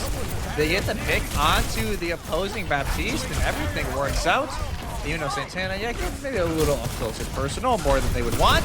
And yeah, that everybody on him. Santana does not feel safe where they're at. They call in the Cinnabar for reinforcements, and there you go! Beat Saber action, baby! Pieces in there, grabs 3 off of a singular Dragon Blade. They found so much value out of that ultimate. Wow. One of the best Genjis out there. And I'm not even going to take any hate on that. I don't care your argument. One of the best Genjis, period, right now in North America, regardless of what scene you're in. And it shows. 3.5 minutes Avidity. They will obviously get a touch. They have their blade of their own, Flux, and the Bola. They have the resources available, but Z's, if they're going to pop up again, here it is. This is Avidity's fight to lose, in all honesty. If way too many resources, they're going to use almost all of them in just this fight. And yeah, I guess you do what you have to do. At the end of the day, it's a Bola shot. It's a Gravitic Flux. Go ahead and take it and move on. Yeah, I can tell Ivory right away is like, yeah, Z's, no. You're not, this is not another carry from the Baptiste. Bola shot to your face. Go away, please and thank you. You're very good. Avidity now have 0. They have nothing to work with. That was a very dangerous jump there from Peace. But it will be, if anything, maybe a Flux, but this is going to be very much just a natural fight, depending on Peace can maybe try and find this off-angle pick with the dash finish. And Peace has managed to do it like every fight so far, and except for the last one where Bun decided to send it at the back line. But there we go, dash on in, Immortality Field is forced. Half a Genji gameplay is looking for that opportunity to strike, and Peace been consistent with it and at least wins the cooldown game for DK. Attempting to push up, and Tori still has a accretion in sight, but no, Santana squeaks around that corner, makes sure the boulder goes wide, and Gravitic Flux flattens Avidity into pancakes. Should be second point captured here, assuming the last couple of players are cleaned on up. DK, 3.5 minutes to work with. Plenty of time. DK showing the prowess here. Still the only undefeated team here in the spring season, right? Did not lose a game during Swiss. Yes, they lost the map during semifinals, but they are still unbeaten in series. This is a team that has very high standards for an order that's been trying to take over everywhere, basically, in Overwatch. And this is a great time to show it off right here, right now, as Jonathan in Peace looking to maybe make another play.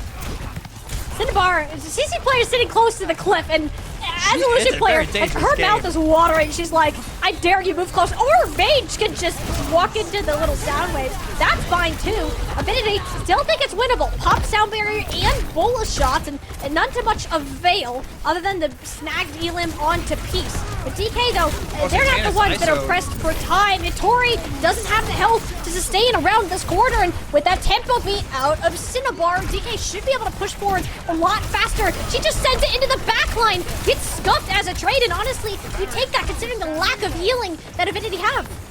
You take it, and Z's can always just pop the hit matrix if you need the extra heals.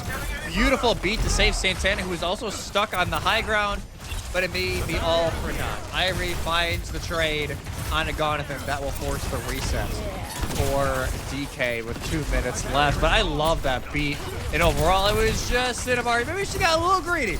Just a little greedy there at the end, and maybe having that Lucio laid on would have been great. Hey, rule number 1 of Circuit Royale, though, is you need to clear this high ground. If you don't clear this high ground, you're not going to win, and I think that's exactly what happened in that last fight. Tori's happy to just station close to his payload should it be needed. Flex only lands onto Santana, who has an immortality field, courtesy of Z's, and Peace not taking the risk, prioritizes their life over potential elimination there. Again, DK are nowhere near this high ground at all. They thought about sending Cinnabar and Peace up there, but it hasn't really come to much avail as of recent. You're kind of running low on time too, Jesse. Yeah, you only have maybe 2 fights to go at this, and now Bun tries to go in, but they get shut down. Tragedy, Bun. That's a Dragon Blade moment for sure. Happens to the best of Genji players. Avidity, though, I mean, they are trying to find a way to hold on to the best of their abilities. Then why? Grabs 2 somehow in that fight. On a map like this, Jesse, like, Lucio's just a 3rd DPS. Yeah. Oh, you're just running from wall to wall, like, oh, hello, bye, hello, bye. Like, you're just trying to jump in and out, try and get some pop shot damage. And now, 40 seconds left. This is final fight territory here for DK. And the only ultimate they will have, at least to start, is going to be the Gravitic Flux. And they must have heard you. Full high ground rotation to try to at least knock off some of the pressure up here. Much needed play. Oh my god. They leave 2 on the high ground, though. Cinnabar and Peace have only each other to support them, but Ivory hits the killing below. Peace is dead, and has been the clutch player for DK. Not really an option for the next couple of seconds. Perhaps he make it long enough to see it can happen, but no! Bun on the flank. These didn't know what hit them. Avidity Sound Barrier in play. Santana gets 0 value out of their own Gravitic Flux, and it will be Avidity looking clean to take map number 2. The grand finals are in sight. Grand finals, just 1 map away here for Avidity. 3-2 on Circuit Royale. And man, like, I didn't mind the idea of this map, honestly, for DK. You try and get away from the hazard. You're trusting more in your DPS to pop off, and they definitely had their moments. Z's especially, like this one right here, really changed the game, but it just wasn't enough. The team play from Avidity is just too much to handle, and in a map like this, if it's 1 or 2 fights that go your way, even 1 or 2 pickoffs, it changes everything. That's what it comes down to, is how can these fights close? How are you starting, like, specifically the positioning?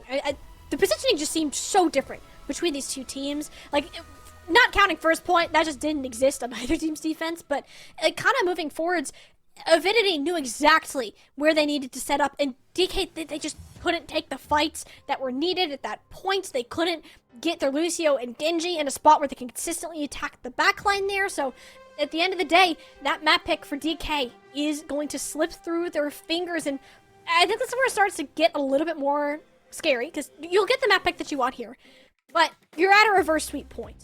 Okay? You have to find a way to set yourself up in a good fashion for the remainder of this game, and I think if we have to continue this hazard mirror, DK, it gets real scary moving forwards. I wonder if they go to, like, a Suravasa here on map 3. Obviously, the Ramattra ban is gone. Like, Avidity can't ban it out again, so if you ban the hazard... You have to. Or something like that. If you ban the hazard, I think, on Suravasa... Hazard's not perfect on Suravasa, but it can definitely still work by any stretch, especially in its current form. I think you just ban the hazard, realizing, hey, we can't ban it for the last 2, but we need to at least guarantee, hey, we go to our map 4. Like map 4, map 5, no, not a guarantee by any stretch. You still have to get there. So I think you ban the hazard now, knowing you can play the Ramattra on that kind of map, and then you just try and feel out how the rest of this series is going, and you got to play it by ear. But I think... unless they have some sort of other target ban, if they're done with the Freya, if they don't feel like they're getting enough done, maybe they ban out the Freya to try and open it up, but then you go back into the situation of you're probably just running into a lot more of the hazard once again. even like something like Surface, any push map, any flashpoint map, I can see a Hazard working very well. Like it's either we gotta go to a hybrid, but Hazard's gonna be played there too, or you just flat out ban the hero maybe. Like it didn't look too terrible. Like it just seems that Avidity are playing much better in their pre-fight positioning and are set up for what DK is trying to do more often than not. DK are winning fights because of pop-off plays from people like Peace and Azure, but in the neutral game where Avidity has this positioning, it looks very even. We're not seeing these pop-off moments as much because they don't necessarily need it with how they're setting themselves.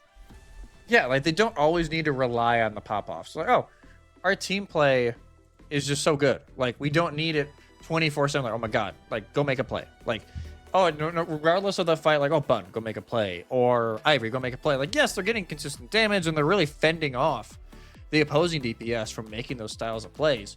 And, you know, Nenwai's gonna do whatever they want to do. That's who Nenwai is. But overall, it's just how in sync this team is on Avidity. Every single thing that this team does, there is a reason for it, and there is a full thought process behind it, even if it is subconscious. They have played with each other so much that they know, hey, exactly what we need to do. We're going to do X, Y, Z. Just run it down, especially the backline with Hitori. Like, they're all on Extinction. So, like, they consistently play with each other, even outside of calling out heroes. Mm-hmm. So, getting those OWCS reps, I think, has also done this Avidity team a ton of favors. Yeah, and we can see too that because this team has been able to stick with each other so much, like that's really paid off in their team play. Yeah. And they mentioned it in the winner's interview last time that we had them on the desk. They're like, you know, because we have all of this additional time to work with each other, not only is our communication better, but we can treat some of these matches like our scrims. We can treat them like practice and learn what we need to do. And the confidence truly does show through. And you know, because of that confidence, it's intimidating for somebody like DK to look at. It's important that they take the time that they need to make the proper decision here. And I mean, you're looking at this map pool now. Hybrid, push, and flashpoint are what remain for selection. Like, it's a difficult task. There isn't something that you're going to pick that's going to put Avidity off their game. So it needs to come down to how can we cater our map bans to our strengths and perhaps use the hero bans instead to take away a functional piece of Avidity. Yeah, I think at this point, that's how you have to look at it. You can't play it as, oh, we're purely going to go off of, hey, it's this map, we want to run this. Like, no, like, most of these maps are going to be Freya maps, not Freya maps, Hazard maps regardless. It's not like it's going to matter as much. Like, Hazard, maybe, you know, Midtown can get a little tricky on that to a degree, Hollywood. Almost everything else, like Push, regardless, even though Coliseo is maybe a stretch, you can play the Hazard. Flashpoint, you can play the Hazard. It can get very tricky very fast for Avidity to try, and not for Avidity, for DK to try and capitalize and punish that kind of play. So, and what might be, you know, the record-setting, like, longest map pick, I think, here for calling all heroes. Ooh, DK taking their sweet time, and it is going to be King's Row, so it's going to all reliable, where they have a ton of practice to try and at least lean on those kind of reps. Throughout playoffs, they've yet to play King's Row. So this is a first time, and they ban the Ana and the Hazard. What? Wait, it's a... What? That's an Avidity ban? Huh? Avidity ban the Hazard? Do we gotta confirm on that? Is that true? That's... Huh. Wow.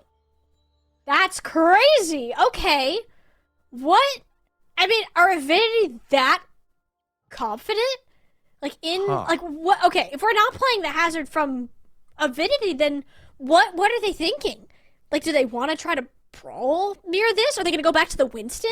Do they go full diva? Like... That's an option, yeah. Do they want to try and just run that full diva dive, at least this first and second phase? Obviously, third, you can change it to something else. Huh. And, like, I don't mind it. Like, I really don't mind it at all. I trust whatever Avidity are going to do because we've seen how fantastic it is. But...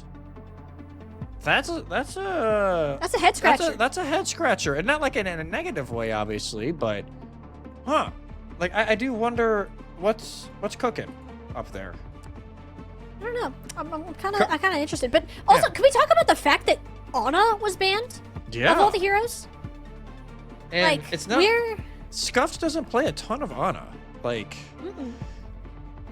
I'm really confused. I won't lie. I'm usually not this dumbfounded. Like, I'm supposed to know everything in this, not everything, but nearly everything in this game. I am dumbfounded right now at these bans, and not in a bad way, in just a very curious way.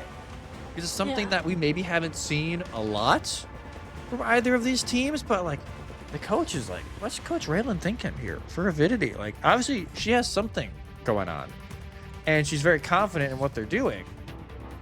But it's definitely interesting. Like, yo, like, what is the play here? I'm very curious on what Avidity will want to run, and they will start off on the attack. So we will get to see very quickly how they want to punch early, and they're maybe leaning more towards the Orisa for now.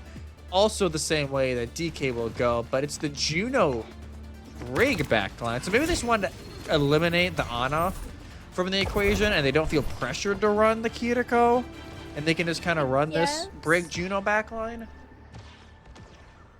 Yeah, that's probably the good way to look at it. Is you also don't really. I don't think you want to ban Lucio or Kiriko either, just to leave that open as an option should it be needed. Like, there, I think it's some sort of 3,000 IQ level clay that we just don't Yeah. understand yet. We'll understand as this map goes, I'm sure. But right now, we're creative, and you know what, DK, I'm interested to see where this goes. Every aspect of this current composition has looked solid in the past, but is that really going to stay the same Right. going ahead? We will not find out right now, because We saw for a second. We got 5 seconds. We got 5 seconds of our mystery, and I've not solved it yet. And also, Buns on Reaper? It is That's not staying. Reaper, That's not staying. Life That's not Weaver, and BAP, I think it was. Like, I'm just... They're still in the spawns, Jesse. Don't let them Avidity's cooking. Like, they're They're, cooking they're, something. they're not doing that. They're not doing that. I'm so confident they're not doing it. You're so confident? There's no way. I don't know. There's no way if they didn't do that. I think the Reaper is sneaky good. I won't lie. Like, if you just want to punish What? Santana, like, it just, regardless, ignore everybody else. Like, ignore Gonathan exists. You just force Santana to use jab spin and cooldowns early, and that allows you to take so much more space. But it's a risk because you're putting a lot of pressure, obviously, onto your hit scan to get a lot of those picks. So it's a lot on Ivory to maybe get it done. Huh. See, I feel like we've been on this map flyover too long that we're starting to like We're losing it.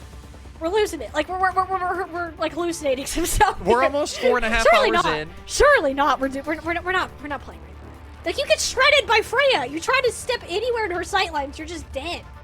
Like I don't. That's just no way. But That's funny not- Reaper guy. We're getting baited. Like We're getting baited. funny Reaper Go. guy just doesn't care. Maybe.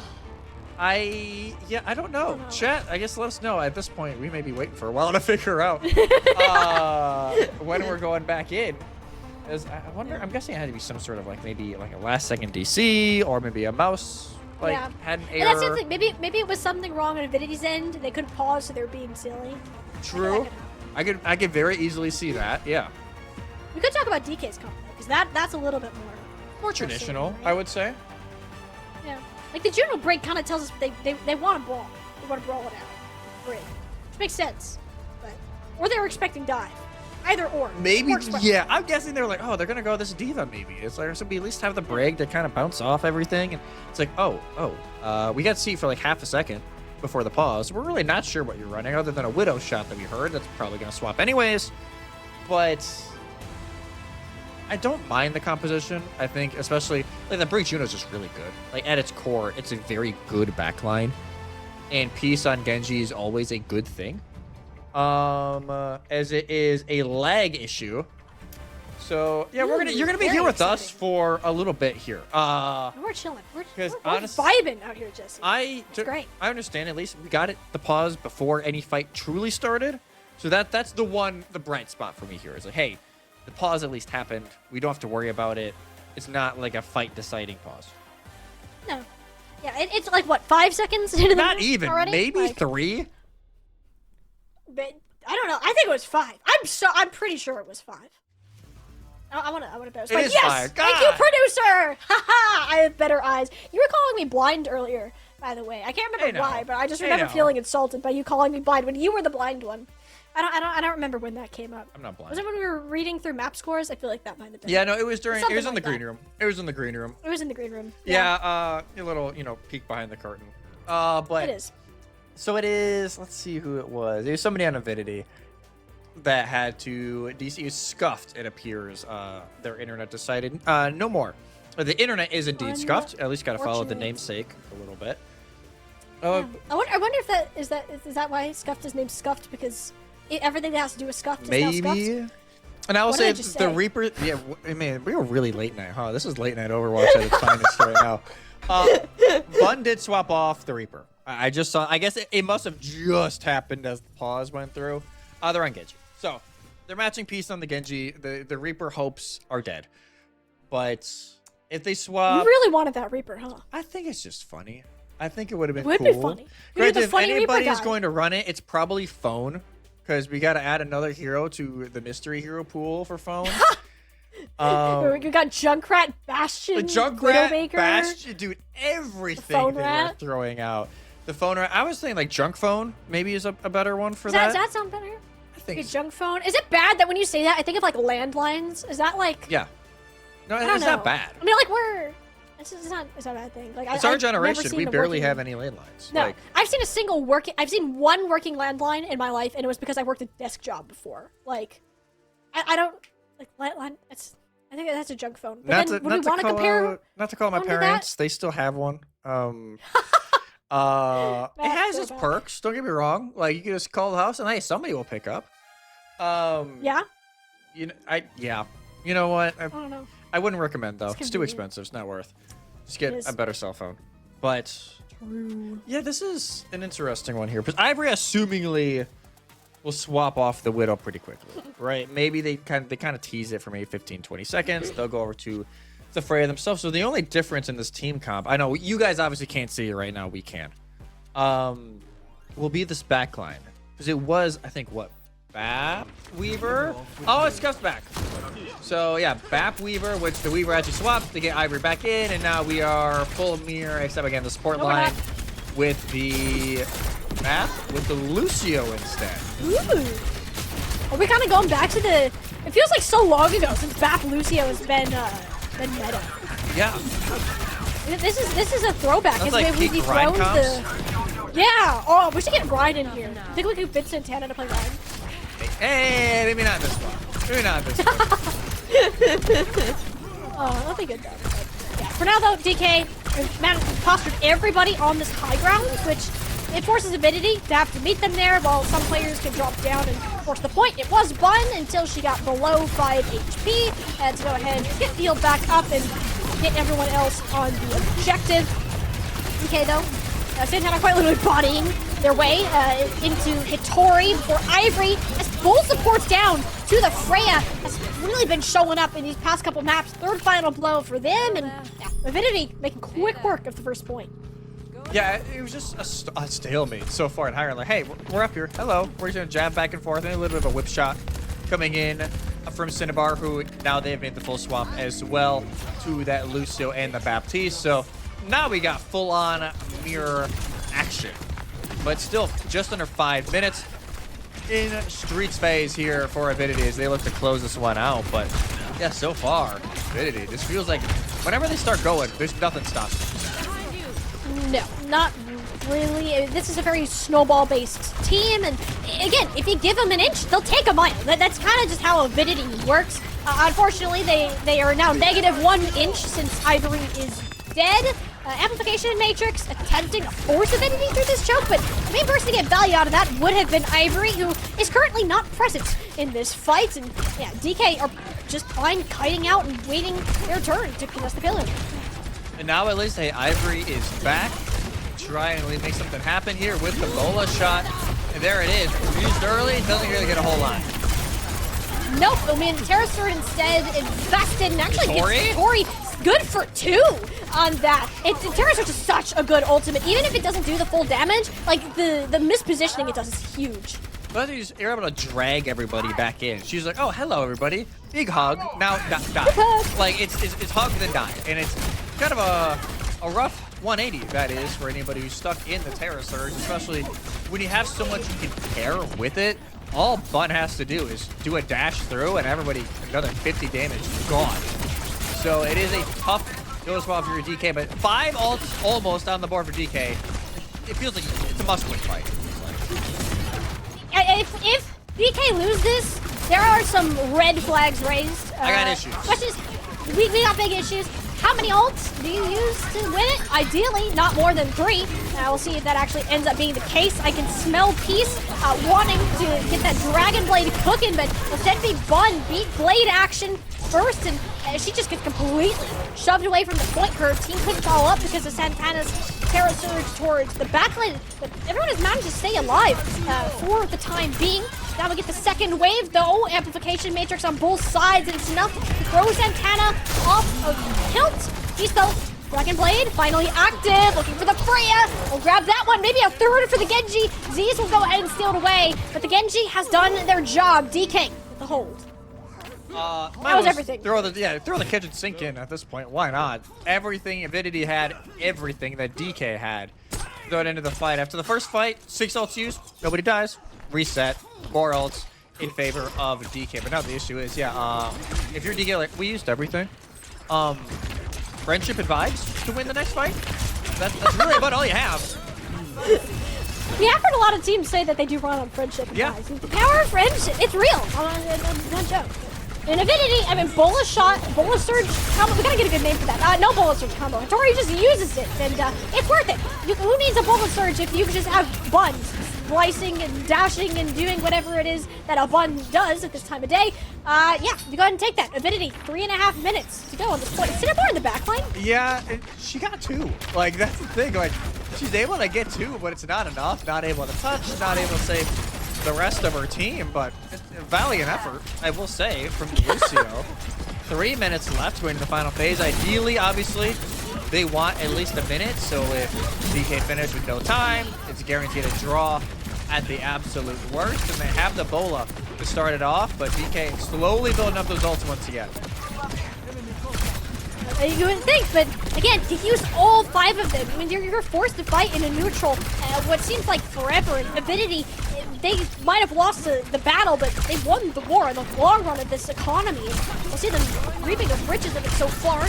Get the payload around this first corner and have both Bola Shot and Ant Matrix up ready to go. Bola Shot might not hit its mark, but Ant Matrix forces the sound barrier out of Cinnabar. Tempo beat for DK. Every time it's happened, it's worked out, but not this one. Nenwide later beat typically wins, and that's very true in this instance. Avidity clean up the stragglers off to the sides, and we're looking down the barrel of a full completion. It is just Z's for now, and now everybody's starting to respawn, but it's going to be Hitori. They just camp left. No. She says, "You shall not pass. Nobody can touch." And it's a cool 205 here on the time bank for Avidity. Wow. Hey, good thing we got the scuffed internet reset there. Yeah, right? I mean, definitely not scuffed at all in that point. That sounded sarcastic, I promise. It definitely was not sarcastic. I think after that ult dump, DK was just kind of screwed for the rest of the map if they didn't manage to win a disadvantageous fight. But I mean, Avidity just are so disciplined with what they use and how they use it, and where they're I can go. The list goes on, Jesse. You get the point. Oh yeah. The list goes on and on and on and on.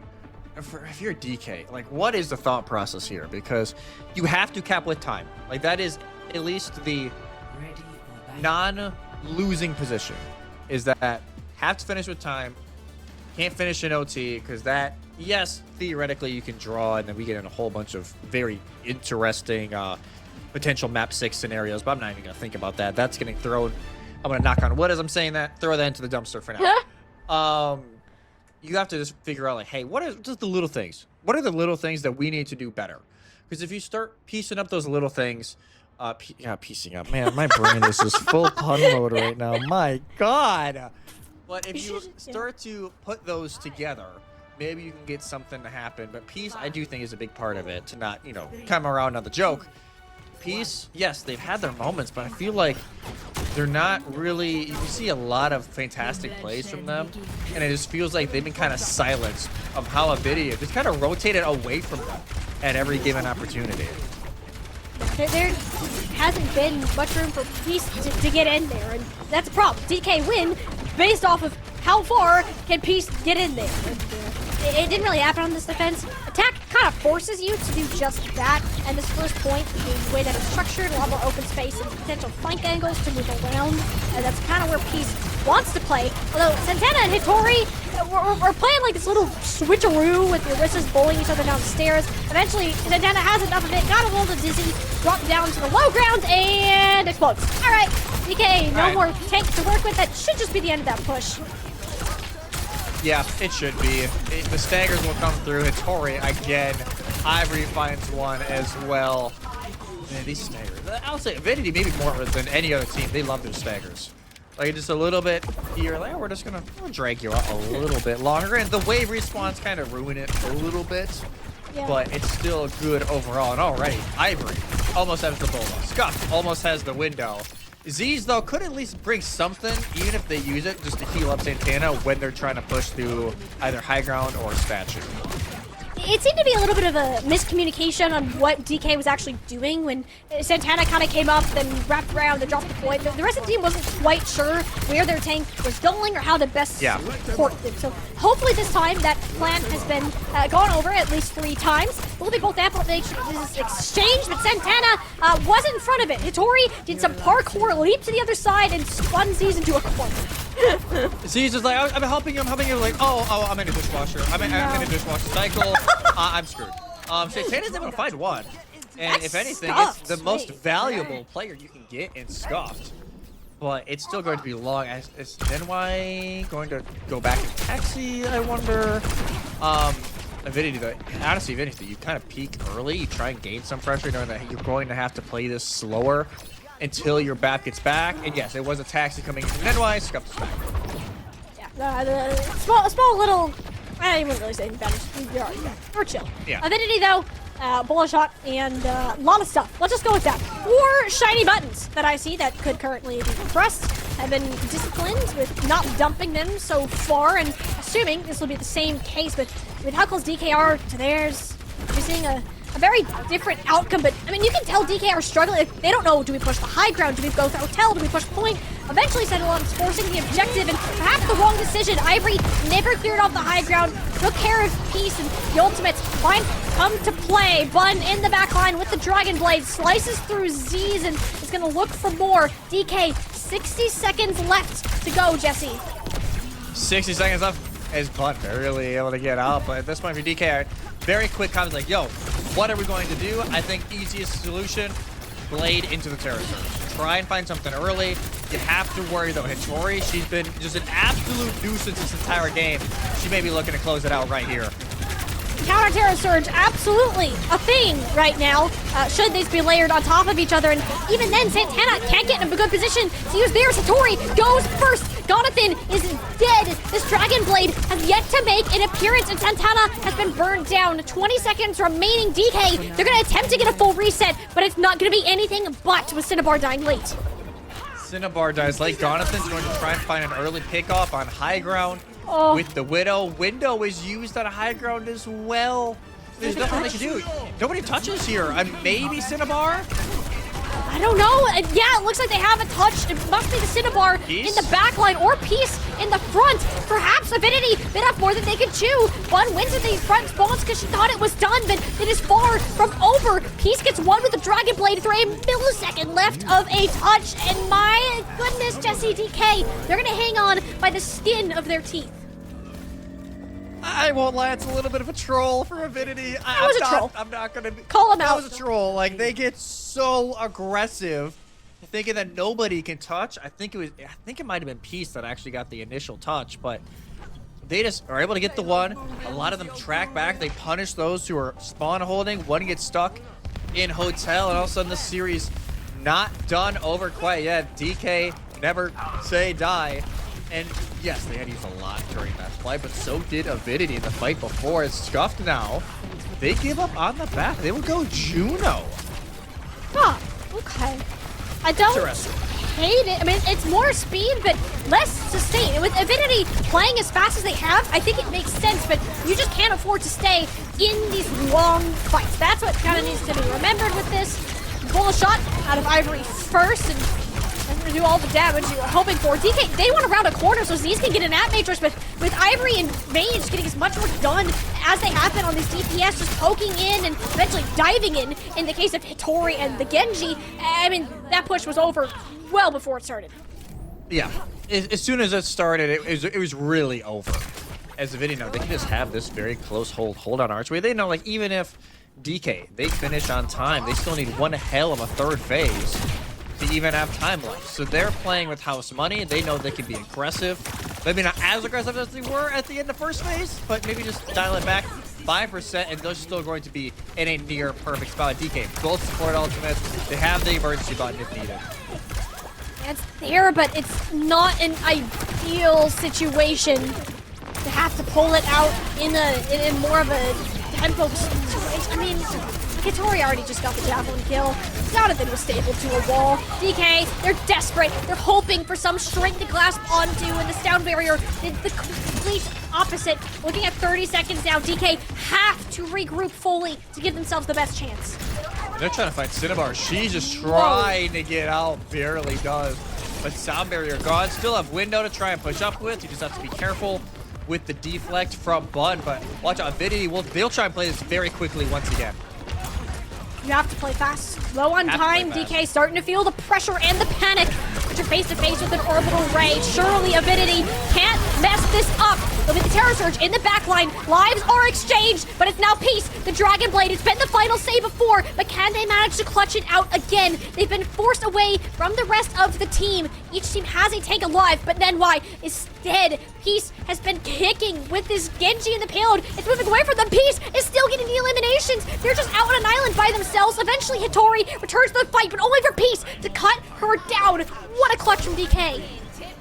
Once again, able to win when absolutely necessary in overtime, and they still have that Ant Matrix to win. No, no, no, no, no, no, no, no, no, no, no, no, no, no, no, not like this. Come on, this is terrible timing. I mean, okay, it could be worse, but wow, why? This is but we're final fight, overtime. Everybody's kind of staggered out. Honestly, because of where the payload is and the respawn timers, I mean, is there a good chance that they could just run it through without getting contested? Like a good No, contest? I think Hitori should be able to get there in time. But she died last. I know she died last. What? Cart is about halfway through. It's about to turn left. They're at, what, 79 meters. Hitori's probably spawns in, what, 2 seconds. They can pair the hyper ring with the sound barrier really well, but my issue is they have nothing. Like, 0 ultimates on the board. Maybe Bun is able to get a late blade. But that's really going to be about it. We are back from the pause. Hitori just spawns in, and now it's going to be a mad dash from defender spawn to try and at least get some sort of touch to at least maybe try and give them a chance to earn their grand final spot right here, right now.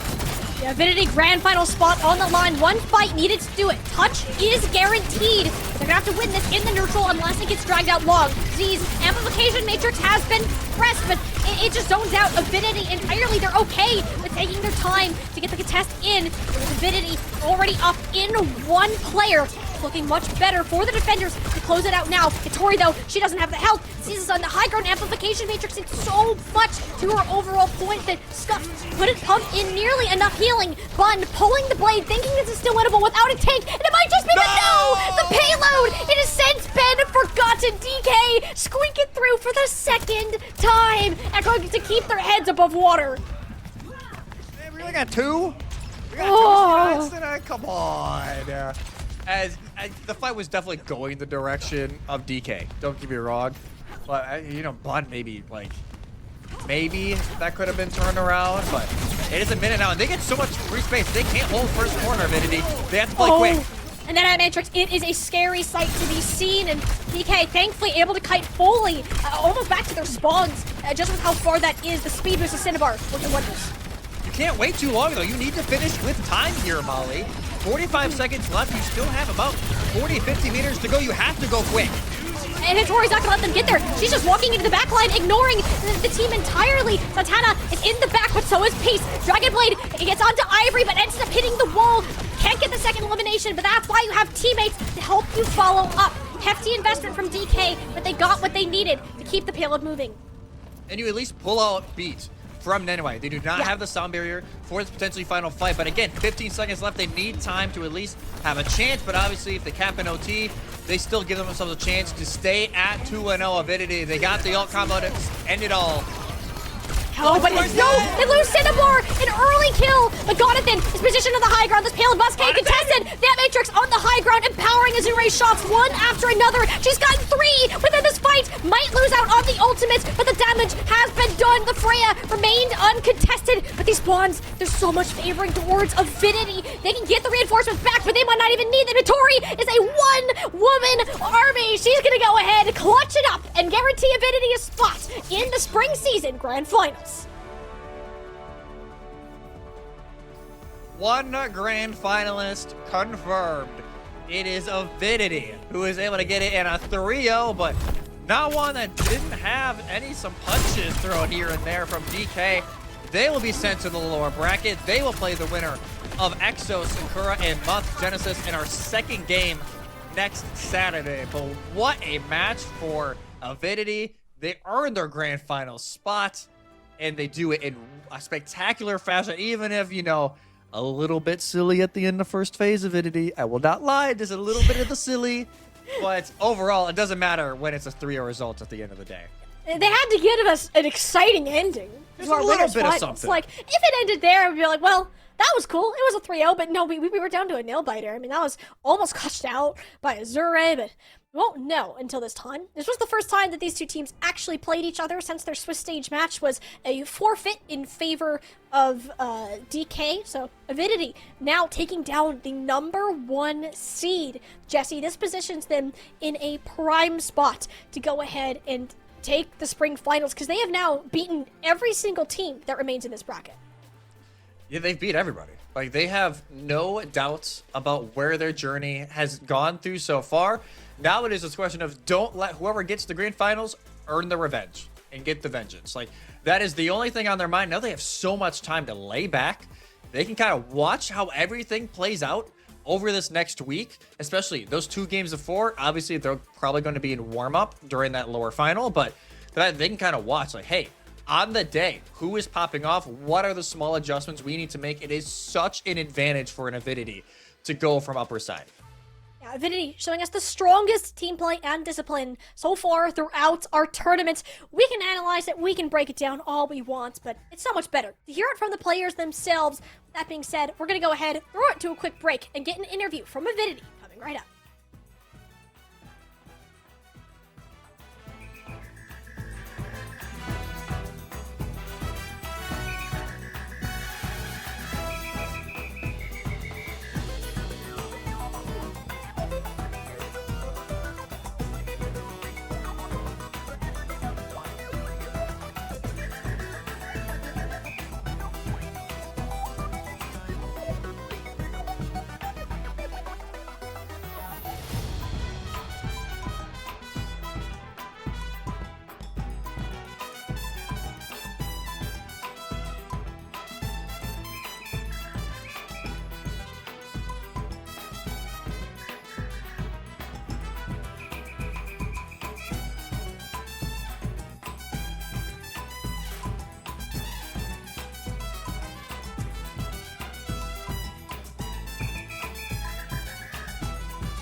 our day here for the Calling All Heroes spring season playoffs is starting to come to a close with the conclusion of our upper finals match. Avidity managed to win their game against the number 1 seed DK and book themselves a spot in the grand finals. Despite being that number 2 seed, still managed to overcome the odds. And while it was an incredible match and something that, you see a 2 seed upset a 1 seed might have been a little bit different behind the scenes. And to give us that insight, we have Ivory here with us, joining for an interview, talking about the last match that we have just witnessed. So, Ivory, are you here with us?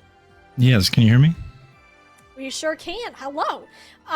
Ivory, so first of all, how are we doing? We just closed out the winners final, 3-0, number 1 seed. Like, how does that feel to you, especially as a part of the team that, perhaps some people were underestimating after the first Radiant 101 season?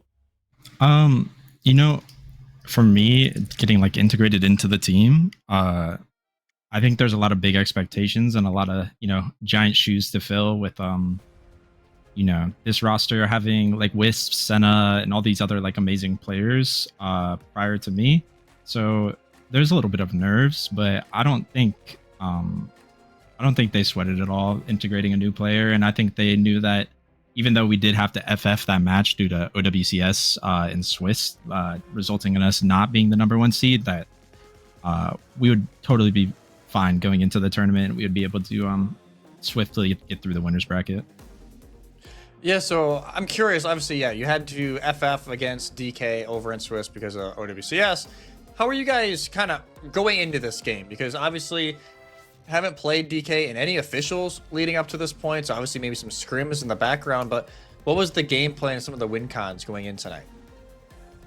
Well, to be completely honest with you, we are especially in the COS scene and then just like Face It Masters and OWCS, we're all kind of familiar with each other and have played on either prior iterations of teams or have played against one another. So we kind of knew what their game plan was, like kind of like leaning into that Hazard character. Trying to Santana. I'm actually on a team with them in Face It Masters, so being able to kind of like know how they play and understanding like what the win cons are for their comp really helped me get more value. But as for the rest of the team, I mean, they were just all very high energy tonight, and regardless of it being like 6 a.m. with Hitori, she I think she had the most energy out of all of us and was screaming, keeping us like high tempo and just making sure everybody was locked in. That's awesome. Yeah, that's a little bit of a rough start time for Tori, that's for sure. So out of everybody left in the lower bracket, whether it be Exo Sakura, Moss, Genesis, or now DK, is there any team you maybe wanted to play the most? Is there any team you're feeling the best against? Or are you guys not really worrying about that and you're just going to focus on who you're playing on the day of? I think we're just going to focus on who we're playing. I'm really excited to see where Moth Genesis goes, Juno and Amity and all those other players. I think kind of not necessarily new to the scene, but new to the level of play that they are currently playing at. They've made amazing strides in the past, year or 6 months to really rise above expectations of people and, make a name for themselves, whether it be in this scene or Face It Masters again. So I think I'm just really glad the skill level of the tournament itself, and then just like all the players within are like, we're all pushing each other to get better each and every day. But as for like excited for someone to play against, not necessarily. I mean, at the end of the day, whether it's, one of the 3 teams, like our goal at the end of the day is to go win. So we're going to treat it as that and locked in for that day. So. Y'all are well on your way towards hitting that mark and potentially winning our spring season for Calling All Heroes. So if you keep playing like you did today, we'll look forward to the showcase that we have in the grand finals next week. But for now, we're going to go ahead. We know it's late. It's like 6 a.m. for Hitori too. So we're going to make sure that y'all can get some good sleep. But before we let you go, Ivory, do you have any final words, shout outs that you would like to make here while you're on broadcast? Shout outs, I mean, just my entire team, taking a chance on me, as filling the shoes of, once again, Wisps. I think it's a big role to play, but I'm glad that they've trusted me with it. And I think they've been pretty appreciative of, just how I've been playing and how I've been treating like this tournament in general. And then probably the other shout out I would give would be my wonderful, wonderful girlfriend who has just been so supportive during like all the scrims and everything else like that. You know, sometimes she doesn't always get her date nights and stuff like that, but she's really understanding. And she always pushes me to be, you know, bigger than myself, you know, always contributing to the team and making sure that I take strides to not only better myself in game, but also out. So I think she's a big contribution to my life and a big contribution to all the progress that I've recently made in Overwatch. That is so sweet, Ivory. I'm glad to hear that you have this wonderful support behind you, both on your team and also through your girlfriend as well. So we're looking forward to seeing how that continues to grow. And by the way, I don't know why you think it's taking a risk on you. You have been playing out of your mind lately. Lights It's out. been a treat to watch you play. So we hope that we can keep seeing that level of performance from you in the grand finals next week. We'll go ahead and let you get your rest for the night. Thank you so much for joining us. I appreciate it. Take care. Have a good night. It's so wholesome. I love that. Yeah. And, I like, can't it- believe it's like I get it. Sometimes like the demons are like, oh, do I deserve to be here? Like Ivory, yes, like absolutely yes. Like you are one of the best players right now in CA. Like period. I think at least this event they've been one of the most consistent and they've been one of the best. So I'm really curious to see how Avidity do in that grand final. A lot of advantages, but obviously a giant target now on their backs. Yeah, beating every team that still remains in Yeah. these brackets, and you know, I do appreciate the respect that they have for up and coming teams, such as the likes of Moss Genesis. But can they hold a candle to what Avidity have accomplished so far? The only team that's really managed to take a map off of them has been, actually, that's the only map they've lost has been Was to ISO. EXO Sakura. So that team currently in the lower bracket. So we will go ahead and find out whether they get there once we head into next week. And before we close out, we're gonna take a look at that bracket so we know what we will be heading into that moment. Here in our upper bracket, we got to see DK and Avidity fight it out in the upper finals. Of course, that being a sweep with Avidity continuing their path forwards again as the 2 seed because they had that forfeit win. You know, it wasn't exactly something I think Avidity were expecting or a lot of other players, but still making it there as perhaps not the most favored on paper is a great achievement. Yeah, the fact that, hey, you're in the grand final, you only drop one map to EXO Sakura, who's one of the big 3 quote-unquote teams that we're really looking at this event. It's still a massive accomplishment for Avidity, and now you just have one game to worry about. The rest do not matter.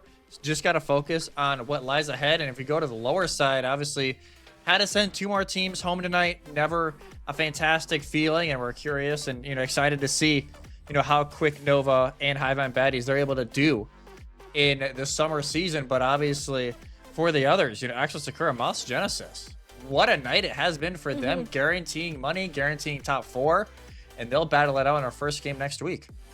Yeah, I will say it has been fantastic to see teams, especially in that lower bracket, that, you know, have been making a name for themselves. Like players from Moss Genesis, Quick Nova. Like you haven't necessarily seen them in Calling All Heroes prior to this current season, and it's been a treat to see so many of these new faces and names wanting to get into esports and see how far they can truly take it. And Moss Genesis being a prime example of those up and coming players who are continuing to prove themselves that they do deserve a seat at the top of the competition. But EXO Sakura will be the first matchup for our next week's game. And I mean, EXO Sakura, I think the team that a lot of people expect to make it towards those grand finals at this time. But I mean, Moss Genesis, DK, if they can continue to prepare for those games ahead of next week, we have the potential to see some very different outcomes. Is as much as I would love the Dark Horse run from Moss Genesis, that would be insane, right? Like if they're able to go on a run, they go up against Avidity, God only knows what's going to happen. Like, chaos could ensue in that grand final.